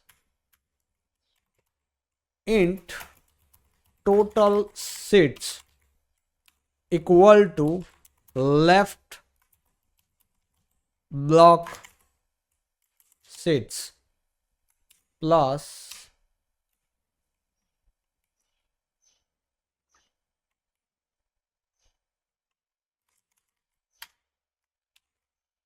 right sheets per row.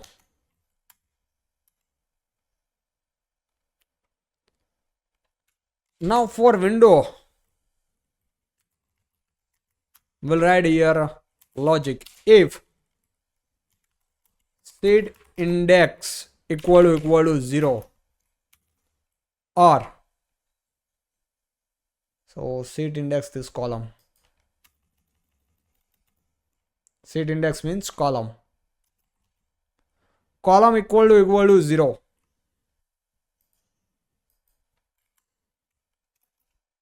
Second, column equal to total sheet minus 1. Then we can say that is a window sheet type dot window. Now how this will work, let me show this. Here guys, you can see this is the layout. So this first sheet and this last sheet, this is the window, means column equal to 0 0. Okay, so this is the 0 0, and total sheet, so total sheet is how many? 4 minus 1, that is nothing but 3. So its index is 0, this index is first, this index is 2, and this index is 3. So this is also window sheet. I hope you understand, guys.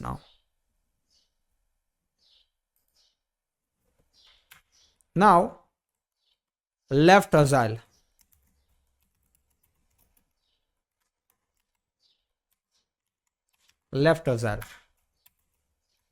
here column equal to sheets equal to left sheets per row minus 1. Then return sheet agile, and this is a right agile.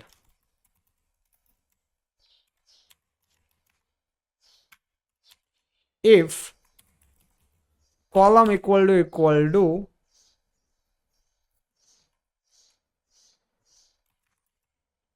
left sheet per row. Then this is right agile.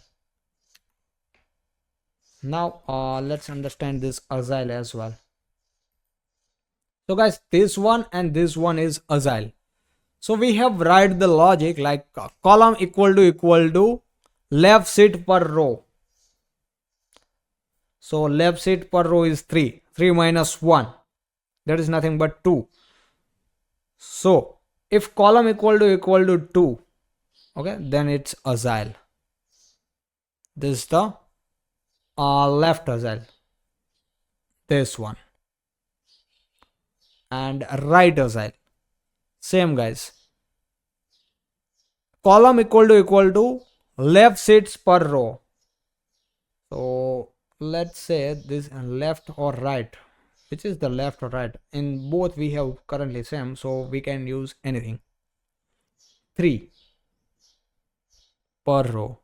If column equal to 3, okay, so from here if we count 0th index, first index, second index, this is agile, and this is the third index, this is also agile. Okay, now you understand guys. And every other is middle. This is middle, this is middle. So let's return. Others are seat type middle. Okay, now let's understand these methods once again. First guys, we are checking exist by seat map id. If seats are exist by seat map id, then we need to throw the exception. If not, then we'll fetch the seat map. For which seat map do you want to generate the seats? Fetch that seat maps. Left seats per row, right seats per row from the seat map. Then rows, seat map dot to get total rows, and a seat per row. This is the total of left seats per row and right seats per row. And here we have created list of seats. Now we'll run here two loop, outer loop and inner loop.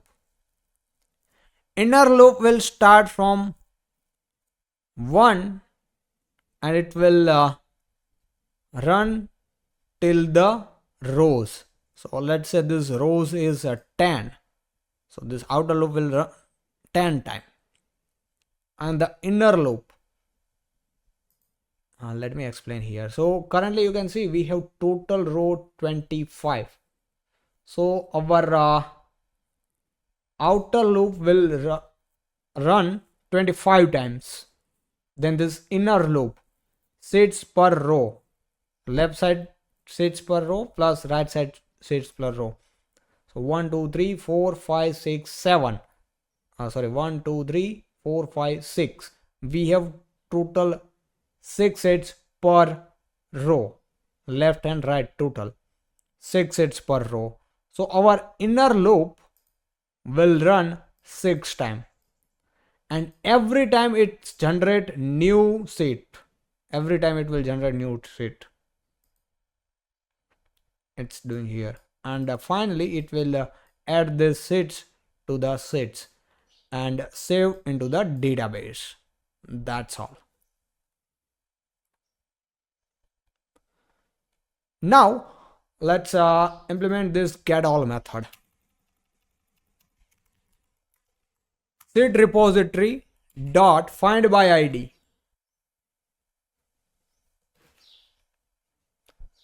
Okay, seat repository dot find all, and we need to convert this list into the response. We can use dot map method. Stream map, and let's provide here seat mapper. Seat mapper we don't have, so let me create one mapper inside this mapper package. Seat mapper. Now inside this seat mapper, we need to create method for update entity and to response. First, let me create for to response.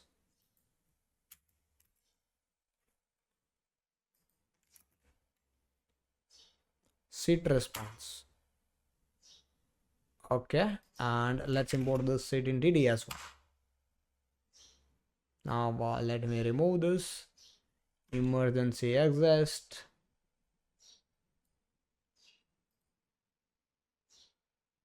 Get premium supercharge.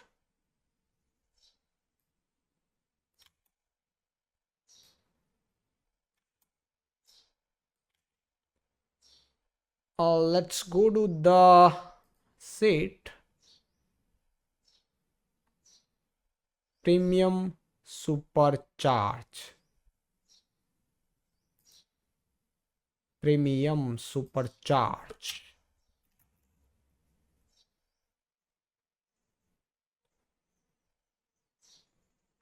Okay, and is premium seat. I don't want this, and let me comment for this. I don't want this as well. Now let's use this seat mapper. Guys, I will go through all the fields one by one. First, let me finish this to response, and we can use this like this to response. Okay, and let's use here collect to list.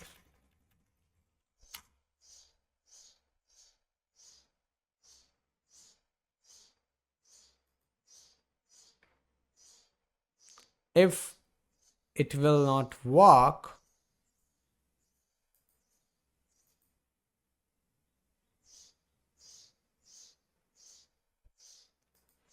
dot map seat mapper. Let's go to the mapper static,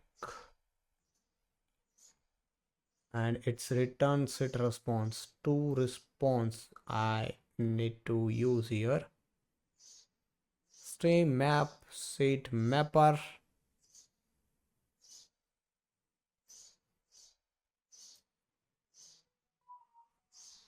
Okay, it should be the seat mapper, not seat mapper.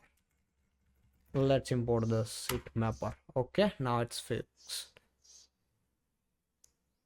And now let's go to seat mapper. So guys, we have set seat ID, seat number, row, column letter, seat type, available, then is booked, is active, base price, premium supercharge, total price, has extra legroom, has power outlet, has TV screen, extra width, has seat pitch width, then map ID, seat map name, cabin glass ID, cabin glass name, created at, updated at, created by, updated by, is bookable, then full position and build finally.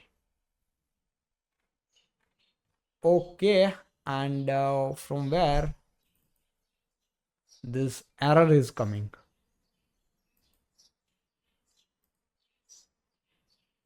Okay, here. Now it got fixed.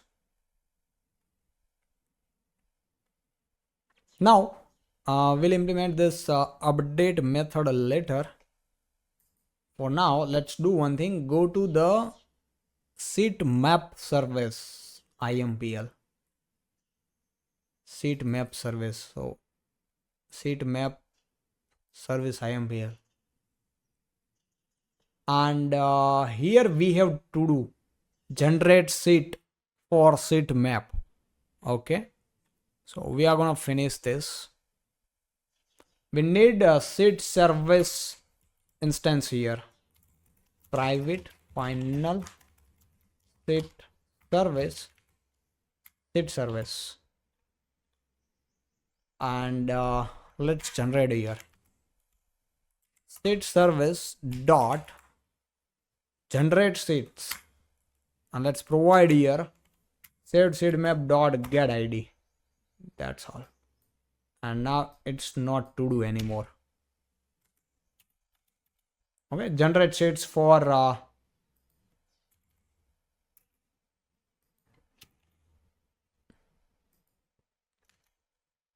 generate seeds for seed map. We have generated here. Now let's go to seed map, and here you can see we inside the seed map we have a relation for sets. So let's implement that as well. First I need to uncomment this, import this list, and provide here comma. One to many means one set map have many sets. Let's provide here map by seat map. So let me check which field I have used for seat map. Yeah, the seat map. Okay, this seat map I need to use here, map by, in map by. Then cascade all, and this fetch let me remove. Okay, now let me give here orphan removal true. So when seat map is deleted, all the seats related to it get deleted automatically. Orphan removal true. And now it's not to do anymore. We have finished this. Now let me check in all. This is also completed. In seat there is no any to do, and seat map also there is no any to do. Now I will create one controller for seat map. Sorry, seat controller.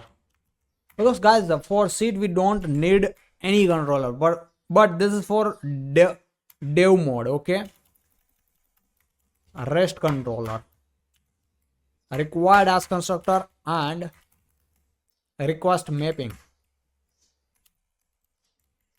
API seats, and we need here set service instance. And now I'll create one controller method for get all sets.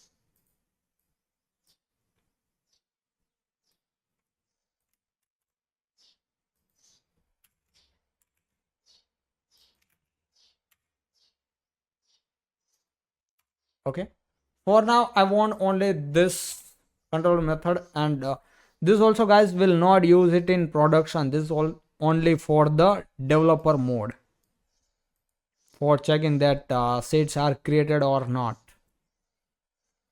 Okay, so set service APIs is ready guys. Now that's it for sets.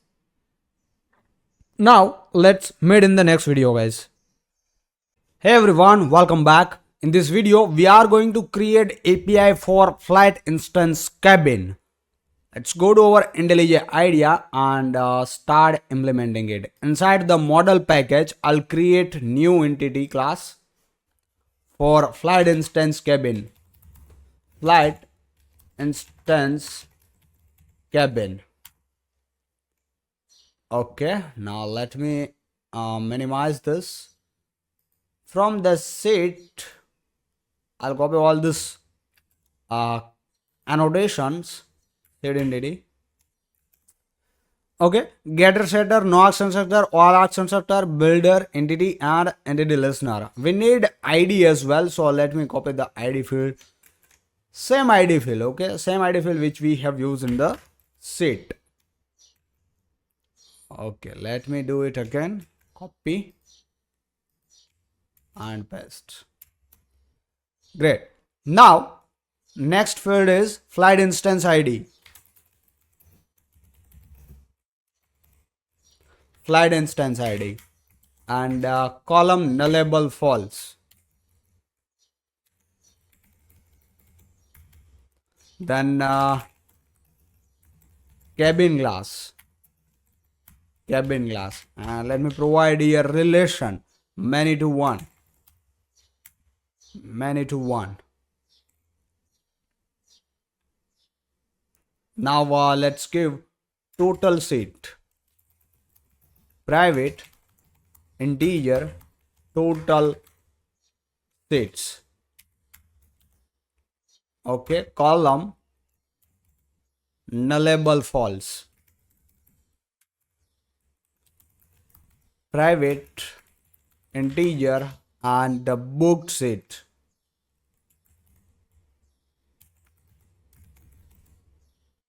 Booked seats equal to 0 by default.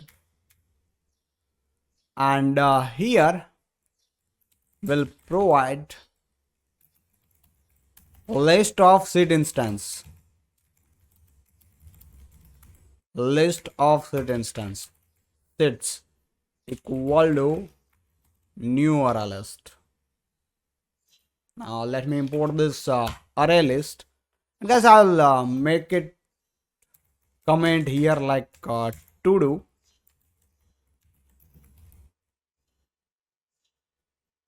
And let's write watch. Okay. Also, let's provide annotation relation. Okay, relation will provide when we finish it. For now, let it be commented because currently we don't have seat instance entity in our system. When we create this seat instance in next video, that time we'll uncomment this. Public integer and get available set. This method is return get available set. So return total sets minus book sets. Okay, it will return the available sets only. Now let's create the service class for it. Inside service package, let me create one Java class, flight instance cabin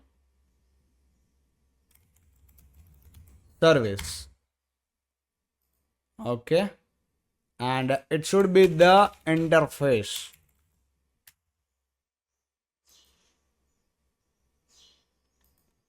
Great. Now guys, we need flight instance cabin response because create flight instance cabin will return the response and accept the request.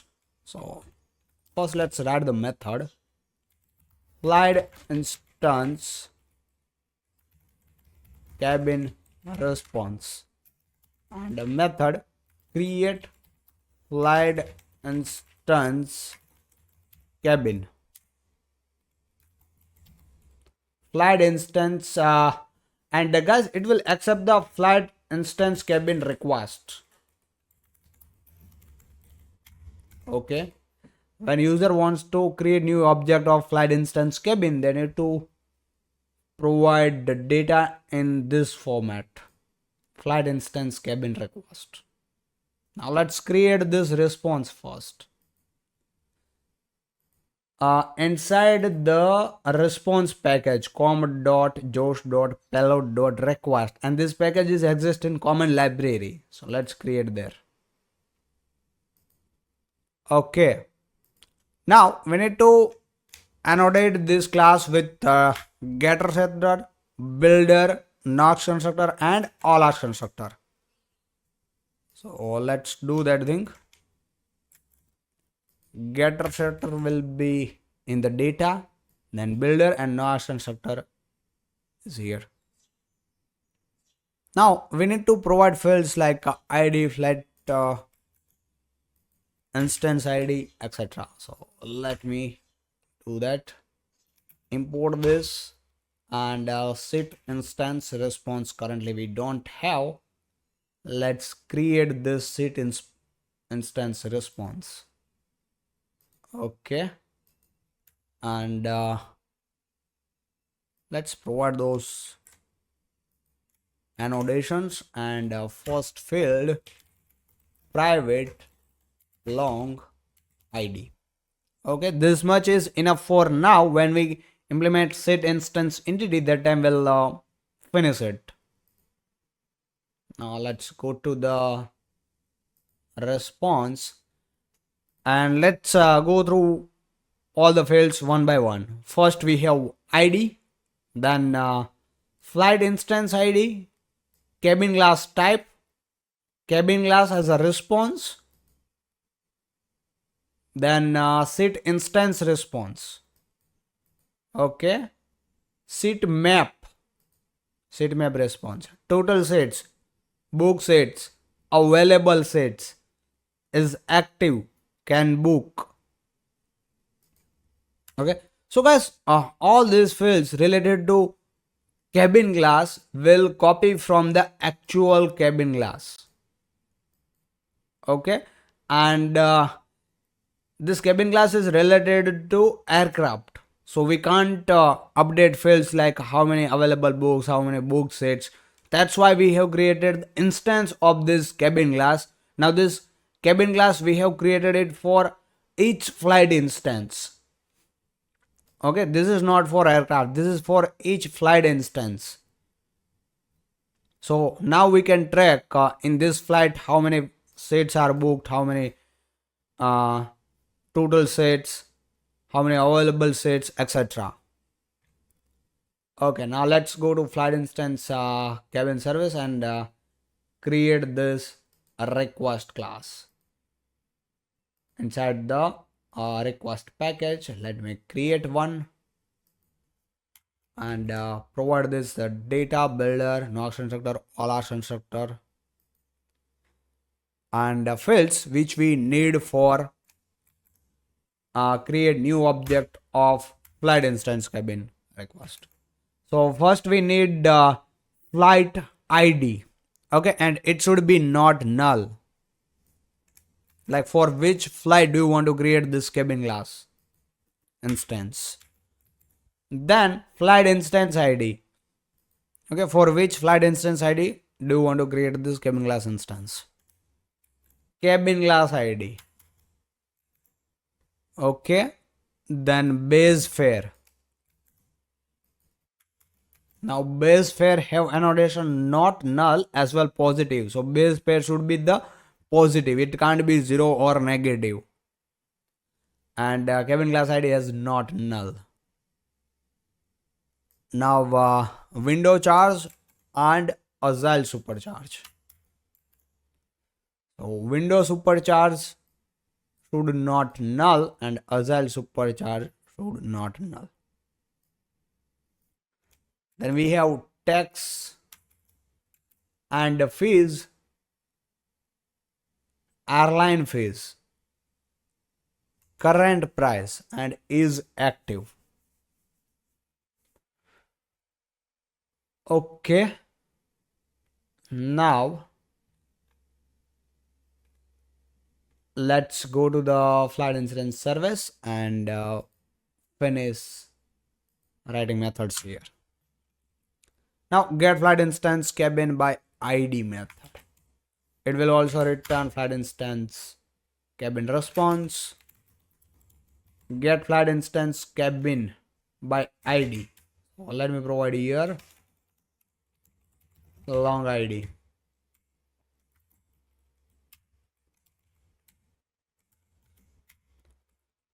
Then let me import this pageable patch flight instance cabin response. It will return the flight instance cabin response in page format. Get by flight instance ID. Flight instance ID. So one flight instance have multiple flight instance cabin. Okay, and it should be pageable.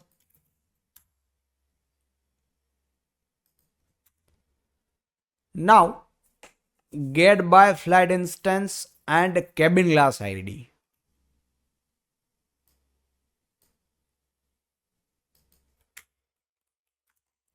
Flight instance cabin response. Get by flight instance ID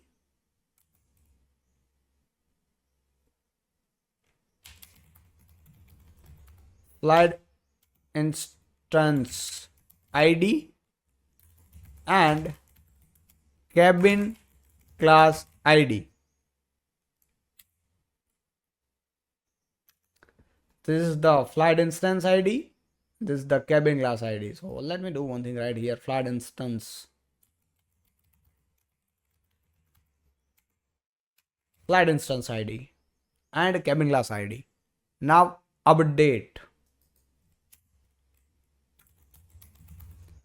flight instance cabin response. Update flight instance cabin.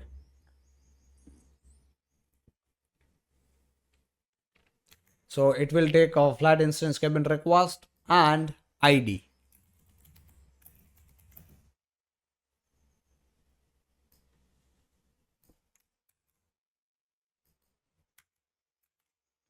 Delete flight instance cabin. Okay. Now service class is ready. Let's create IMPL class.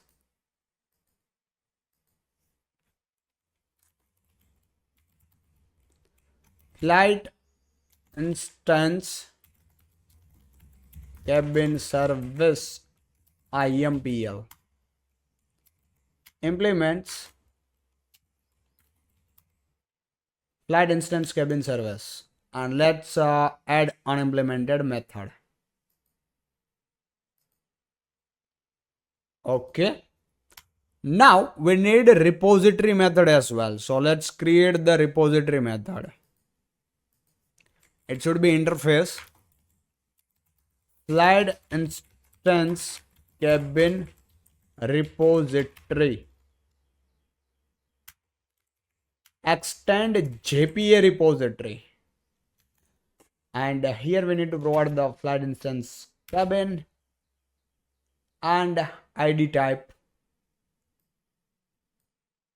of that entity.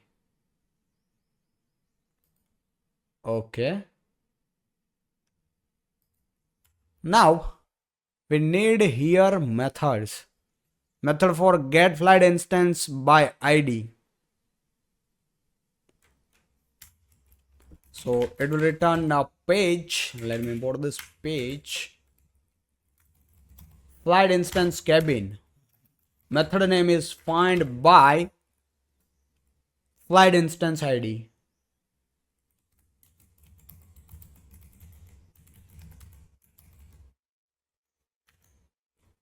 Okay, let me import this pageable as well.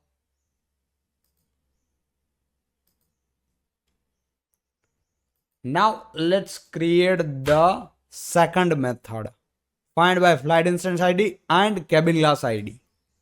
It will return single flight instance cabin.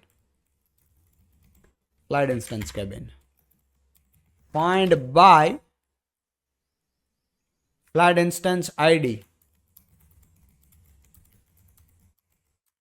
and cabin class ID.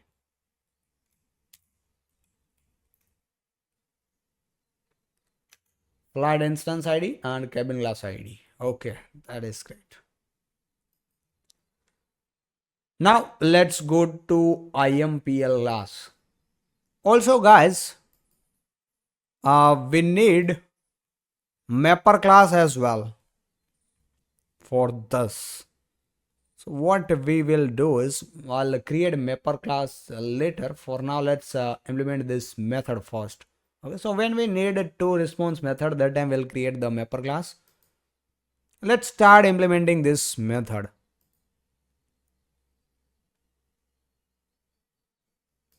Okay. First, we'll fetch here cabin class. Like for which cabin class I want to create this. Do you want to create this flight instance cabin? Let's fetch this cabin class.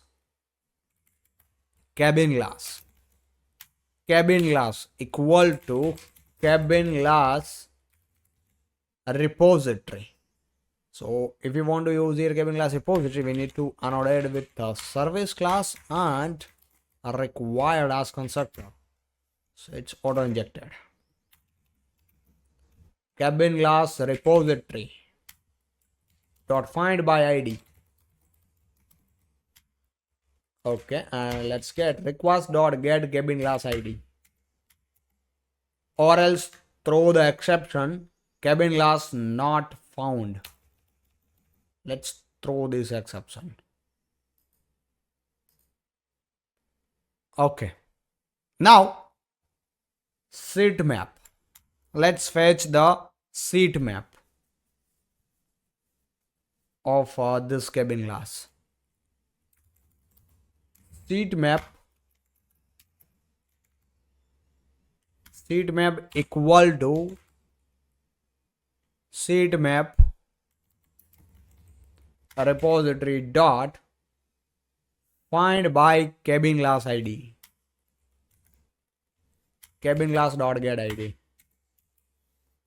Okay, so here we have fetched the seat map of this cabin class. Now if this seat map is null, then we need to throw the exception. So let's seat map equal to null, throw new exception seat map not found. Now here we need to check if seat map dot seats equal to null, then also we need to throw the exception. Seat map dot get seats equal to null, or seat map dot get seats empty, then also throw new exception. Seat map actually no seats found in the seat map. No seat found in seat map. Okay, now after all this condition, finally we can create our flight instance cabin. Let me declare here total seat seat map dot get seats dot size. This is the total seat. Now let's create flight instance cabin. Flight instance cabin. Instead of this new, we'll use here builder. So we don't need this new keyword when we use builder. Okay, let's set all the seats here. Flight instance id request dot get flight instance id. Then we need to set cabin class. We have fetched the cabin class. Total seat, we have the total seats, right? Then book seats, a default book seats are 0 and build. That's it. Now we can save it in our repository. Flight instance cabin saved cabin equal to flight instance cabin repository dot save cabin. Okay, now we can convert this into the response and return it. So let's create a mapper class to convert into response. Flight instance mapper cabin mapper, flight instance cabin mapper. Okay, and first method is to response. Public static flight instance cabin response, it will return. Method name is to response. Okay, and it will take flight instance cabin entity and convert that entity into the response. We'll check here. If flight instance cabin equal to null, then return null. Okay. Else we'll convert it. Return flight instance cabin response dot builder build and set the ID. Flight instance cabin dot get ID. Let me change the variable name. Flight instance cabin. This is more relative. It's look like more related to flight instance cabin. Then flight instance ID. Flight instance cabin dot get flight instance ID. Cabin class type. Flight instance cabin dot get cabin class dot get name. Now cabin class. So flight instance cabin dot get cabin class. Actually, it is in response format, right? So let's use here cabin class mapper. Cabin class mapper dot to response and flight instance cabin dot get cabin class.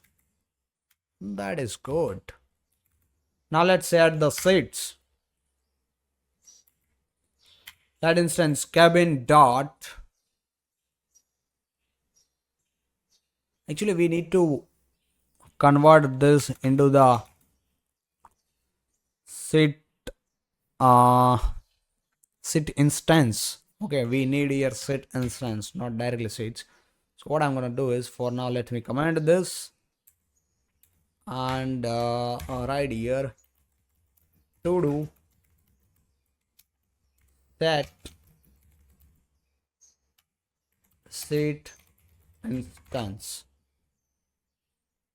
Okay, now let's set the seat map.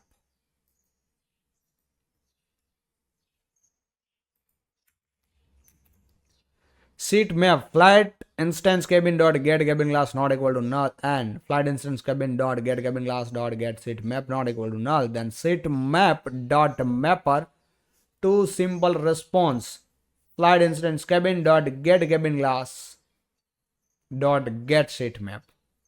So this too simple response we don't have in seat mapper. Let's go to the seat mapper. Here I'll create one too simple response. Okay. Let's write the method name. Public static seat map response. Actually, we need to do this in seat map, not here.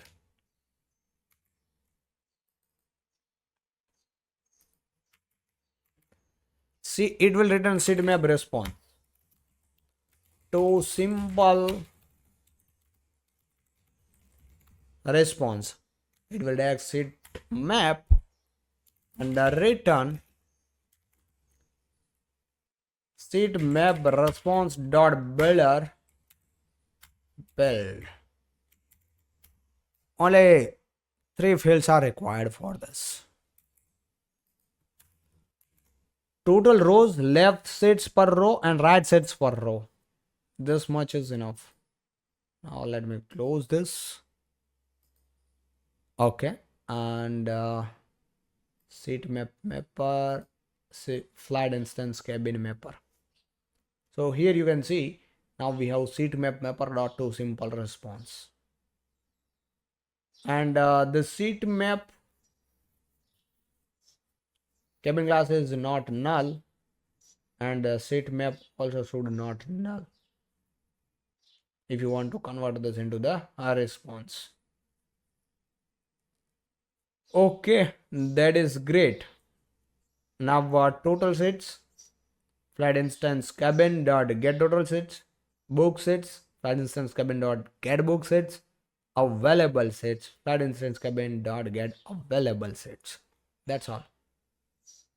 To response method is ready. Now let's go to here. Flight instance cabin mapper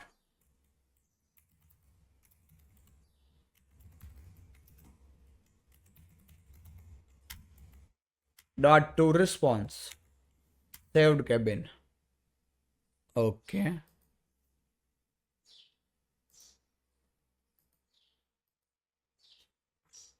And uh guys, this is not enough. Let me first go through one by one and I will show you the left step. First, we have fetch the cabin class. For which cabin class do you want to create this flight instance cabin? Then from this cabin class, we have fetched the seat map. Okay, if seat map is null, then throw the exception. If seat map dot get seats is null, then throw this exception, no seats found. Else, count the total seats. How you can count? Seat map dot get seats dot size, and create the seat instance cabin and saved into the repository, and we have converted into the response and return here. Now once the seat instance cabin get created, we need to generate here seat instances. Sorry guys, my bad. So what I want to say is, when flight instance cabin get created or saved into our database, we need to generate seat instances for that flight instance cabin. Let me write here generate seat instances, and this is to do.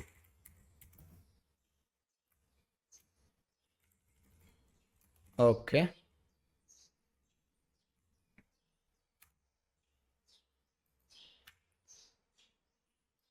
Let me do one thing. Keep it here in one line. To do generate seed instances. So guys, currently we haven't implemented seed instance entity. When we implement this time we'll generate seed instances. Okay, now for now let's move to the next method. Next method is get set instance by ID. Okay, so let's fetch flight instance cabin repository dot find by ID, or else throw this flight instance cabin not found with the ID, throw this exception. Now finally we can convert this into the response and return here. Flight instance cabin mapper dot to a response. Get by flight instance ID. It will return the pageable. Okay, so same guys we can use here as well. Let me provide it. Flight instance cabin repository dot find by flight instance ID and pageable. Oh, let me provide here flight instance ID. Then we need to convert this into pageable flight instance cabin response. Currently it's in form of a pageable flight instance cabin. Okay, so dot map flight instance cabin mapper dot to response. That's how we can use it. Now let's implement this method. Flight instance cabin repository dot find by flight instance ID and cabin class ID. Just provide flight instance ID and cabin class ID.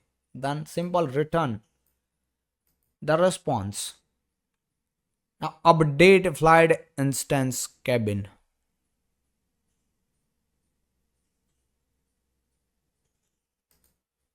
Okay, so guys, for update, first we need to fetch the existing. Let me do one thing. Get by flight instance ID, we have used this one. Let me use this. Copy. Fetch the existing flight instance cabin.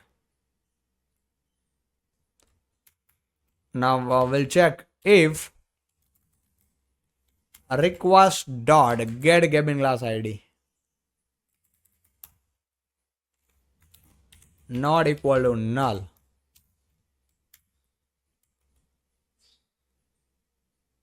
If cabin class not equal to null, then user wants to update the cabin class. So let's update cabin class in existing. First we need to fetch the cabin class. Cabin class equal to cabin class repository, find by id,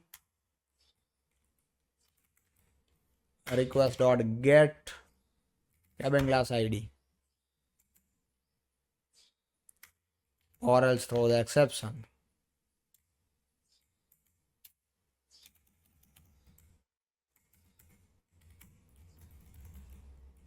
Cabin class not found. Entity not found exception. Okay, let's use here same entity not found exception. Let me copy this.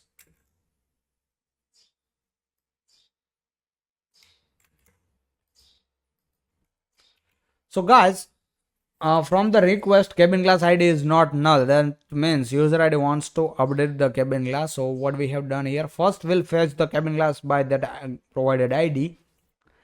If it is exist in our database, then we'll update in existing flight instance cabin. So this is flight instance cabin dot set cabin class. Okay, now other field can't change the user, so let's save it in our database. Flight instance cabin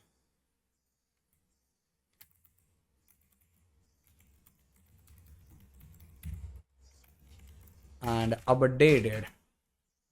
Actually it should be capital.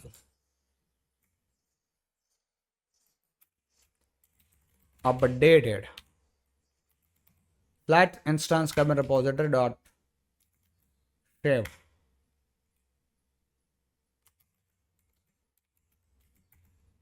and flight instance cabin mapper dot response updated.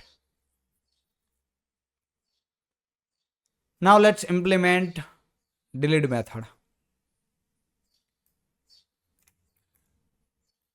First we'll fetch existing, okay, then delete it, simple.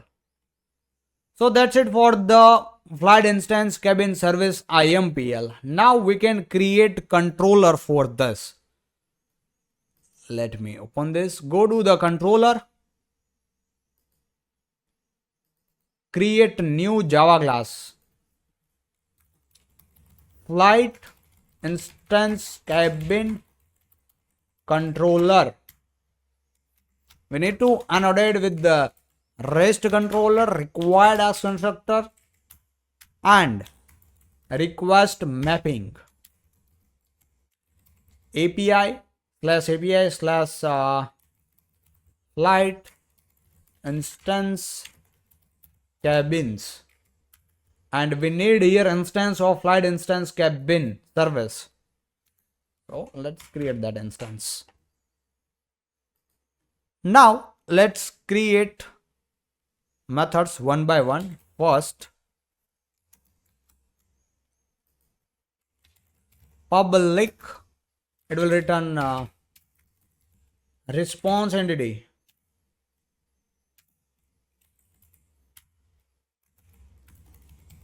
Flight instance cabin,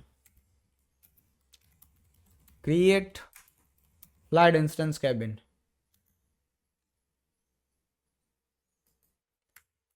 Inside the request body, it will have flight instance cabin request, and let's provide here request.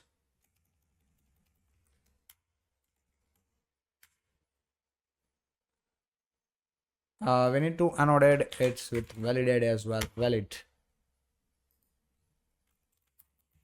Now return response entity dot status. HTTP status dot created.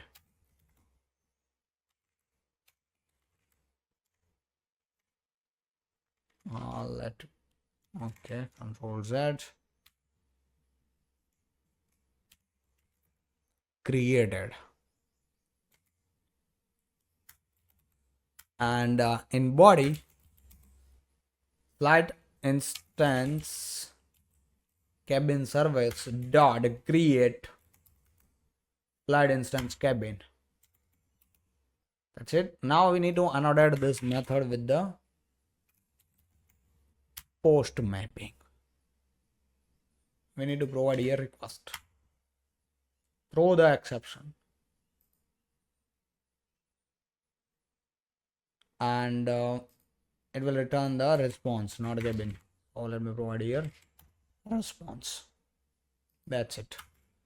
Okay. Now similar guys, we need to create for get flight instance cabin by ID.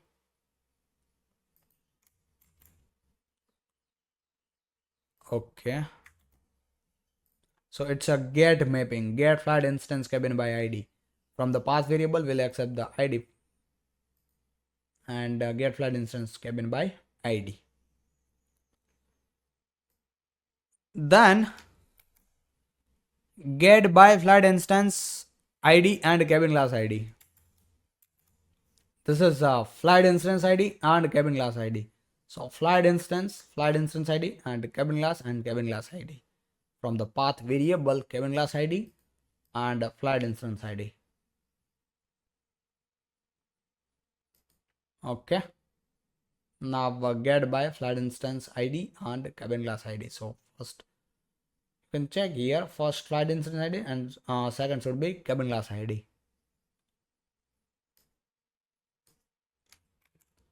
Now let's create for get by flight instance ID. It will return pageable flight instance cabin response. So flight instance ID in the path variable and pageable.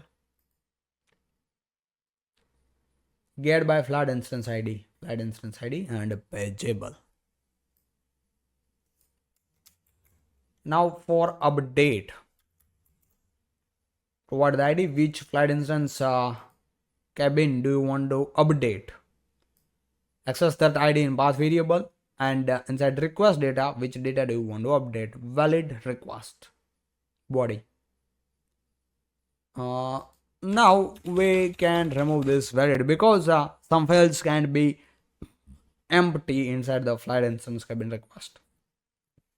For update method. And of course guys, the method is put mapping. You can use patch mapping as well for update. And for delete, we'll use delete mapping and add in the path variable which flight instance cabin do you want to delete, and resource entity dot no content dot build. Okay, so our APIs is ready for flight instance cabin. So yeah guys, that's it for this video. Now let's meet in the next video, and in the next video we'll implement sit instance. Hey everyone, welcome back. In this video we'll implement sit instance. Let's go to our IntelliJ IDEA. Inside the model, I'll create one Java class for sit instance.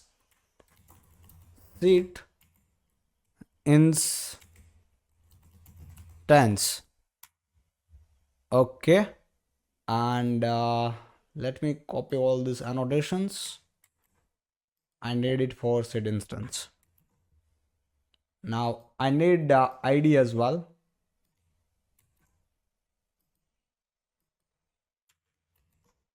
Okay, and let's provide here flight ID, private long flight ID. column, let's give a nullable false. Then let's create flat instance cabin. Flat instance cabin. Flat instance cabin.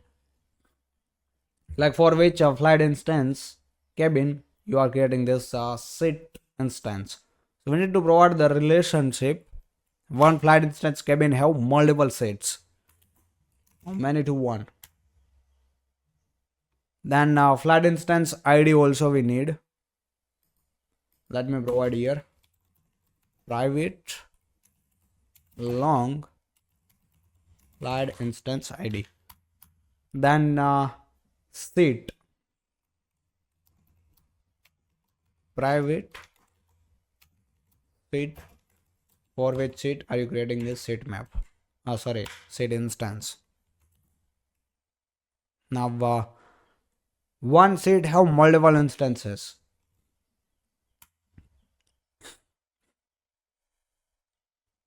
Okay.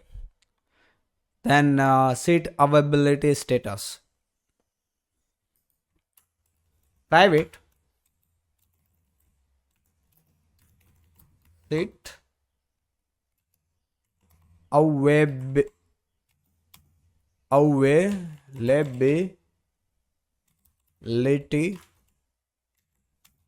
status.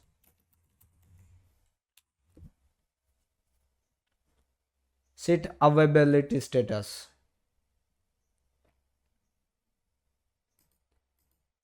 In more, let me create one enum class inside the enum package. Okay, here we have. Okay, now status can be available, book, occupied, and blocked. So let's provide those. Okay, let's provide a default sit and sit availability status is available by default. Now let's give private boolean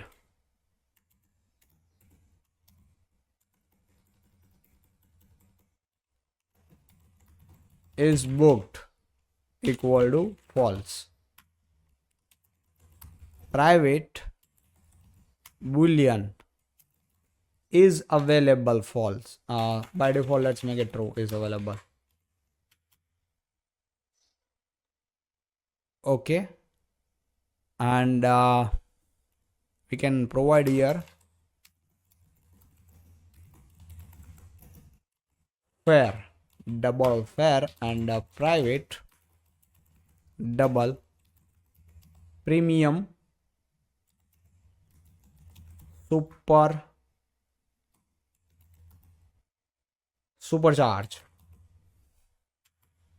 Let me provide version as well. Private long version.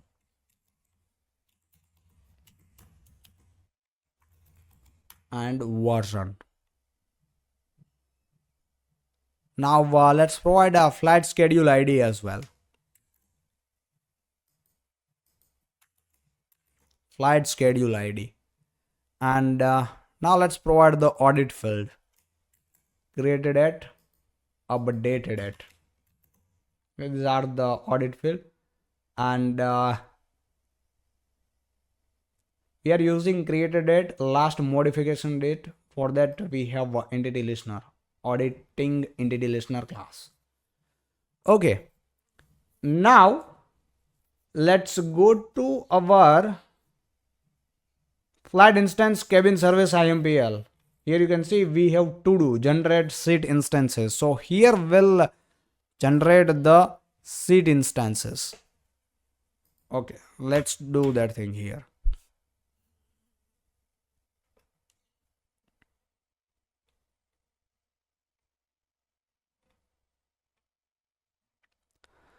And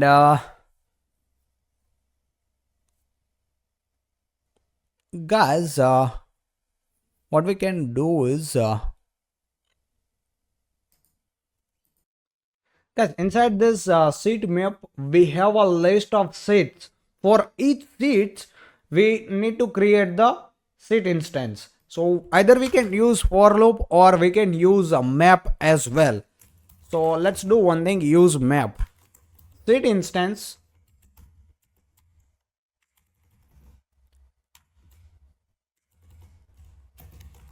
seat instances equal to seat map dot get seats dot string, and let's use map.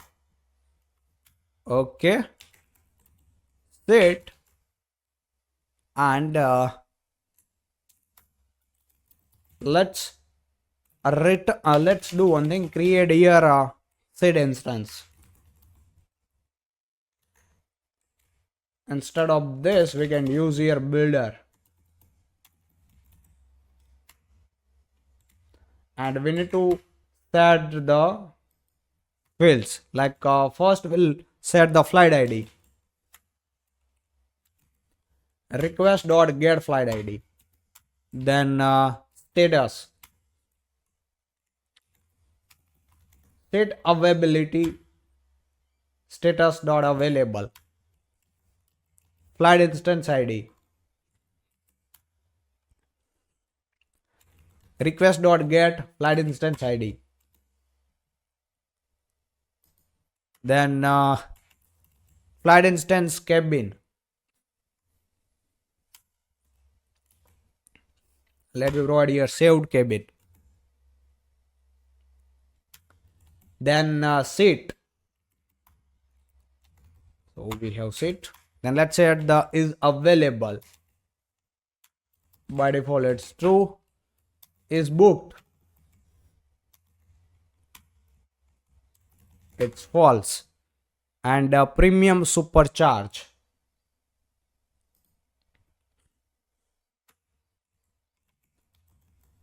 premium supercharge. Let's provide here a premium. For premium supercharge, what we can do is I will provide here, I'll create one variable double premium supercharge, premium supercharge equal to 0.04. Now let's use this dummy static value. Let me provide here premium supercharge and build. Now we need to return this, return set instance. Okay, so when we return, we need to convert into this list. Instead of to set, let's convert into the to list, or directly we can use a to list like this. Okay, now guys, for this premium supercharge we can create one method. Okay, so at the last let me create one method, private, it will return double get premium supercharge. So guys, this method will check if seat type is window, then it premium supercharge is this, and if seat type is agile, then it also has a different supercharge. Now let me provide here seat type. Okay, check the seat type, then double window super charge, double agile supercharge.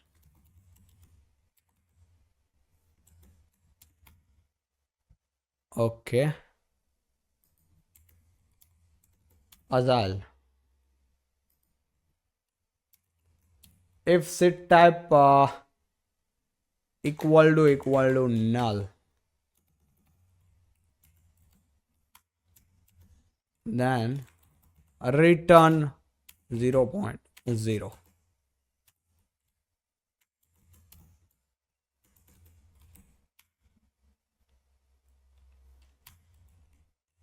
Now let's return here. We'll use here switch case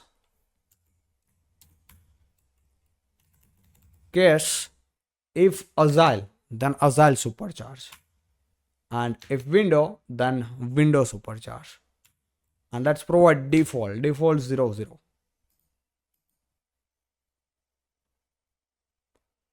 Okay, so that's it. Now we can use this get premium supercharge method here instead of this 00. Get premium supercharge. Now here we need to provide the seed type. So seed dot get seed type, and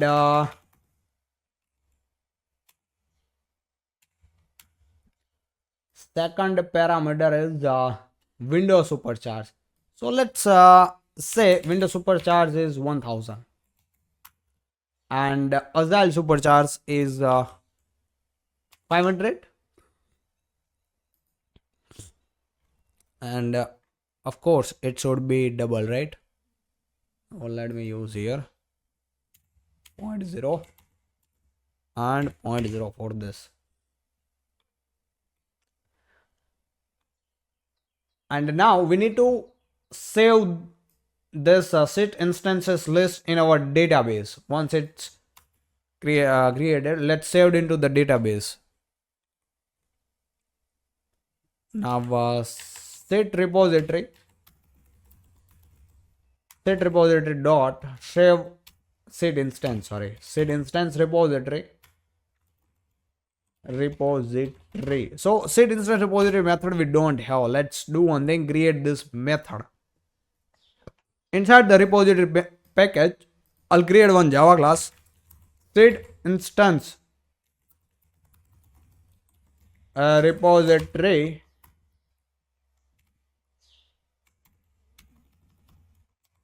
interface extend JBA repository sit instance.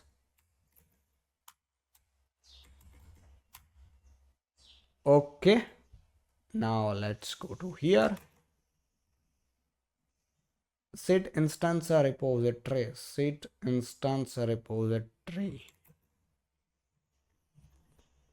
Let me do one thing, create here a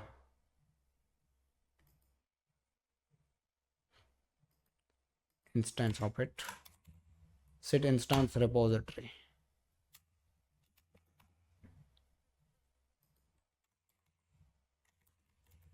Sit instance repository. Okay, sit instance repository, sit instance repository.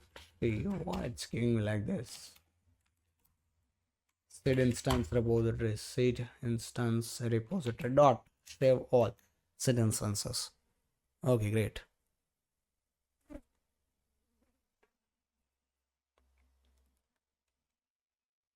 And guys,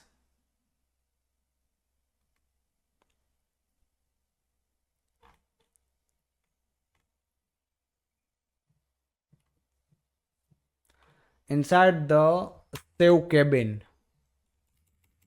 we'll set all the sets.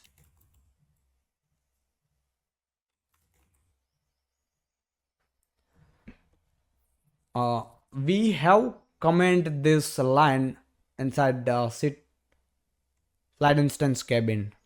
If you remember flight instance cabin, let's go to flight instance cabin.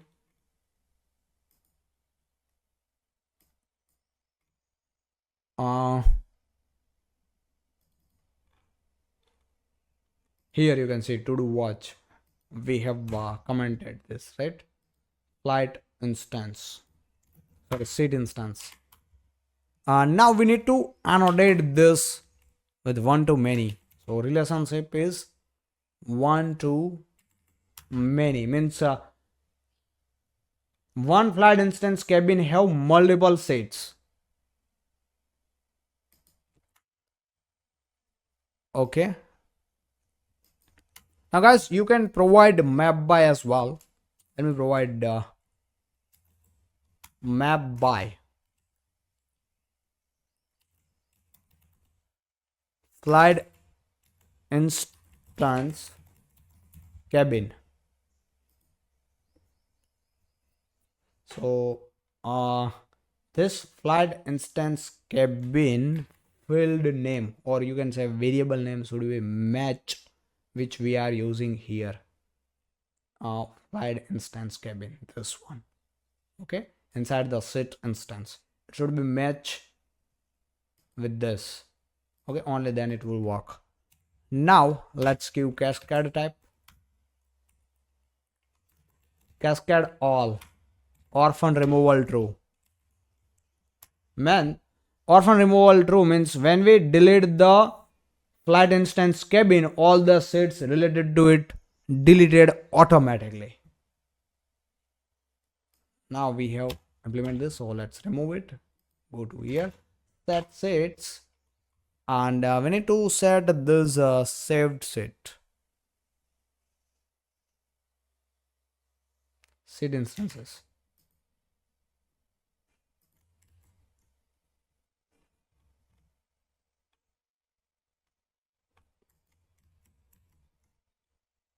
Okay, so let's provide here seed instances.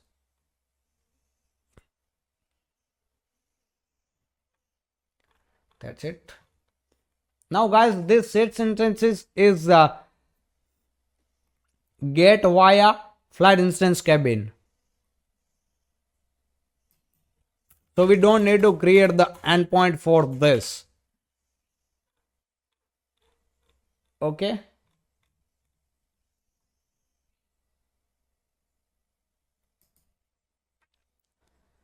Now let's go to the set instance. Sorry, flight instance cabin response, where we have inside the command lib.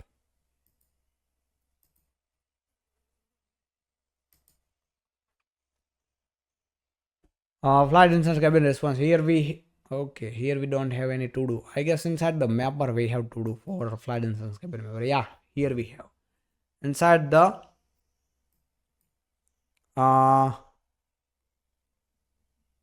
flight. What is this? Flight instance cabin response.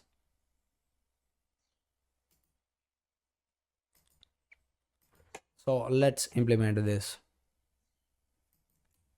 Set. We need to save here. Set here. Sets. Flight instance cabin dot get sets not equal to null. If it is not null, then cabin glass. Sorry. We need to map into the response. So sit map in first we'll get the sets. So flight instance cabin dot get sets. Inside we have sets. We can stream through it using map method, and we need here seed instance mapper. So we don't have seed instance mapper. Let me create one. Seed instance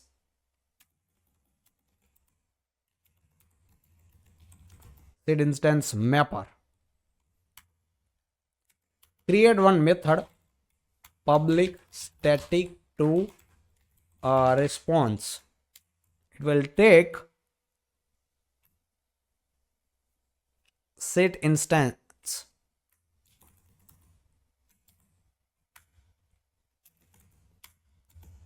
convert into the response. Return. What is the return type after public static? Return type is set instance response.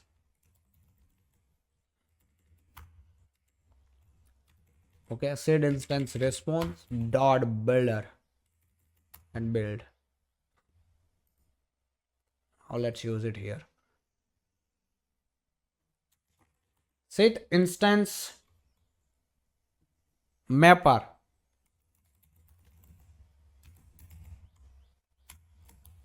Two response method we have. Now let's convert this collector to list.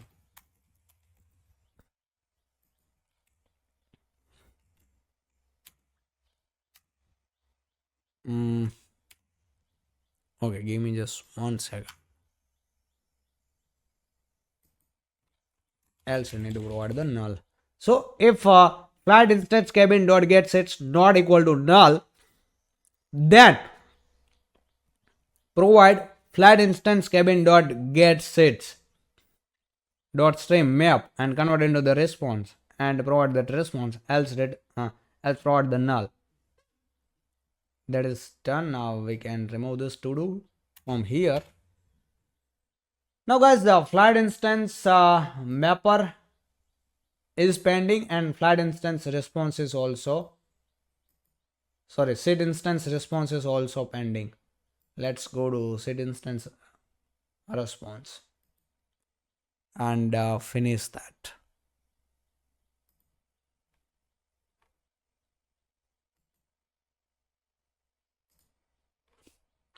Here we need flight ID, seat number, etc. So let me provide those fields and we'll go through one by one. All the fields one by one. Flight ID, seat number, seat type, seat position, seat price, seat availability status. Flight instance ID is booked. Cabin class type.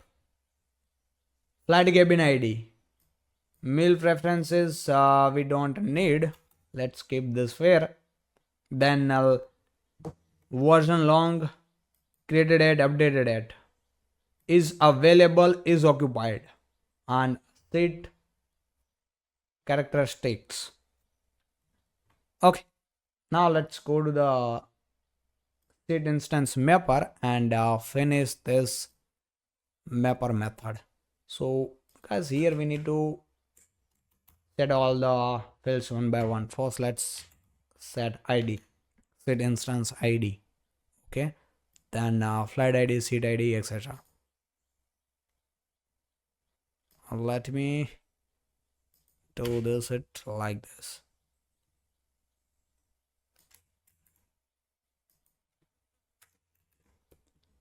Okay, now set instance, let's use here for set instance like this, set instance.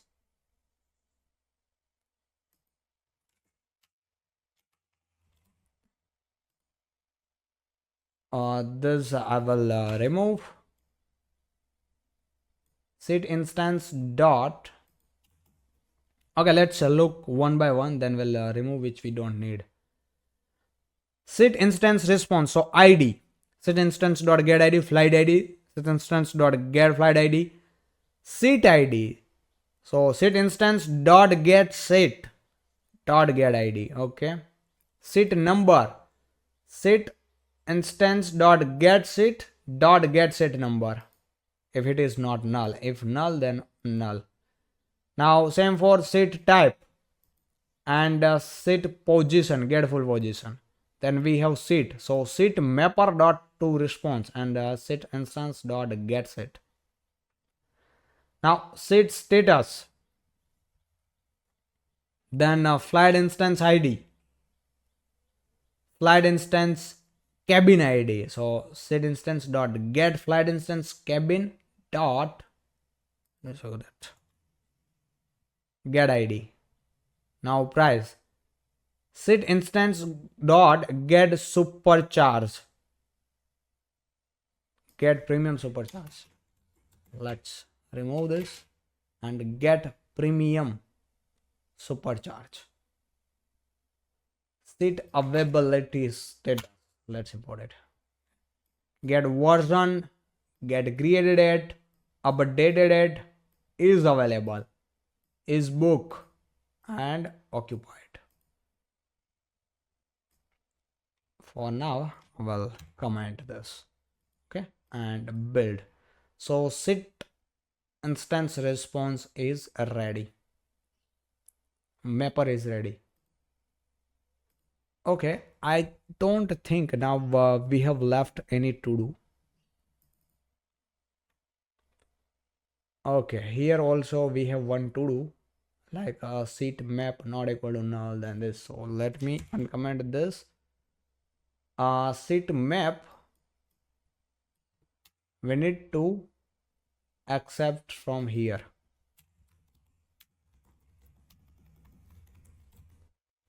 Seat map.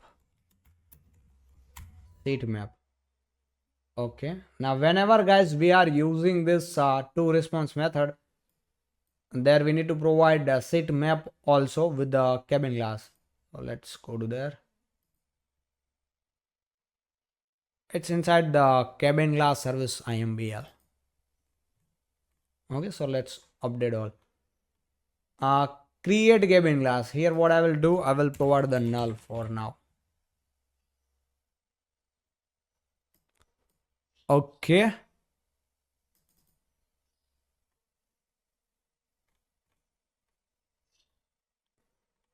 Now for when we fetch by ID, here I will provide the cabin class dot get set map.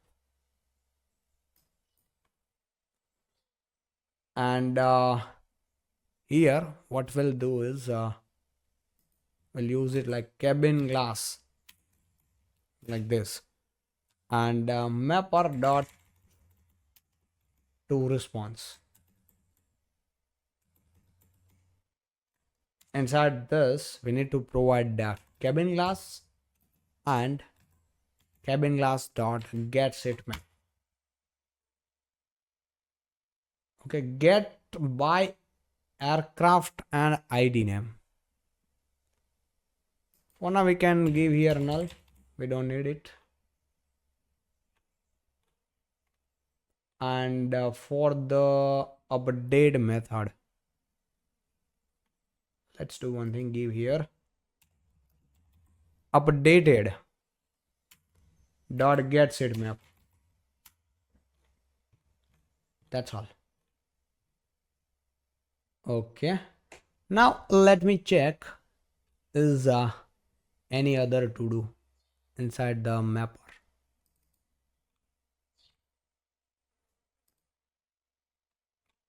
All these are got fixed.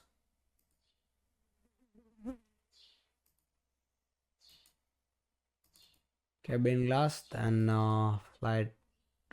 Okay, here we have a right class cabin mapper dot to response flight instance cabin dot get cabin glass, and we are using flight instance cabin mapper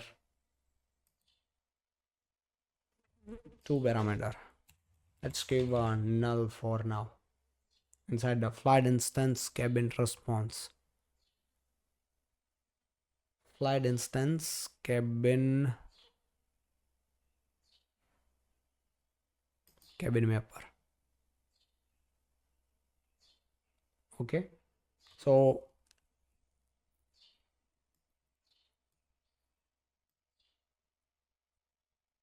and guys we can provide seat map as well if we want. We can provide flight instance cabin dot get cabin class and get seat map like this. This is also work.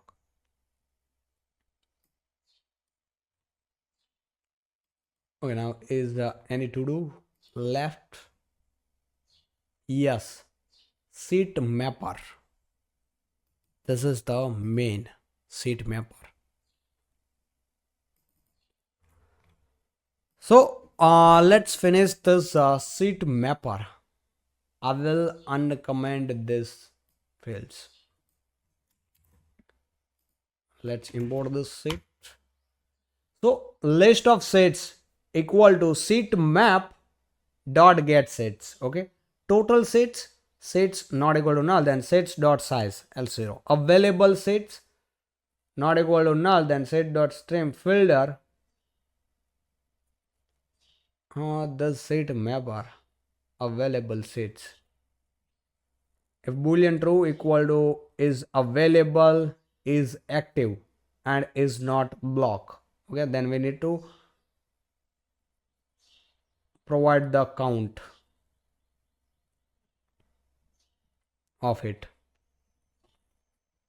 So guys, here what we are doing is, first we have the list of sets.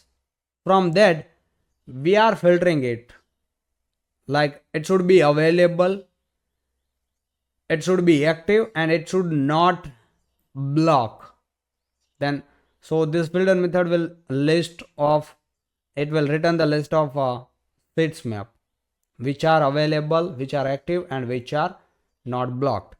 Then we have use here dot count, so it will count how many it's inside this list. Okay, so we'll get the available sets. Now window sets. So here we'll filter by type. Set dot get set type dot name dot content window and a count. Same for agile and middle. Then premium sets and emergency exist. Premium set I don't need. Let me remove this. Get emergency exist. Let's remove this as well. Now I can uncomment those fields. Premium set and emergency exist I will remove. So guys, here we are not doing anything but just set total sets, available sets, occupied sets, sets, window sets, agile sets, and middle sets. Okay, which we have count here. Now we can remove this to do, and that's it. Now let's go to set mapper. This is the set mapper.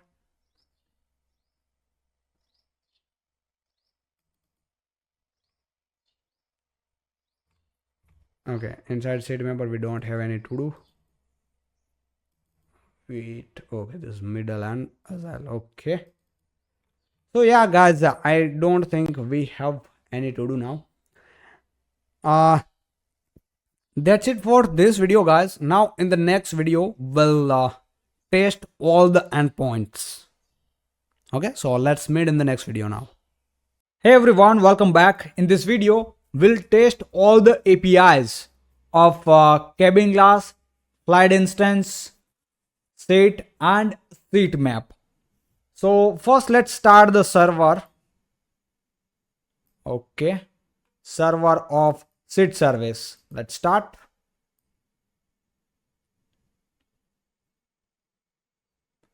And our server is running on 5006 port. Now let's go to the Postman. And first let's try to create a new cabin class. This is the endpoint API slash cabin classes, and port is 5006. Method is post. Inside the request body we need to provide the name, economy, code EC, description, then aircraft ID, display order, is active, is bookable, typical seat pitch, typical seat width, seat type, has priority boarding, has lounge access, has premium dining, has extra legroom, is refundable, is changeable. Okay, now let's hit this API. And I got this error. It says validating type com.jos enum cabin class type check configuration for name not blank. It constraint not blank. So guys, it typically wants to say that you have provided not blank validation in the cabin class request. So request is inside the payload, and where we have the cabin class request. Yeah, there you go. For name we have used the not blank, and type is cabin class type, means enum, but not blank only work for string. So let's use here not null, since it is enum. Okay, now it should work. Let's check. It's updated. Yeah, it's got updated. Now let's send the request again, and there you go. This time cabin class is created successfully. Okay, now aircraft ID is 1, so get cabin class by aircraft. Let me change the port 5005 or 6. Let me check the port number 5006. Okay, and API cabin classes aircraft and 1, so it will give me all the cabin classes which are associated with aircraft ID 1. Okay, currently I have 1 cabin class for this aircraft. Now we can get by ID as well, like okay, cabin classes, and let's give the ID. Method types would be get, of course. So there you go, it's working. Okay, now let's create a seat map. Okay, so we need to create the seat map. There you go, create seat map for cabin class 1. Economy class layout, total row 12, left seats for row 2, and right seats for row 2, and cabin class ID is 1. Now how many total seat will be created for this? So 12 into 4 means 48, or total 48 seats will be generated. Left side 24 left side and 24 right side per row 2 left side and per row 2 right side. Okay, so yeah, this is our request body, and endpoint is API seat map, and code is 5006. So let's create new seat map. Pad request, it says required header airline ID. So let's go to header, provide the X airline ID, there is nothing but 1. Okay, let's send the request, and there you go, seat map is created. Total row is 12, airline ID is 1. Now guys, we can get seat map by airline. Let me check.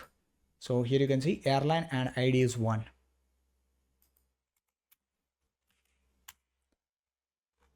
And okay, we don't have this endpoint. So what we can do is we can find seat map by cabin class, cabin ID.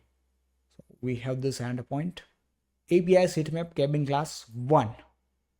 Let's hit the endpoint, and we need to change the port 5006.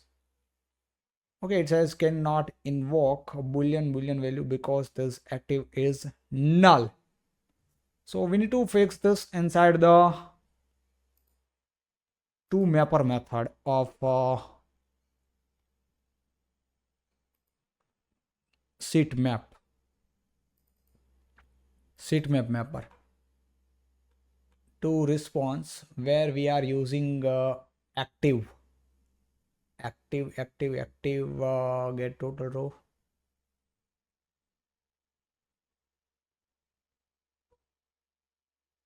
Response available set, total set, agile set. So where we are using this, let me check once. Cannot invoke boolean because this dot is active is null. Now where we are using this, let me find quickly.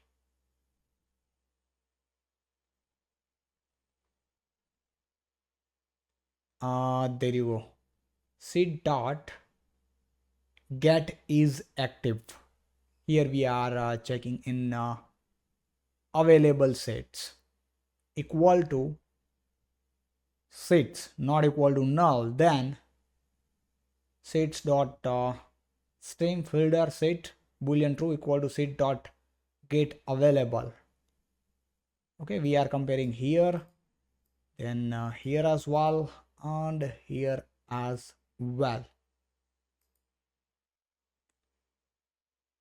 Boolean value, because this dot is active is null. So let's fix this.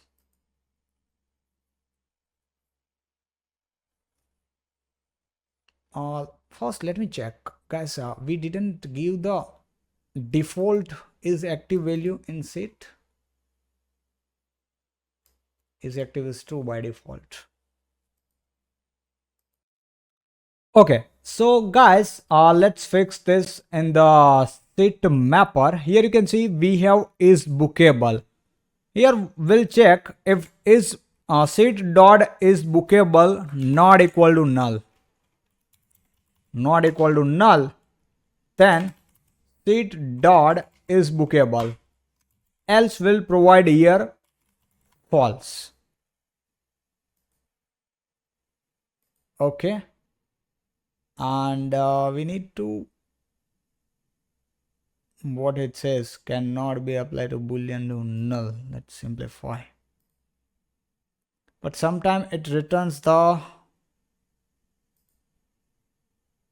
null value. Okay, so what we can do is we can,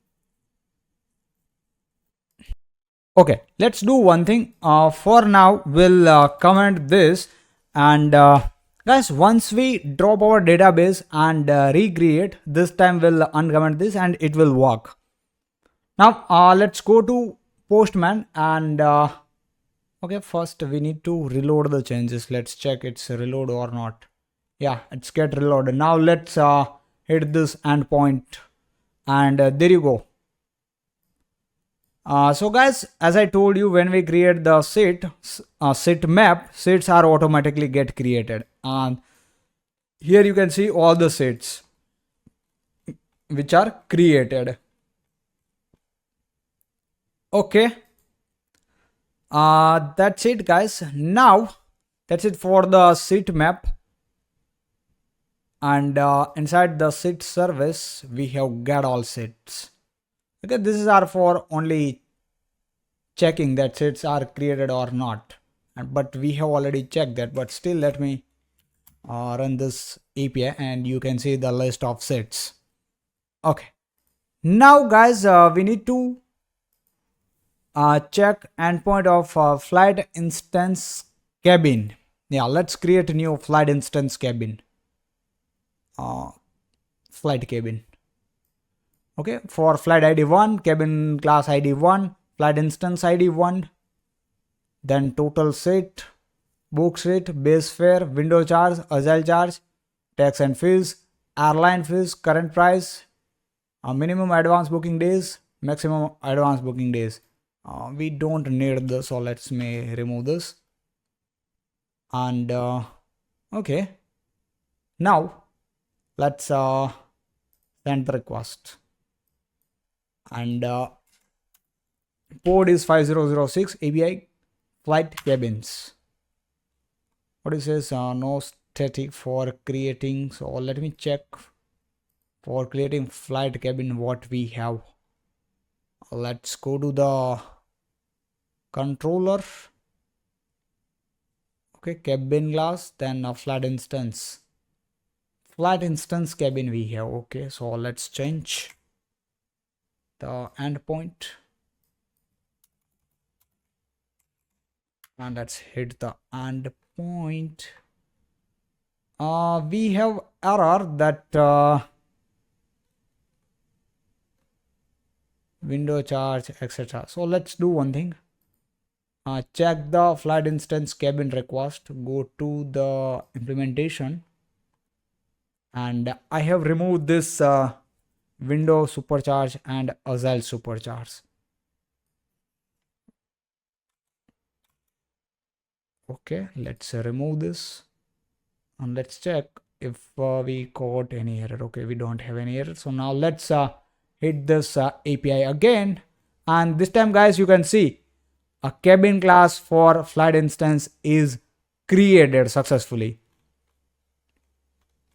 Okay, Now you can get flight cabin by flight ID as well, like it is created for flight ID 1. Actually it should be created for flight instance ID 1. Okay, and we'll fetch for flight instance ID. So let's me give here 1, and code is 5006. So yeah, it's guys working. You can see here. Okay, so that's it for this video, guys. Now let's meet in the next video. And guys, one thing is left. Let me show you. We haven't created the controller for what? Controller for sit instance. So sit map service, we have flight instance. Okay, sit instance we don't have here. So where the sit instance is exist, flight instance, we have checked the API for cabin class, flight instance cabin, also seat map and seat. Let's check the model seat instance. Yeah, here we have seat instance, but guys, we haven't created class and service class and IMPL for seat instance, because seat instance will get created automatically when flight instance get created. Okay, these are not implemented yet, but when we implemented, I will show you the seat instance as well. So for now, that's it. Now let's meet in the next video, guys.